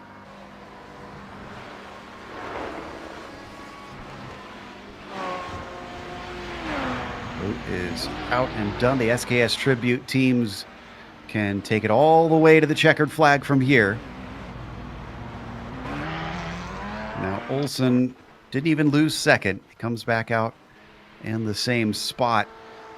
Had a monstrous gap over the number 64, currently holding third. That's Satellite Racing.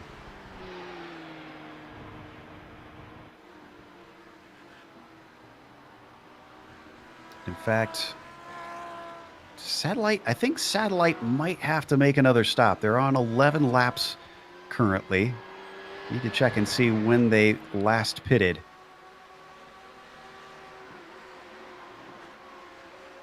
So let's hop back down to the GT Pros, because looks like Samba Racing and Fisher Motorsports have not been able to get away from one another.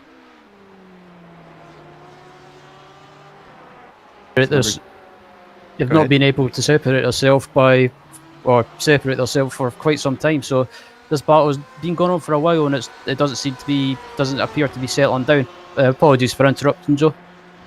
No, I just wasn't sure if you were hopping in there.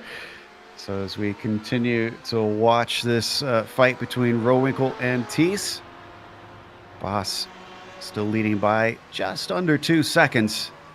And again, that might seem more comfortable in a sprint race, but not in an endurance race with 4 classes out on track and 24 minutes left to go. He's certainly got to keep his foot down. GT classes didn't give us a whole lot at the very start of this race, but now they've started giving us plenty to talk about, because second place could change hands. We were watching these two earlier as well here, Ryan. It's Norwig catching up to Roulet. Yeah, I've been watching this battle for ages, and it's starting to get feisty. I've been watching both of them scrap amongst each other, and yeah, this battle for the final 2 steps on the podium is still to be decided. And after the pit stops, it's game on, I'd say. I'm looking, and they've both got about 14 laps in, so I think these two can make it to the end. You can see Norwig giving chase in the 3:05. So they head up the hangar straight. They're going to have a GT Pro car catch them pretty quickly. That's Liam Quinn. Unusual position for Liam Quinn behind them. He's down in 14th in class. The Kinetic Racing driver is usually incredibly fast, so not sure what happened today to the 270. Yeah, the Kinetic Racing cars are most of them are normally up front in the GT Pro class, but it's only seems to be 1 or 2 cars from that team that's having a good race, as some of the prototype cars come by to lap them, and a couple of P2s and a P1 car. Yeah, that's Hoffman, and I don't think that is for position. No, it is not. That's Barraclaw behind him, so that's a different class. Lay really under pressure now, because Norwig getting right underneath that rear wing. Ojin gonna sneak on through. He'll get 1 and maybe 2. Oh, this is gonna put Roulet offline. Norwig can't capitalize on it though. He stays back.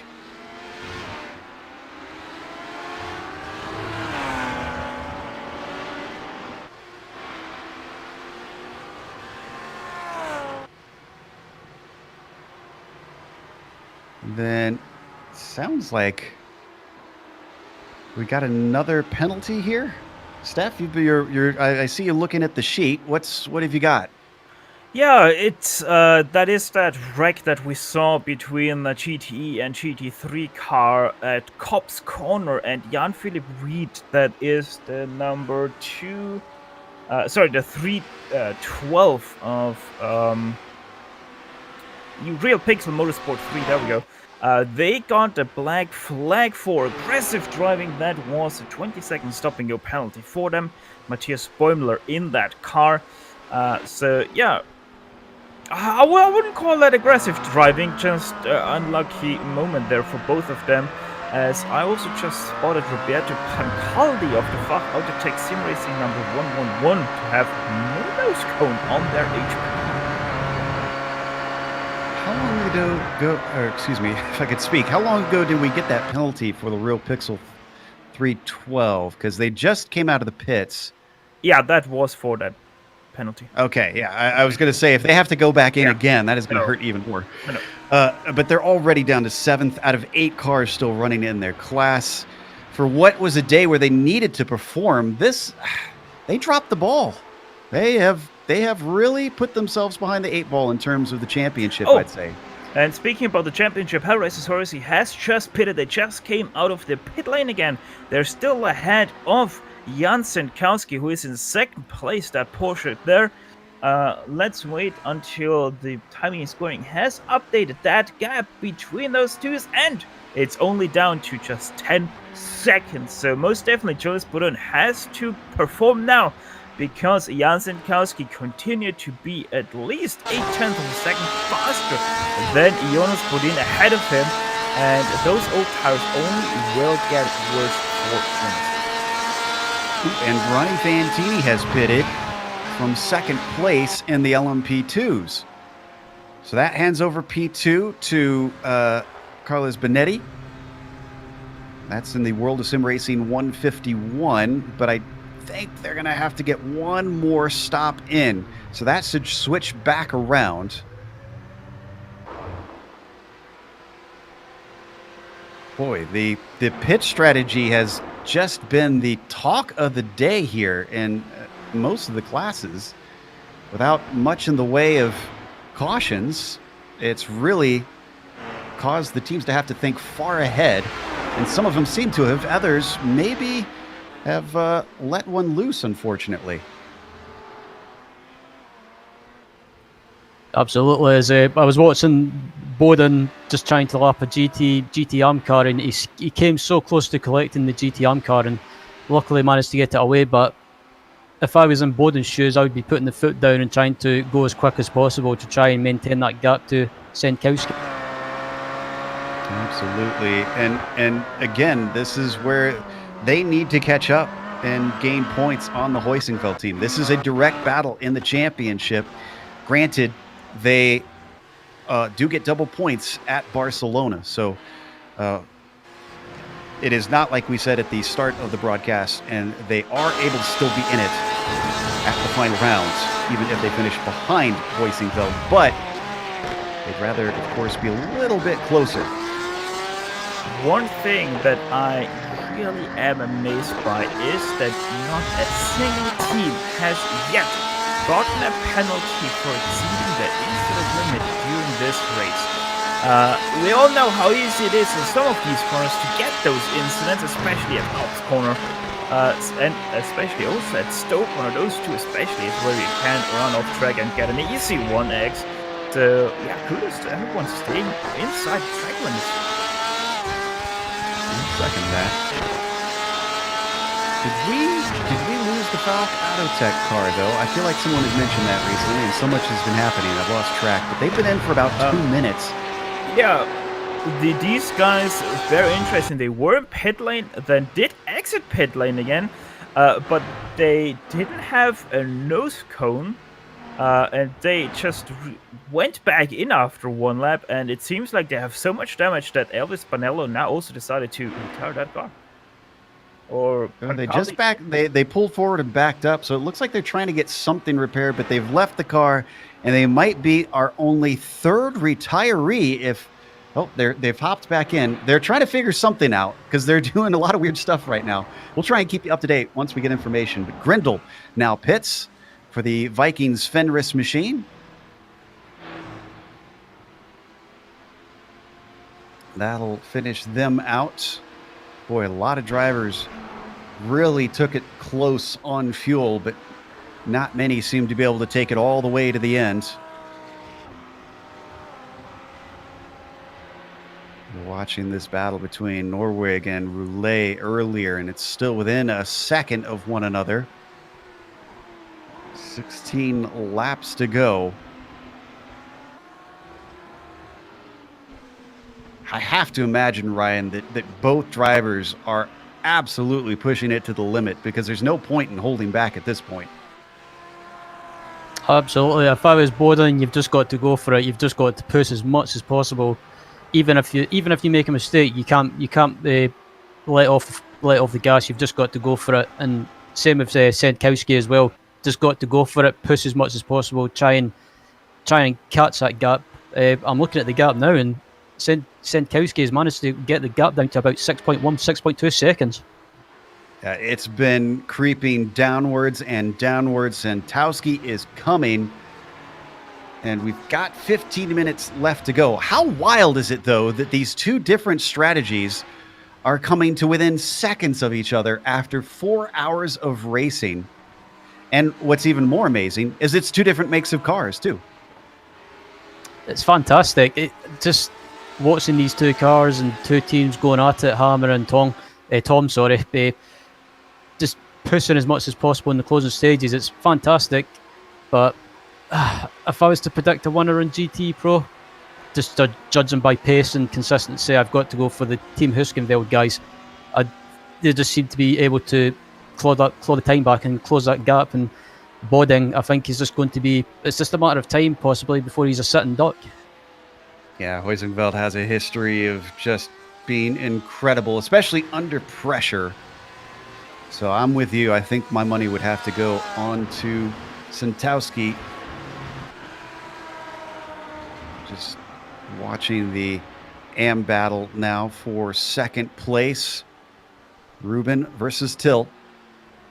And Till's gained a little bit of time now. Chopped away at 10th or 2. Being joined by Carson Teal.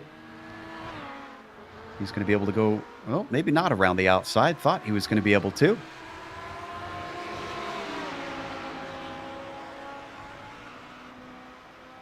Now he's able to leave them behind. Oof. And Norwig has it down to 0.3 of a second. You could see how much closer he is. Out of Copse, that car is looking strong. The 305 is going to be a serious threat here in a moment. Indeed, he's managed to close that gap down, and he's not far behind as well. He's got, you can see it in the same picture. He's managed to close that gap down. Sorry, and yeah, he's got the run in him in the draft, but I don't think he's close enough to make a move. They fell back a little bit through Maggots and Beckett's, so not apparently one of his stronger portions of the lap here. I keep looking up to see whether or not that 151 has got to pit one more time or not, because I swore they pitted too early, and they're holding down second place. All of few that's on a weird strategy. All of the top 5 are on the same strategy, so yeah, if one of them has to pit, everyone else has to pit.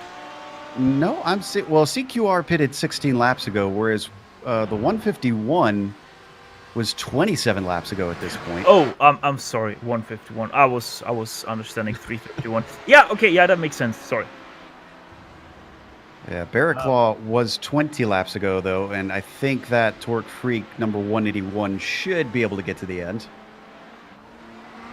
Oh, looks like we got Hoffman for the Sim Racing Fire Machine. They're taking their final stop. The 71 is coming back out and is good to go.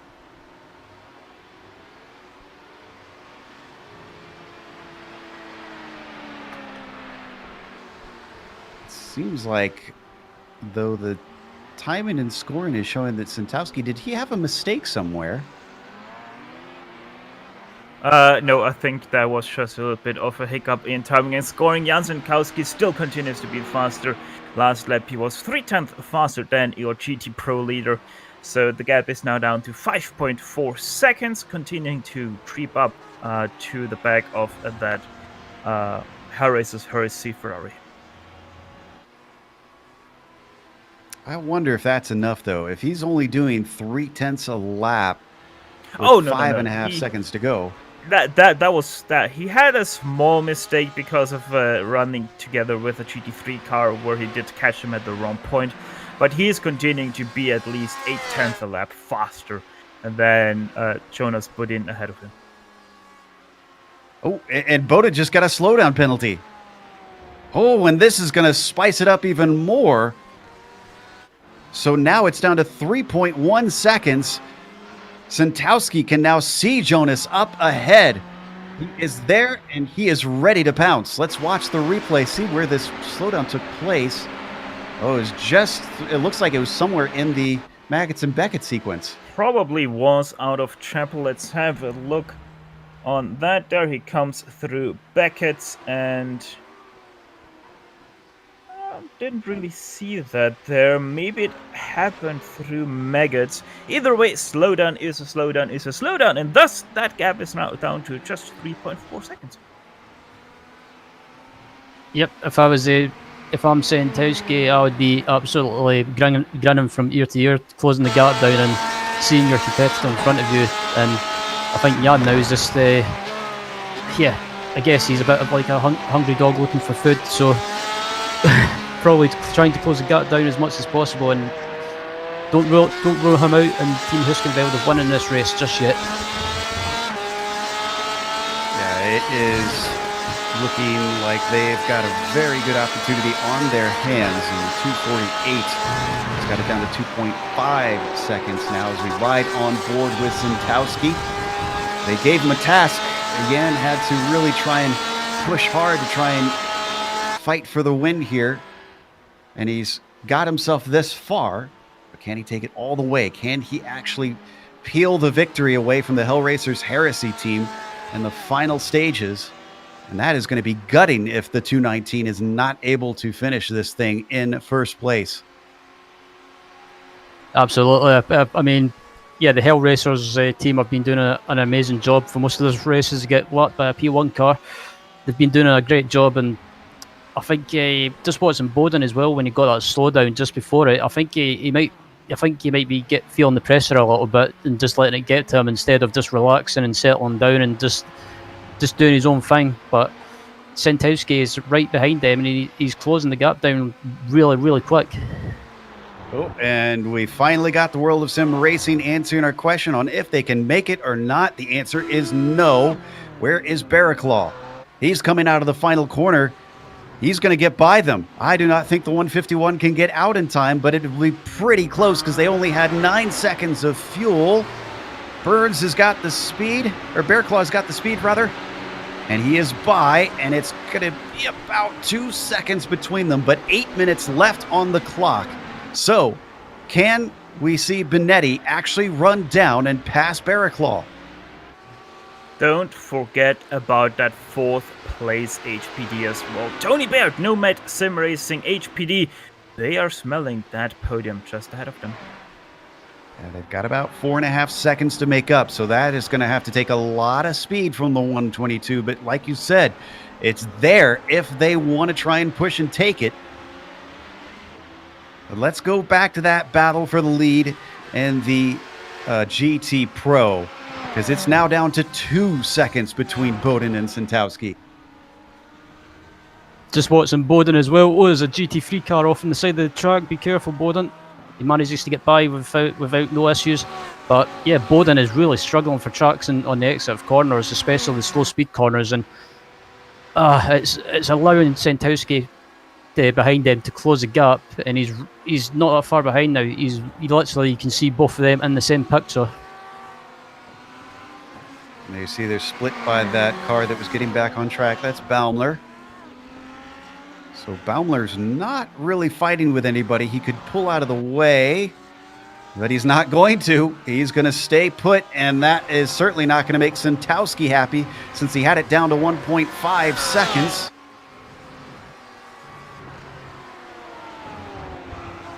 And swings it through Abby. Oh, he's... What is... Oh, no! And he's still not pulling aside. That is a completely different class. Baumler really had no reason to be there. Little lockup down through the loop, in fact, for Santowski.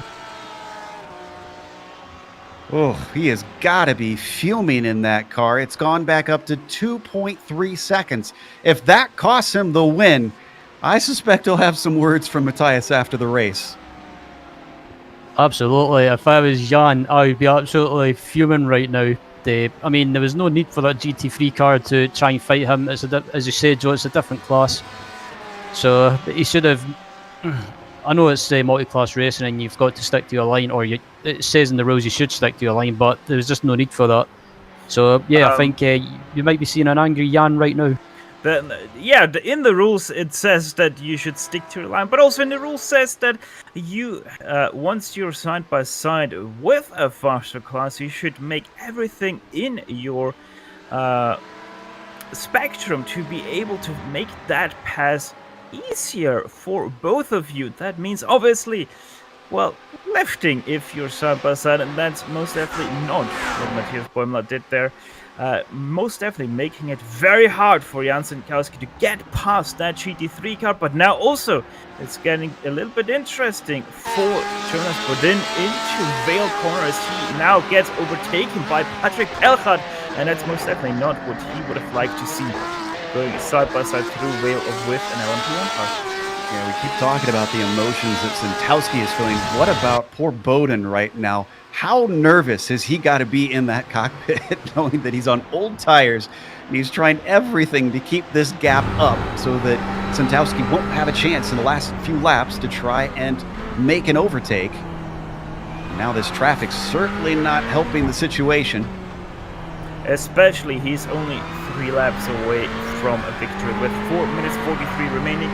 We're about 3 laps to go in this motivation. Bodin now on the Wellington straight. Santowski has got it down to a second now. This is the closest he's been in this stint. Gets separated by a couple lapped cars. In fact, one of them are fight for second in GTM, which is spread apart if you're worried about that. Sadly, Norwig has fallen away since we last looked. He's, well, not sad for Roulet, I should say.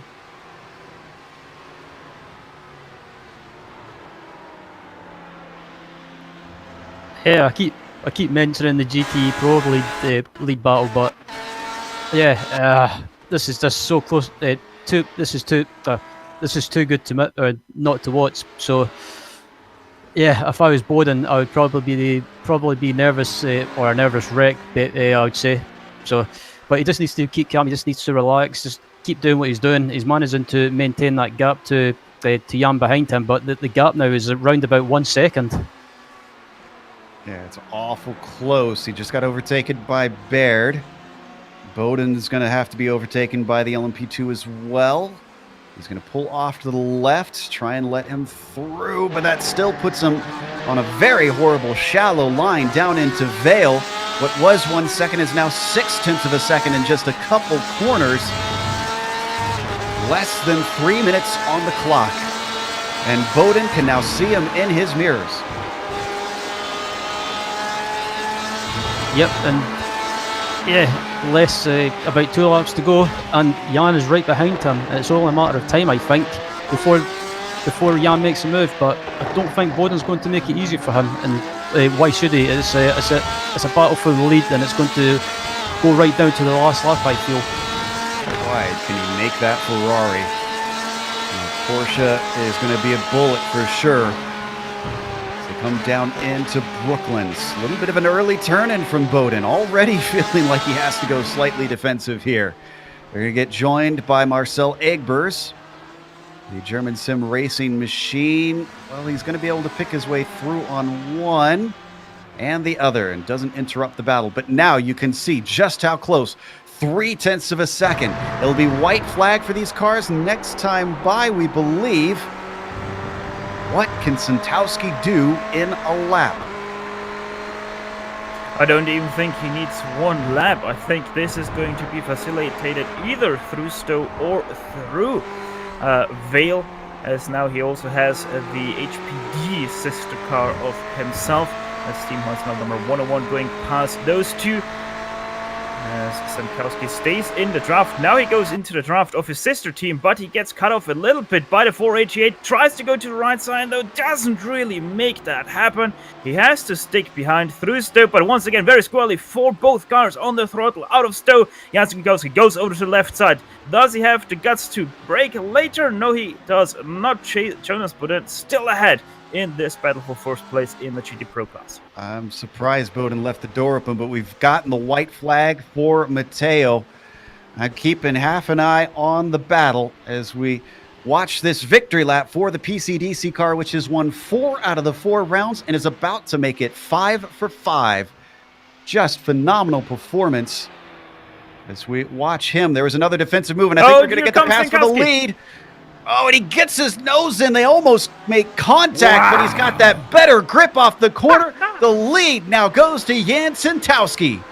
And another mistake from Jonas Bodin, just too wide out of that left-hand kink, but he maybe gets the inside line into left field. No, he does not. Has to stick back.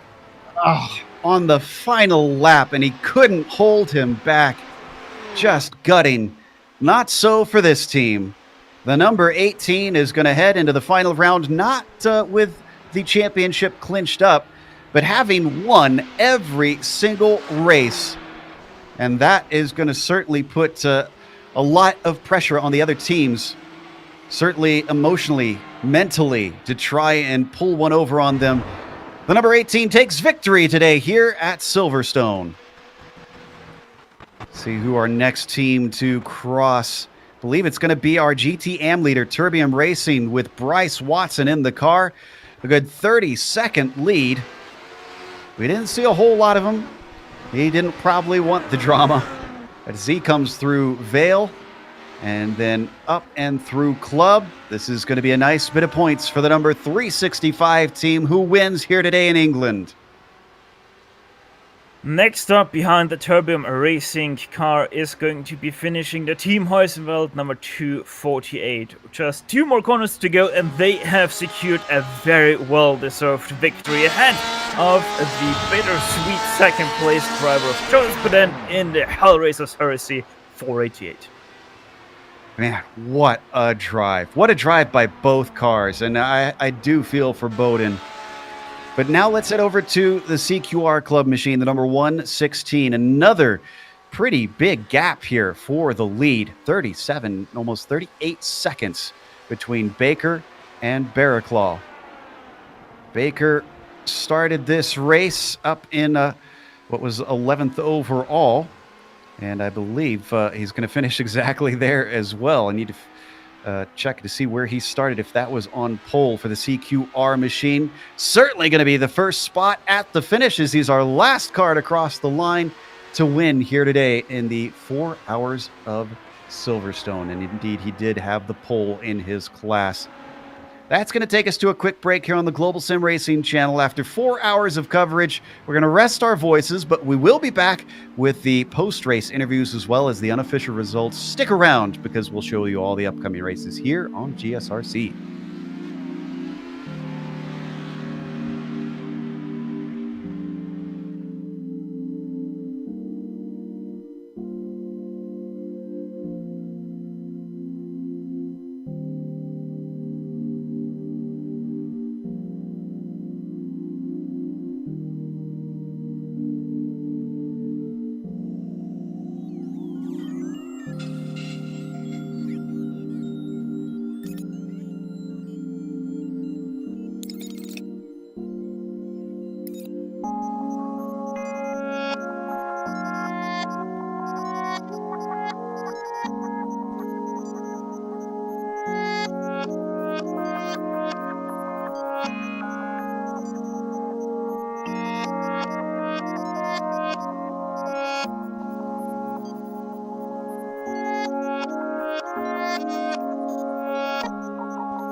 welcome back to Silverstone after 4 hours of racing. It's only 11 a.m. here in England, but the DGFX Series saw round 5 complete with the PCDC Motorsports Aragon team taking the 5th win out of 5 races.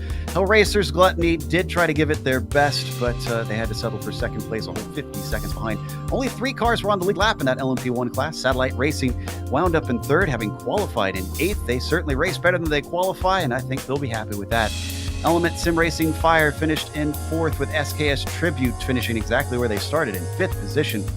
How about our pole sitters, though? The Old Dogs team unfortunately fell to 6th. It was certainly hurt by a penalty that they got early on. German Sim Racing, the number 7 car, finished in 7th appropriately. Hoisingveld, number 78, took 8th place. Torque Freak Racing Sunset was 9th, and the PCDC Xenon car finally got themselves up into 10th, ahead of all of the LMP2 classes, which will be read off by Steph. Yeah, LMP2 class, an easy glide. It wasn't really for the CQR club. Yes, they did finish about 37 seconds ahead of 2nd place, but they were challenged quite a lot by the number 101 team Hoisingveld for pretty much most of the race until they had a penalty. Top Freak Racing Corkscrew Asset in 2nd place, World of Sim Racing Team 3rd, Nomad Sim Racing HPD 4th place for them, Team Hoisingveld. A very good race until that penalty for them, only sees them finish in 5th place. Adequate Racing 6th place, German Sim Racing LMP2 in 7th place. Real Pixel Motorsport, they have finished in 8th place, ahead of Team Vikings Fenris in 9th, No Luck M Sport in 10th place or 20th overall. 3rd, they have finished in 11th place in class. The Apex Racing Group Blue in 12th place in their class, 22nd overall. And then we also have the number 111 of Fach Autotech Sim Racing. They're going to finish 33rd in the overall standings. And taking the win in the GT Pro class after an absolutely fantastic effort to come back and take the win in the closing stages of the race is Team Huskenveld 248. 2nd place was Hell Racers Hearsay after a fantastic effort to try and hold on. 3rd place was Kinetic Racing Velocity. 4th place was Fussell Motorsport. 5th place was Kinetic Racing Speed. Versa Motorsport was in 6th. Samba Racing team was in 7th. Fussell Motorsport in 8th. 9th place was Graphite Racing Pro. 10th place was Hexa Racing Team Purple. 11th place was Absolute Unit of Energy Racing. Kinetic Racing Surge in 12th. Speed Tech Sim Sport in 13th. 14th was Element Sim Racing Water. And Torque Freak Racing Maggots finishing in last place in the GT Pro class, I should say, to round out the results. Then we get to GTM, and Turbium Racing had a lights to flag victory from pole to 1st place. World of Sim Racing Team Junior was a ways behind and 2nd behind them. Then TSB Racing Ripen Move rounded out the podium. Speed Tech Sim Sport 339 can't be too unhappy with a 4th place. They were followed, rounding out the top 5 with S-Rock Racing. Graphite Racing AM took 6th, and Real Pixel Motorsports 3. Ooh, man, boy, did they have a bad day today, taking 7th when they were hoping to try and solidify a good lead into the final round. Usagi Racing was 8th behind them. Then we get to our DNFs in this class. Huge Ass Motorsports, Team Vikings Midgard, and Energy Racing was a did not start today. Let's talk to our winner in that LMP1 class. PCDC Motorsports Aragon driver of Refness is joined us. And Adrian, of course, running an excellent race there alongside the likes of Gianluca Matteo. Adrian, it looked like even though you didn't have the pole, it never seemed like you guys sweated it, because once you got into the lead, you were gone. Yeah, it was a pretty intense race for us. We felt like the competition, at least in the qualifying, was really hard. So we had to really pull out everything to get the lap together and keep up in the race. But we managed to do it and overtake in the start, and yeah, we secured a pretty good margin of lead to at least to start the race off. Now, this race, though, is much, much shorter than the 10 hours of Barcelona that it's going to be coming up. There's going to be so many more variables thrown into that one. How are you approaching that finale, especially considering it's double points and you can't risk losing a lot of points there? Yeah, correct. We're looking forward to that race, but I think we're going to have a similar approach as we do with every race, and that is to try to play the long game, try to anticipate what our direct opponents are going to do in terms of strategy, and just play the long race, the long game. Fantastic stuff. You did that today. Anybody you'd like to thank before we let you go for this win? Yes, I want to thank our race engineer who's been with us the whole season so far, and he's a big part of why we have now gotten 5 wins out of 5 races. So it's mostly thanks to him. I'd say he deserves a raise there. So that was Adrian Refness, our winner here in the number 18 PCDC Argonne. Up next, we've got both Brock and Barraclaw, who won, or no, excuse me, who are talking to Stefan Schlacker about their race over in the LMP2s. Yeah, second place for them, getting beat out by the CQR club, 37 seconds behind them. Guys, I would nearly say that you had a rather quiet race to get up to that second place for most of these 4 hours. Oh, I may have looked quiet from the broadcast, but I can tell you it was anything but quiet for us when we were in the car. We were on an alternative strategy, and to make it work, we knew we had to basically push like hell the entire race. So that. Well, it worked out in the end quite nicely for that second place. Sadly, not for the first place. Did you ever have any intentions after that, second stint that you are going to try for that first place? Or did you already kind of know that it's going to be sort out of reach for you guys? We actually really weren't sure where we were going to sit after all the pit stops cycled through. Since we took our short fuel like halfway in the race, we weren't sure if we were going to get third, fourth, fifth.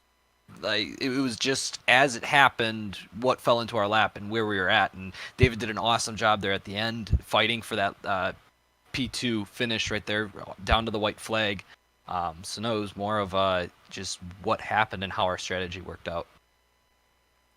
Well, guys, you're in third place. I think you're gonna jump up to second place after this race, going into the season finale with double points at Barcelona. How are you thinking about that one in 1 month's time? Yeah, it's really exciting for us. I'm really looking forward to the next one. We're going to make a good go at it. And we got a couple of guys to bring into the car for that one. So we've got a busy month. We got Daytona in a couple of weeks' time.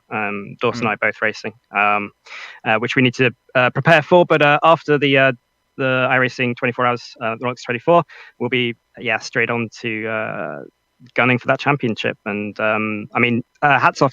I just want to say hats off to the CQR guys today. They were very fast, and I don't think any strategy that any of the rest of us could have used would have beat them. So well played to them. But we're really happy with second, right? Oh yeah. Well, any final words before we let you go on this beautiful day? No, just thank Torque Freak for getting a really fast P2 setup and all our sponsors and all the good stuff. And thanks to you guys for doing the broadcast. Thanks to Infinity Decals and TeamSpeak, who are on our car. They both get it done for us. So yeah, big thanks to them and to you guys as well for the broadcast. Well, thank you guys as well for racing and making this championship interesting in the LMP2 class. That was Top Freak Racing's coach crew, Dawson, Brock, and David Barraclaw. Their second place finish for them in the P2 class. Next up, it's your winner in the GT Pro class. It's Jan Sinkowski talking to Ryan Walker. Winner of the GT Pro class after a fantastic effort to come back from, I think it was about 50 seconds or so, to come back and win the race in GT Pro. Jan, that was a fantastic drive for you guys at Team Huskenveld. How was it from your point of view? Intense, very, very intense. I had to get 2 laps out of the last stint of the car.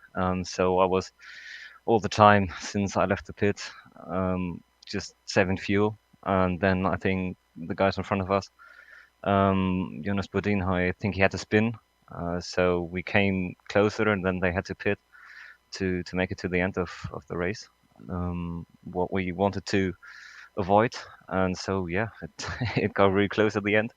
Well, it was very, very difficult and very, very nerve-wracking to save fuel and attack at the same time. That wasn't easy. Looking every lap at the fuel, yeah, that was intense. And then in the end, the great battle. I knew I had to do it in these corners. I think turn 3 and 4. They had the most problems. I think he had really old tires. He had no traction.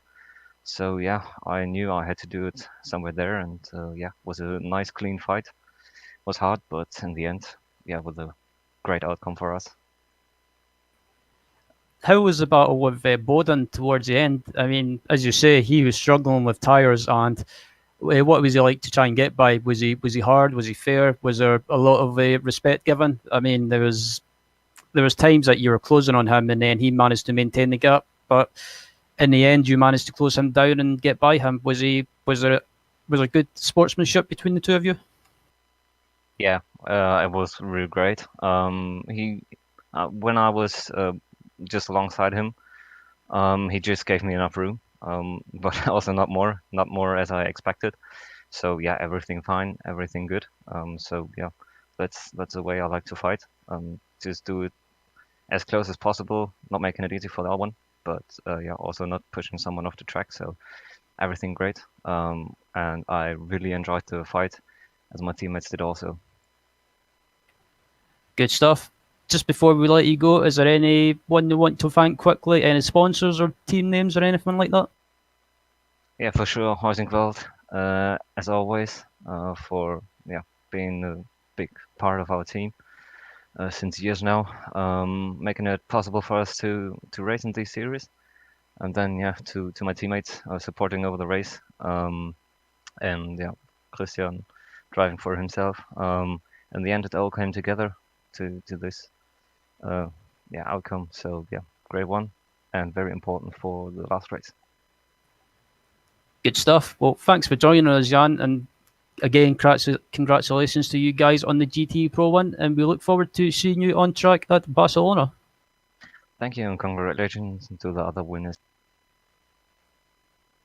That was our winner in the GT Pro class, Jan Sintowski. Up next, we've got our winner, or one of our winners in the GT Am class. We're joined by Bryce Watson, who teamed up with TM Haynes. Bryce, I have to admit, most of the action in your class tended to be more down and right behind you. It seems like we only mentioned you just to reiterate that you're in the lead. I think it was also the mistake when I missed pit entry on my lap when I was supposed to be pitting for fuel, and I had to coast with 0.4 liters for the entire lap. So I think that also got a bit of broadcast time, but not for the right reasons, I guess. That's true. Yeah, as soon as you mentioned that, I forgot that we had spotted that just as you were coasting in. So what kicked that off? Because it seemed like a bit of a silly mistake towards the end of the race with such a prominent lead. Yeah. So I must first of all thank Tim Haynes. He drove an absolutely stellar double stint in the beginning of the race. He pulled a nice big gap. And then as soon as the safety car came out, we started ticking down the time, and we realized that we didn't need to do the splash at the end if we did a bit of fuel saving in the last two stints. So I was quite aggressive on the fuel saving towards the end of the race. And yeah, I was just trying to deal with traffic, and I let two HBDs pass me, and I literally just missed the pit entrance. So I had to go into damage limitation there straight away. And yeah, I pretty much coasted down the whole of Hanger Straight and got up the hill and coasted all the way into the pits. Luckily, we are close to the pit entrance. Otherwise, we wouldn't have made it. Yeah, that made it obviously a little bit nerve-wracking. Now, you guys were pretty far behind in the points coming in, but we do have double points in Barcelona. And with Real Pixel having a bad day today, how does that make you guys look at Barcelona? Is this we could maybe take the championship, or you're not even thinking about it? So at the end of the day, I think the championship win would be amazing. But at the end of the day, we all just here to have a good time and have some fun. And if we can win the championship while we're at it, that's all the better. I think sounds like a good way to approach it. Well, again, congratulations. Anybody you'd like to thank before you go? Thanks. I just want to thank Terbium Racing and all of the supporters and all of the rest of the Terbium crew who are supporting us offline. Great stuff. That was the number 365, the Terbium Racing team with Bryce Watson, the anchor today, helping take the victory. A big thank you as well from us as we close up. That's the last of our interviews. Thanks goes out to the DJFX series for putting us on for another season of coverage. And also thanks to the companies that provide the software and the hardware for our broadcasts. They're listed here on your screen. Additional thanks go to June Lalonde to provide our wonderful music. See the screen for how to get a hold of more of her great work. And also thanks to the team today, Ryan, Steph, Sean, and Dougie. If you'd like to find out more about GSRC, including upcoming races, you can find it at globalsimracingchannel.com. We're also on social media. Our Twitter is at GSR Channel, Facebook, Global Sim Racing Channel, and Instagram is GSRC_Graham. As we've mentioned, the next round, we're heading off to Spain, and that is going to be Saturday, February 1st at 8 a.m. Eastern. It's our longest race of the season. But we have upcoming races for other series listed on the screen, so check those out and mark them down on your calendar. But until next time, race clean, race hard, see you on the track.